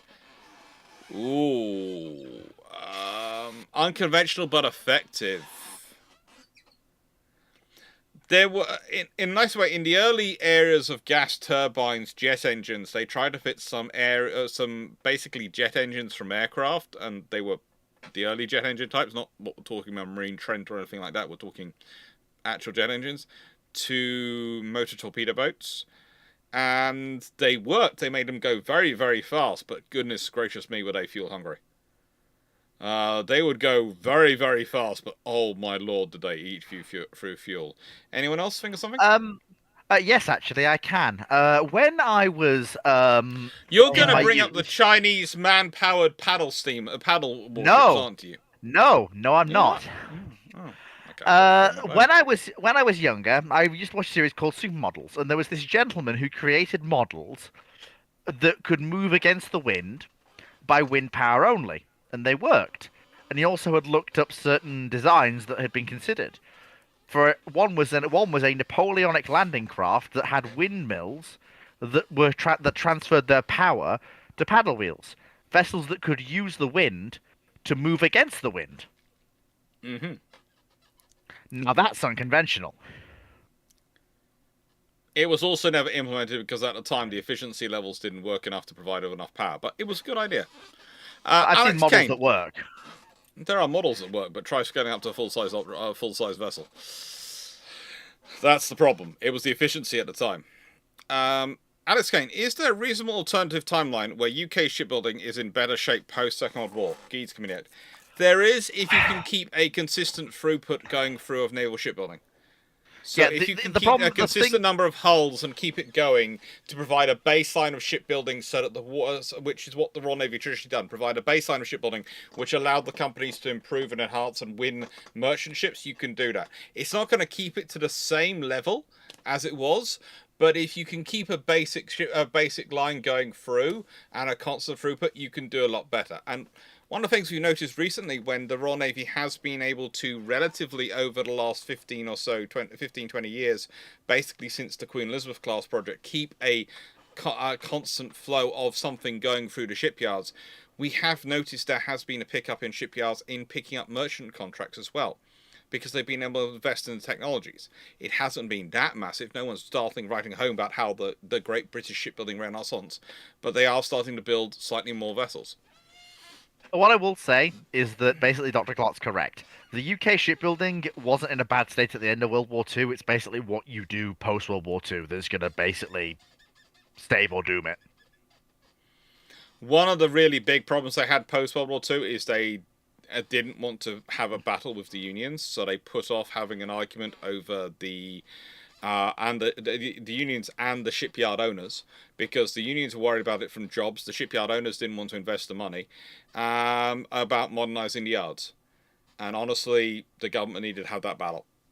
They needed to force it through. And the things they traditionally used to force it through, and Fleet will know about this, but you will probably have heard me talk about this past, is they used the naval ship construction as a way to force through upgrading the yards. Because it's very fun to turn around to the yards and go, so we want to build the ships with this latest technology for their safety, in terms of their improvement operations, so we want them to be welded. And the yards turn around and go, well, we prefer to do riveting. Well, then that's fine, you don't get a contract. And that's how you win the argument. Because you just cut them out of the contracts, and then they go, okay, so they have to. And you're not having an argument over, you need to upgrade this. They're having an argument of, well, we're not going to build it with you because, we're going to go with this yard. And that was the other reasons why they had the naval yards, because in a nice way, the Royal Navy dockyards, you could invest in it and would have it. And then you go, well, nice way, if you guys don't want to invest in technology, we'll just build them in our own yards. Yeah, and that suddenly made people talk real quick. Yeah. Yeah? What do you want to say, Fleet? I said suddenly that made people willing to talk real quick. It does. It makes them, not just talk, makes them willing to do the work, because if they're not going to get any construction project from the Navy because they're not doing the technology the Navy's requiring, then suddenly they're going to be in trouble. And it's only going to, all their competitors are going to look at it and go, well, we can go for that. And that's how you drive it. You basically do it. This is the trouble. Some of the methodologies that governments used to have of almost soft power, economic soft power, the governments have got rid of in the name of efficiency. I know. I think getting rid of naval dockyards, it was all done. It was all done on the idea that the commercial system was going to be more efficient and was going to be better. But in many ways, it was advantageous to have it because it was a weapon that you could use to force them to do what they needed to do without forcing them. If that makes sense. What would be the preferred city, town, or village for Runon to move to in the UK? Send him to Mosborough. I'll look after her. Affordable internet connection, 40K accessible, and with employment at a decent wage for electricians. Nottingham. Are you willing to work on a farm as an electrician? I've done that for many years. It's a non-issue. And come to Ipswich. We have a Warhammer store. We have farms. Now we're in need of electricians, and now I may walk up to some of the farmers and be like, okay, because you didn't actually spend the right amount of money when you first did this, now you're going to pay me to rebuild the whole system, because the whole system is, and come to Ipswich. We have a Warhammer store. We have farms. We have a Warhammer store. We have farms. We're in need of electricians, and we're in need of electricians. now you're going to pay me to rebuild the whole system because the whole system is Because I doubt that that's just an American mentality. I know, right? Down here you have the various thing of it's all subsidized, the electronic improvements, so they don't care how much they spend. I would actually suggest either Nottingham, because that's where, headquarters of Games Workshop are, including Warhammer World, so Runon will never be bored there, or Newcastle, where we've got a very large amount of Games Workshop stores. We have the Tyne Weir Metro network, which has a constant need for electricians for either railside work, trackside, HQ, platform side, or rolling stock based. We also have a number of Siemens major factories up here, as well as a number of other very good things. So, and it's the north, where basically forgotten about, so things are pretty cheap here, honestly.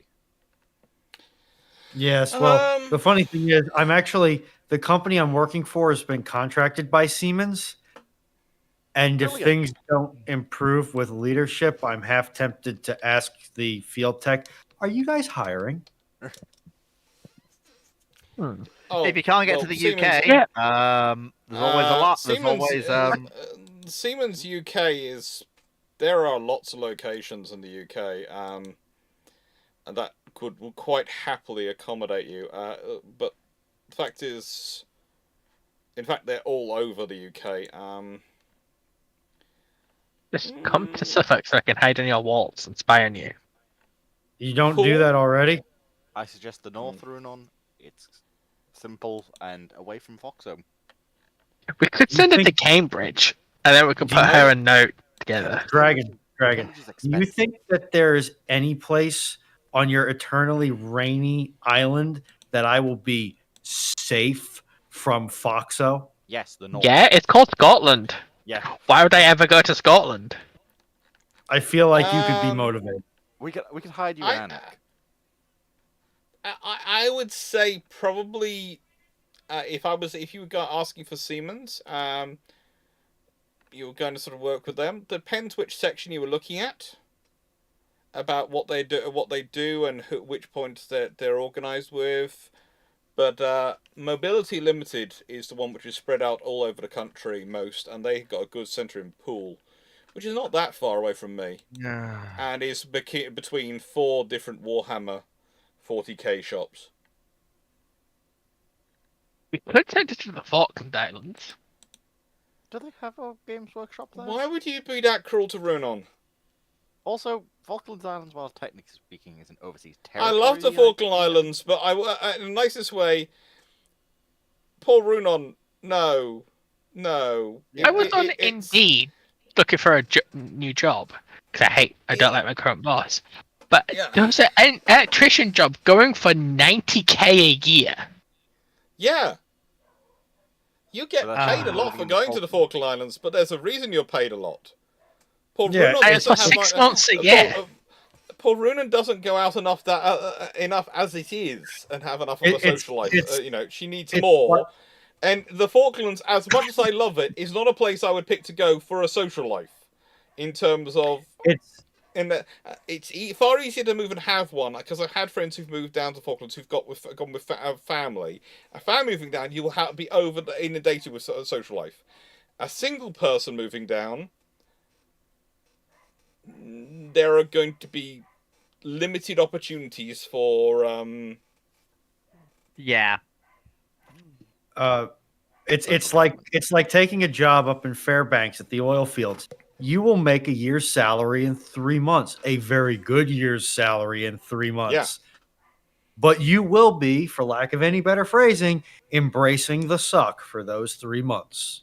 Because you'll Yeah. be in Fairbanks, Alaska, where there's more polar bears than people. If not friend, why friend shaped? This is why you like the host. Do we have a next question or? Okay, Yes, we Black do. Horse. Black When Horse. were coastal When were blackouts? coastal blackouts a good idea, and when were they not? They were a good idea in times when people used visual signals as their navigation aids.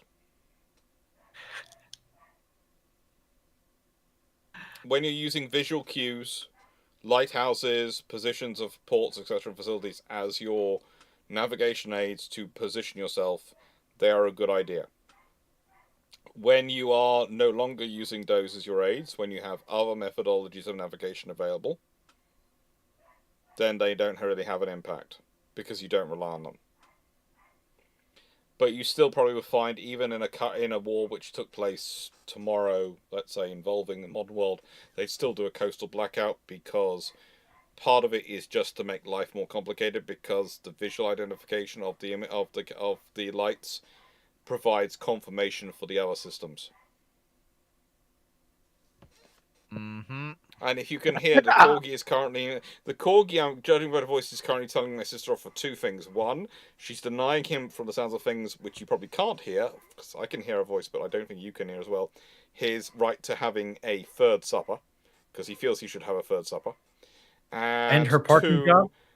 a second walk Ah. for the evening. Hmm. You see, the thing is, before people start on a Sunday morning, I basically wake up and take the poodle for a long walk. So he's had a 2.5 hour walk this morning. And that's his walk for the day on a Sunday. Basically, I walk his paws off. Most days he has about 2 half-an-hour, 2 45-minute walks. Corgi likes 3 to 4 20-minute walks a day. The Corgi always feels he should have another 20-minute walk. This is why I volunteer for the poodle walking job, not the corgi walking job. Because you will never satisfy the corgi. Because you'll do 20 minutes, because that's as far as he can go before he needs to be carried. And then he has to come home. But the moment he's slept for about 40 minutes, he wants another 20-minute walk.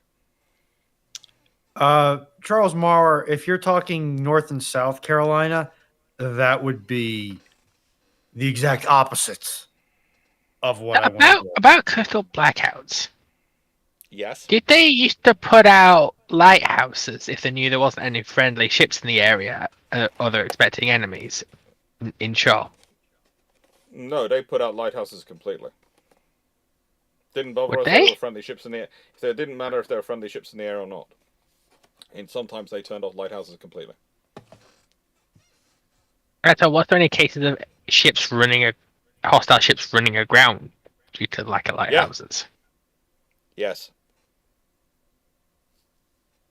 How much? You have to be.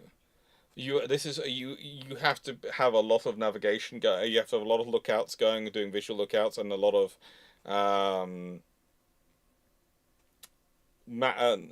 dead reckoning navigation. A lot of systems to try and make sure you can navigate close inshore in the darkness. But again, it's something which is more common in the age of sail for ships to be lost that way. But you have to remember, one of the things, lighthouses are, in terms of how we see them, are actually in the period of sea travel, are actually a relatively recent addition.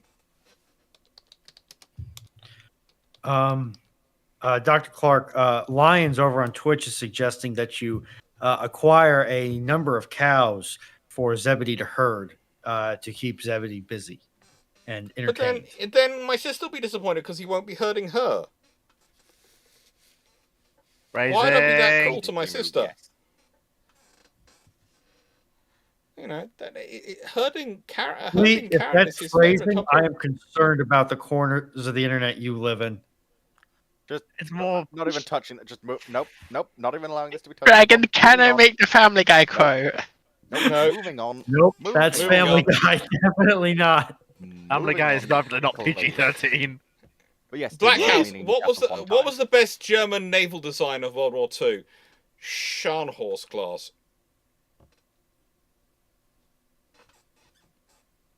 As a design, they are the most effective for what they're required to do. I would say, whilst I love the 21s, they just don't come into service soon enough, and that makes them they're so complicated to build. They can't churn them out any quicker than they're doing. So that stops them being as good. Knocks them off the top spot. Type 7s are fundamentally good submarines, but they're also fundamentally rewarming of World War One submarine designs. And you say, yeah, the best German naval design is Scharnhorst class.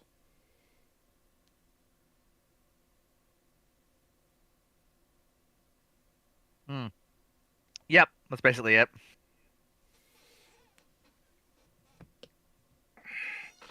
How critical were the CB's construction battalions during World War II? Massively critical. But what's interesting is they are quite famous. Their Royal Navy counterparts are less well known, but were equally important. But the thing is, the Royal Navy ones mostly worked on existing infrastructure and improving and keeping it going, whereas the CBs were fundamental. Probably this is one reason why they're famous, is they have to build infrastructure from scratch. And they're not. Also, the Royal Navy ones do not have the cool name. Let's be honest. The construction battalions, the CBs, are just a cool thing, and they have all the. They are really, really interesting. The interesting thing is you will know when America's getting really serious about the Pacific as a potential war zone, because you will see the construction battalions getting new equipment, getting upgraded, getting invested in again, because they are a very useful adjunct to your forces, a very useful capability to have to make things work. And yeah. What's wrong, Fleet? Jonathan Moon has apparently got a question in there about the most modern ship, Dreadnought, had a decent chance of beating in a fight. Oh.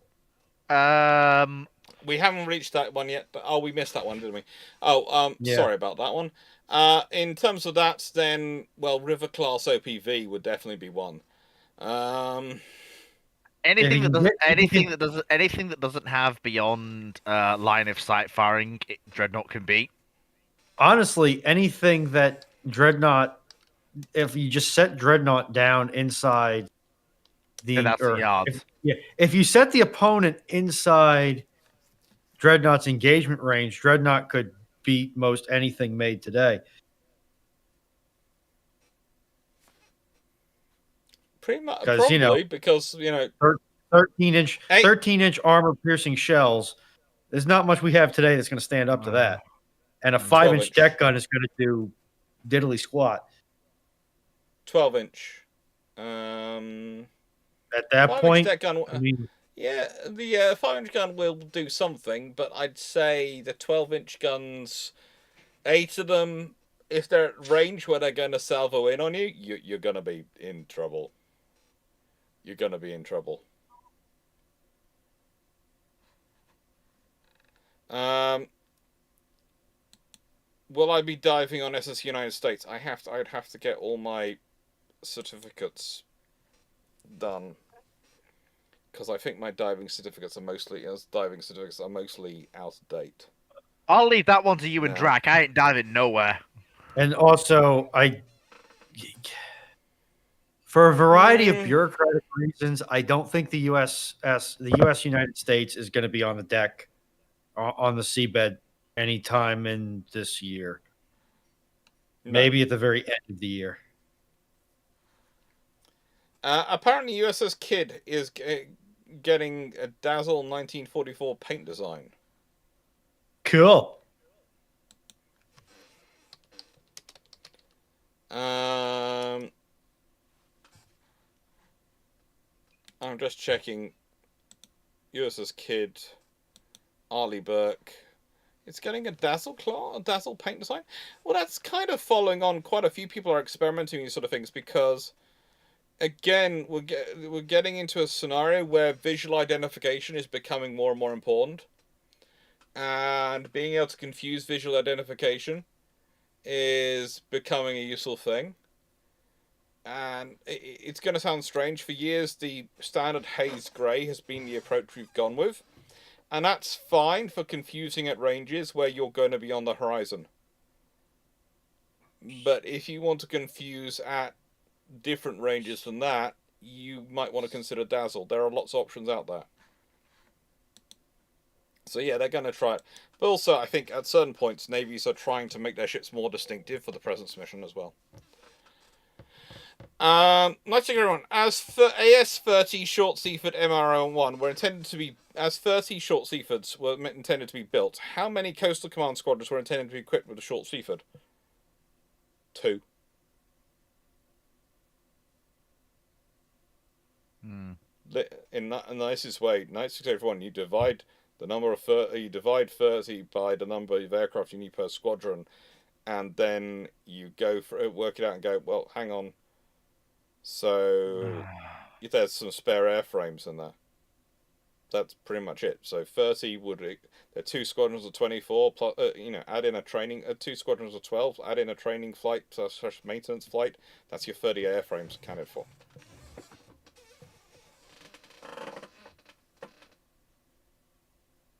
Fair enough, Stafford. Derp Squad, given that Juggalo makeup can actually completely knacker facial recognition AI probably quite well. Apparently, facial recognition AI cannot get past monochrome clown makeup. So Hey, if you want, Dazzle, if you want to have real fun, okay, and I'm not suggesting anyone do this as as an actual thing, but if you want to have real fun, according to one of my friends, said she could, if you're going through the things which are doing the whole airport security AI stuff, if you have lipstick and you just make your lips accidentally bigger, that can confuse it. I'm not sure of the truth of this. I haven't ever worn lipstick.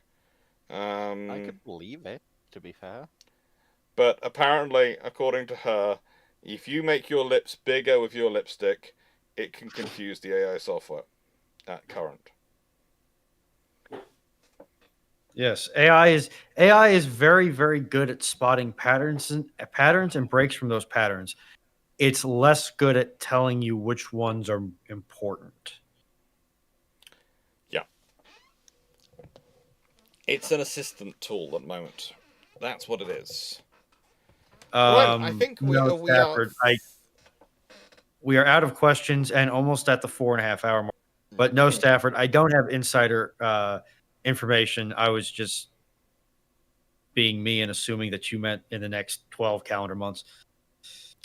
Look, as I've said, if I manage to reach the point at which this channel is self-financing enough to which it can fund a trip to the United States, I would love to do a solo trip to the United States, although I've been told by Dr. Dan it won't be a solo trip to the United States. He'll come with me.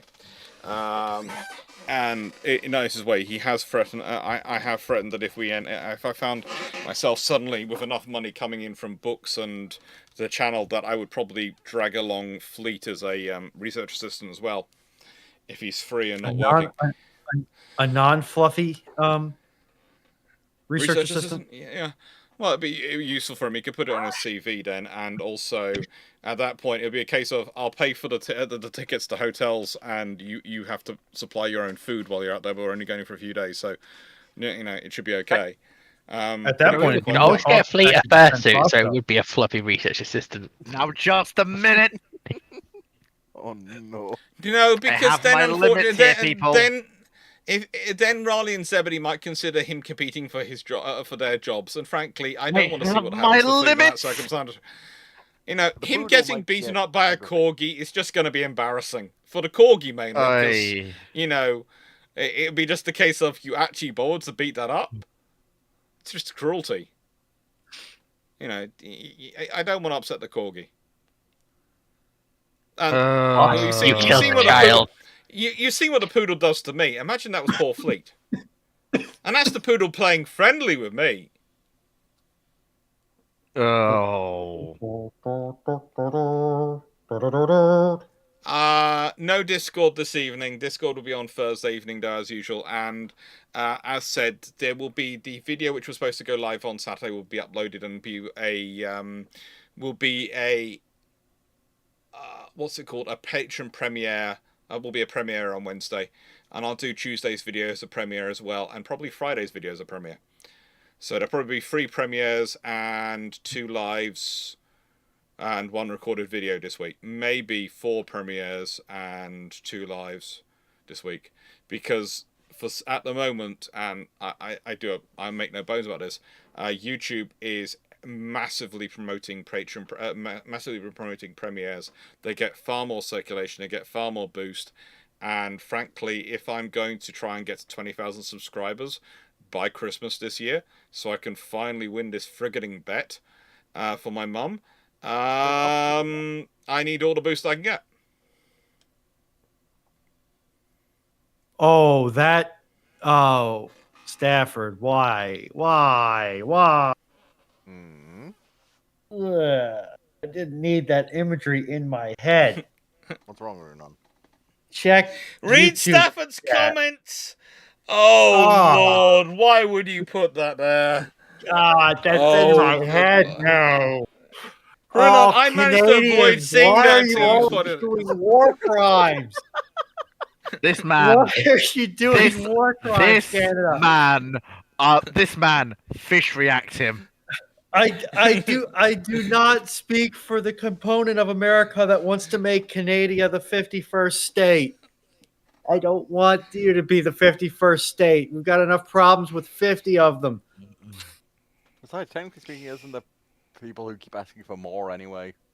Like, Also, very then I specific have to go learn power French others. because of Quebec. I don't You- want to you- learn Yeah, this French. is a You problem for really- America. In the nicest way, if you get Canada, you also get Quebec. And it's just a case of you really I will want just Quebec. point out: do you really think that the Americans will allow French to exist as a language? think- I You don't think think so. Quebec will allow us to not? And then we also get a second Texas. Why do we need Texas and Snow Texas? And in case I thought that anybody's was wondering who I'm referring to, I mean Alberta. I'm sorry, but the US Army would get access to the Alberta Rat Patrol. The ultimate special forces. I'm just more worried about what Canadian guerrillas might do against the US in that case. I'm more worried about what Can Goosecom will unlock. For those that don't know, the Albertan Rat Patrol are the people who ensure that Alberta stays the only place on the planet where the rat doesn't live. I'm going to cap off this Bruships with a very interesting take. The Tower of Babel is a story which shows that even God fears a strong union.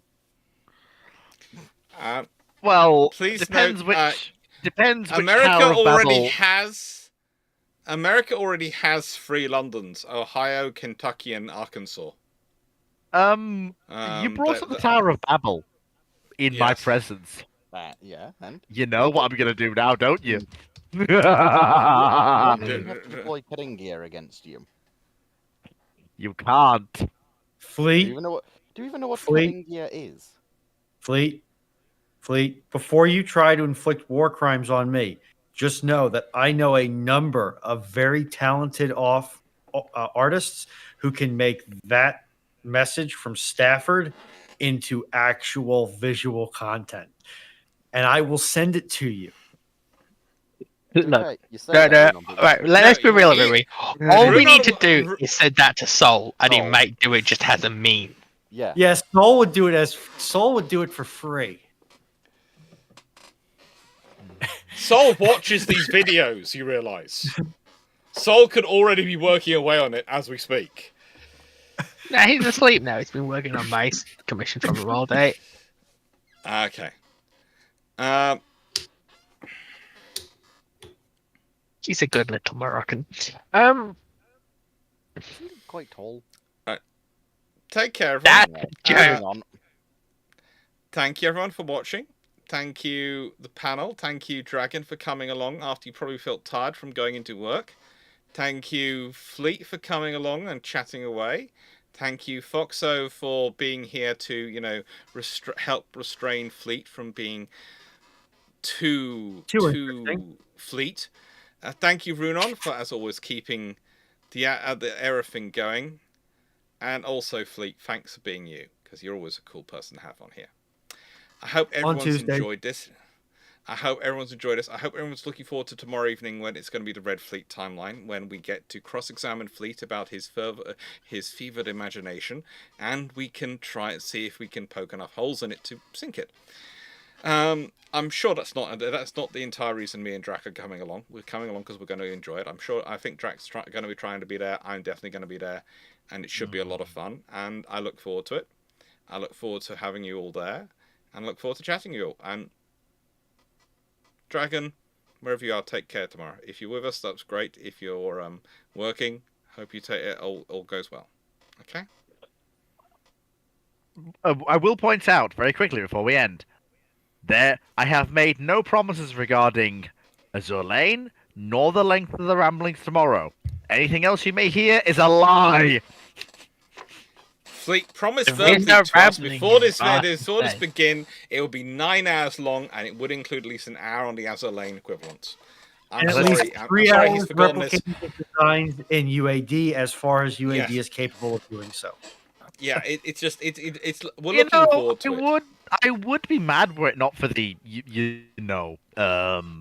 almost blatant level of it's you're not even trying. Yeah, but I mean, jokes aside, I am going to enjoy going through the particulars of the Swedish nuclear program for you in this one.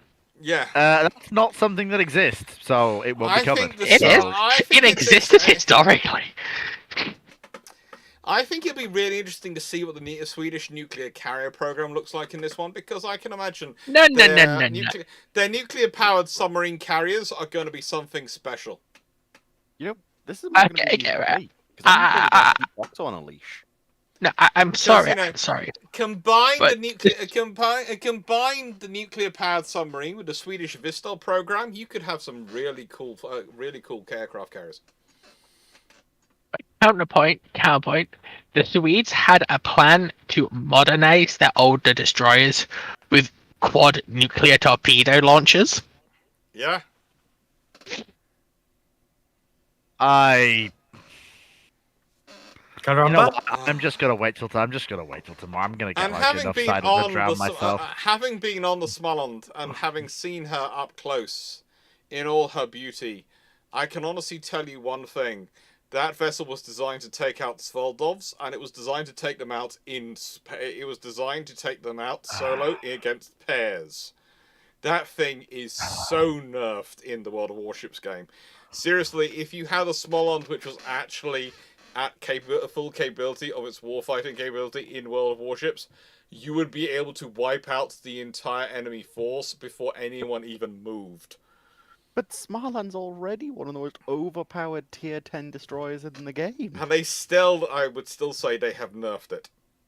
Dramatically. Well, because then it wouldn't be balanced. Go and have a look. If you get the chance to go to Gothenburg, go and look at Småland. And when you're going around it, you will see exactly what we were saying the whole way through. At one point, me and Drac were sitting there on her guns, just looking at each other and going, "Holy frigate. Holy frigate." They are very impressive guns, I will give them that. They are. That's just the beginning. Once you start looking back through that hull and looking back at the ship's subdivision, its hit points would go through the roof. Its ability to survive taking damage and carry on fighting is unbelievable. That is one of the most Sure it has a repair well party for thought that through reason. designs I've ever seen. Stafford, I believe Lyons' comment is in reference to tomorrow's ramble. Yes. You said you no. were going to continue I streaming think- as long as Chad had questions, and Chad has accepted the challenge. So, Yeah, what do you that's think, what's Chad? tomorrow Do you think you can push him out? Do you think you can push him out to 12 hours? I only ever said we were going to midnight, which is roughly four. It was roughly Oh, four and a no, half hours, 'cause rambling. We do that roughly. Rambling. I'm pretty certain Lyons is talking about ramblings. Yes. I will point out real quickly that, like I say, this started as an alternate history project, but I will point out I started it 3 years ago. I didn't know nearly as much about naval history, military procurement, or logistics as I do now. Mhm. So a lot of it is locked in place. And just all jokes aside for a second, a lot of it is locked in place. So we can talk about the specifics surrounding it and what might have been was I doing this now. but a lot of it will be service to a writing project that has basically been 3 years in the making at this point, and the fun that will go around that whole narrative that I've crafted. Yeah. So bear that in mind. Don't It's not come meant to be super tomorrow. serious. Don't come tomorrow expecting a totally realistic timeline. Come tomorrow expecting come tomorrow expecting a timeline that is at least winking at reality. It's And things it's things that could happen if a butterfly flapped its wings twice. It's and I'm not gonna completely unrealistic, but a lot of liberties have had to be taken. and I'm gonna say this for the benefit of both Fleet and chat in this context, because that's the decision I chose to make is a perfectly valid, complete, and self-contained answer to any question posed to Fleet. At that point, all you can say is, I disagree, and move on. I am happy to field questions regarding what I've come up with, but bear in mind, a lot of them will probably end with, that's not what would have happened historically, but this is where the timeline has gone owing to the 3 years that's taken to craft it. Had it been done now, it would be different. And also, I will add that Powder Monkey tomorrow will be taking in many questions. How many questions have we had tonight, by the way, Brunon? Did you keep track? Let's say close to 100. Anywhere between, let's see, 60, 80 to 100, I would say. I think when we'll do the 200th episode, which is going to be about, not 15 weeks, but probably about 16, 17 weeks away, because there are various things coming up which are going to take a Bruships slot, including the 5-year anniversary of the first ever stream, which is actually on a Sunday on this channel, the first ever live stream. So that's going to be on Tribals, Battles and Darings. That's going to be on Destroyers, and it's going to be a special. My math was a little off. The archive has us at 74 questions. Okay, 74 questions, and that's good. So basically, for when we do the 200th episode, we'll do a 200 question stream. So the whole point of that stream, 200th episode, we will try to answer 200 questions. Which will be a fun one. So that's going to be about a little over 4 months away, if you think about that, because it's about 16, 17 weeks away. So that will be, it's March now, so April, June, July time? April, May, June, April, May, March, April, May, the June, July 100th, time.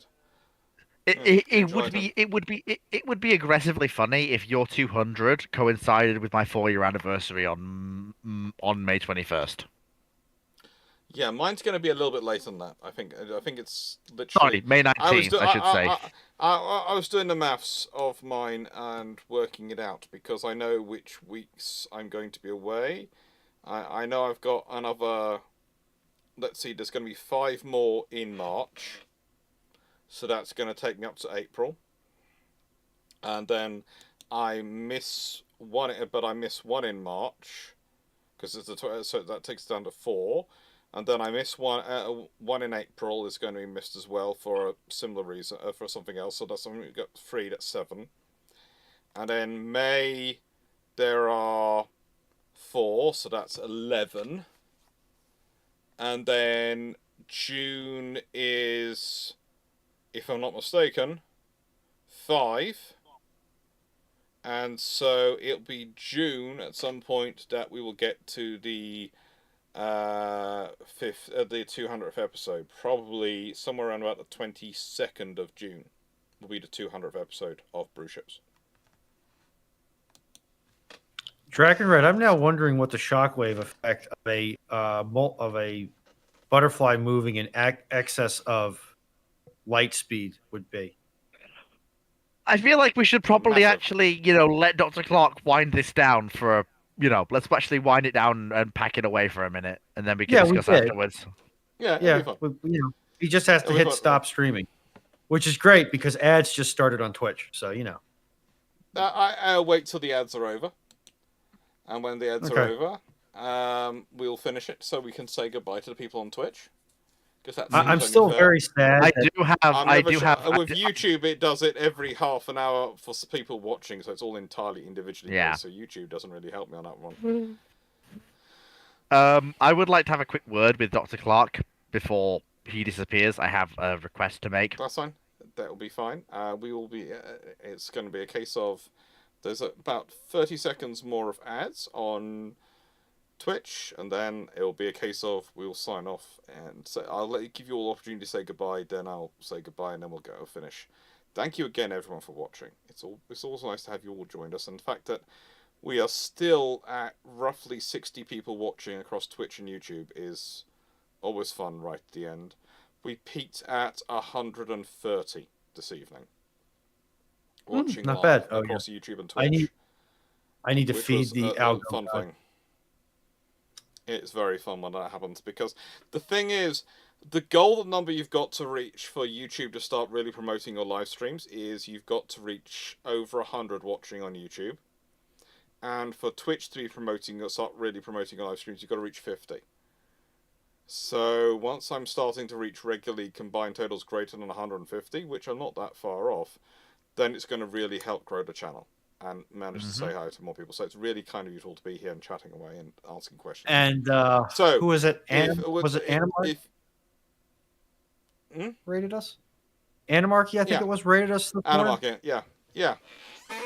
Anarchy, cool. fantastic chap. Yeah. We're having fun. So, it's always a bit surprised when I get raided. I do like it, but I just go, oh, good lord, I didn't realise I was going to get that. And I am now up to 300 followers on Twitch, which is nice. Apparently, I've got 62. I've got 62 more sub points to go to get 80 sub points. I have no idea what happens when I get to 80 sub points, but it's the goal which Twitch is giving. I don't think it changes anything. It's just a goal. No, Ads are finished. I was looking at this. Sub points mean if you get to 100, you get access to more money from Twitch out of everything you earn. That's nice.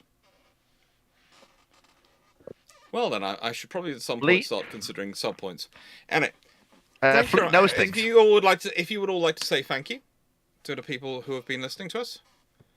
And thank you all. So you now know the term for the Minecraft server, so I don't want to hear any jokes about it until my demands are met. Don't worry. You do realise that you've gone from saying no to having demands. I am a mercenary. If somebody will pay me to get out of this ever descending lead balloon, I'll take it. Yes, but it is an evolution. She has evolved. Right. Why Rory? Do you not want to fly in this lead zeppelin? How dare you insult a zeppelin by filling it with lead?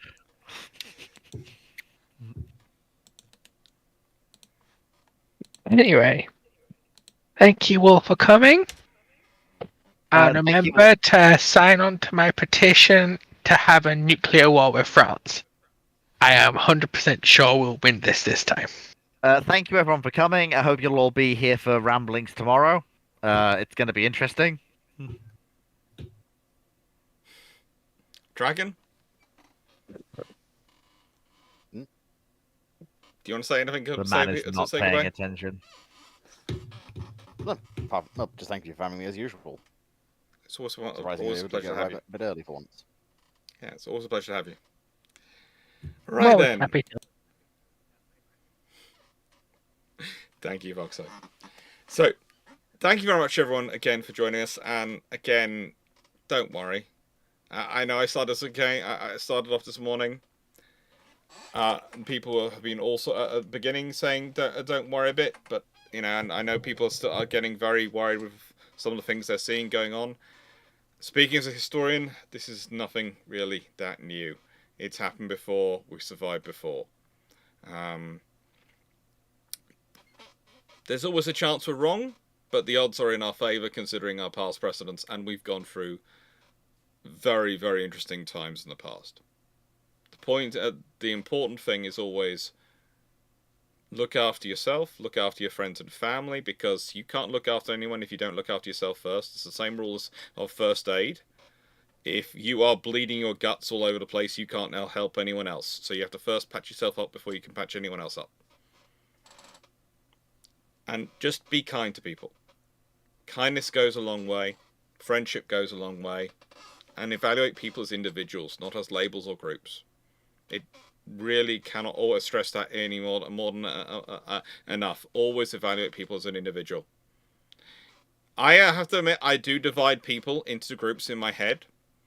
They are the A's and the nice people. The A's occasionally has a second part which starts with Ols at the end of it, and nice people. And that's how I divide people. I don't care about anything else. They're either one group or they're the other group. And that's basically all you should consider, because nothing defines people automatically into one group or the other group. It's the individual. And that's all we should care about. Anyway, thank you very much for watching. Hope you enjoyed. Hope you liked this, and hope you enjoy naval history. Take care and have fun. And hopefully see you for some of the premieres and lives this coming week. It's always fun to have you join us. Toodles.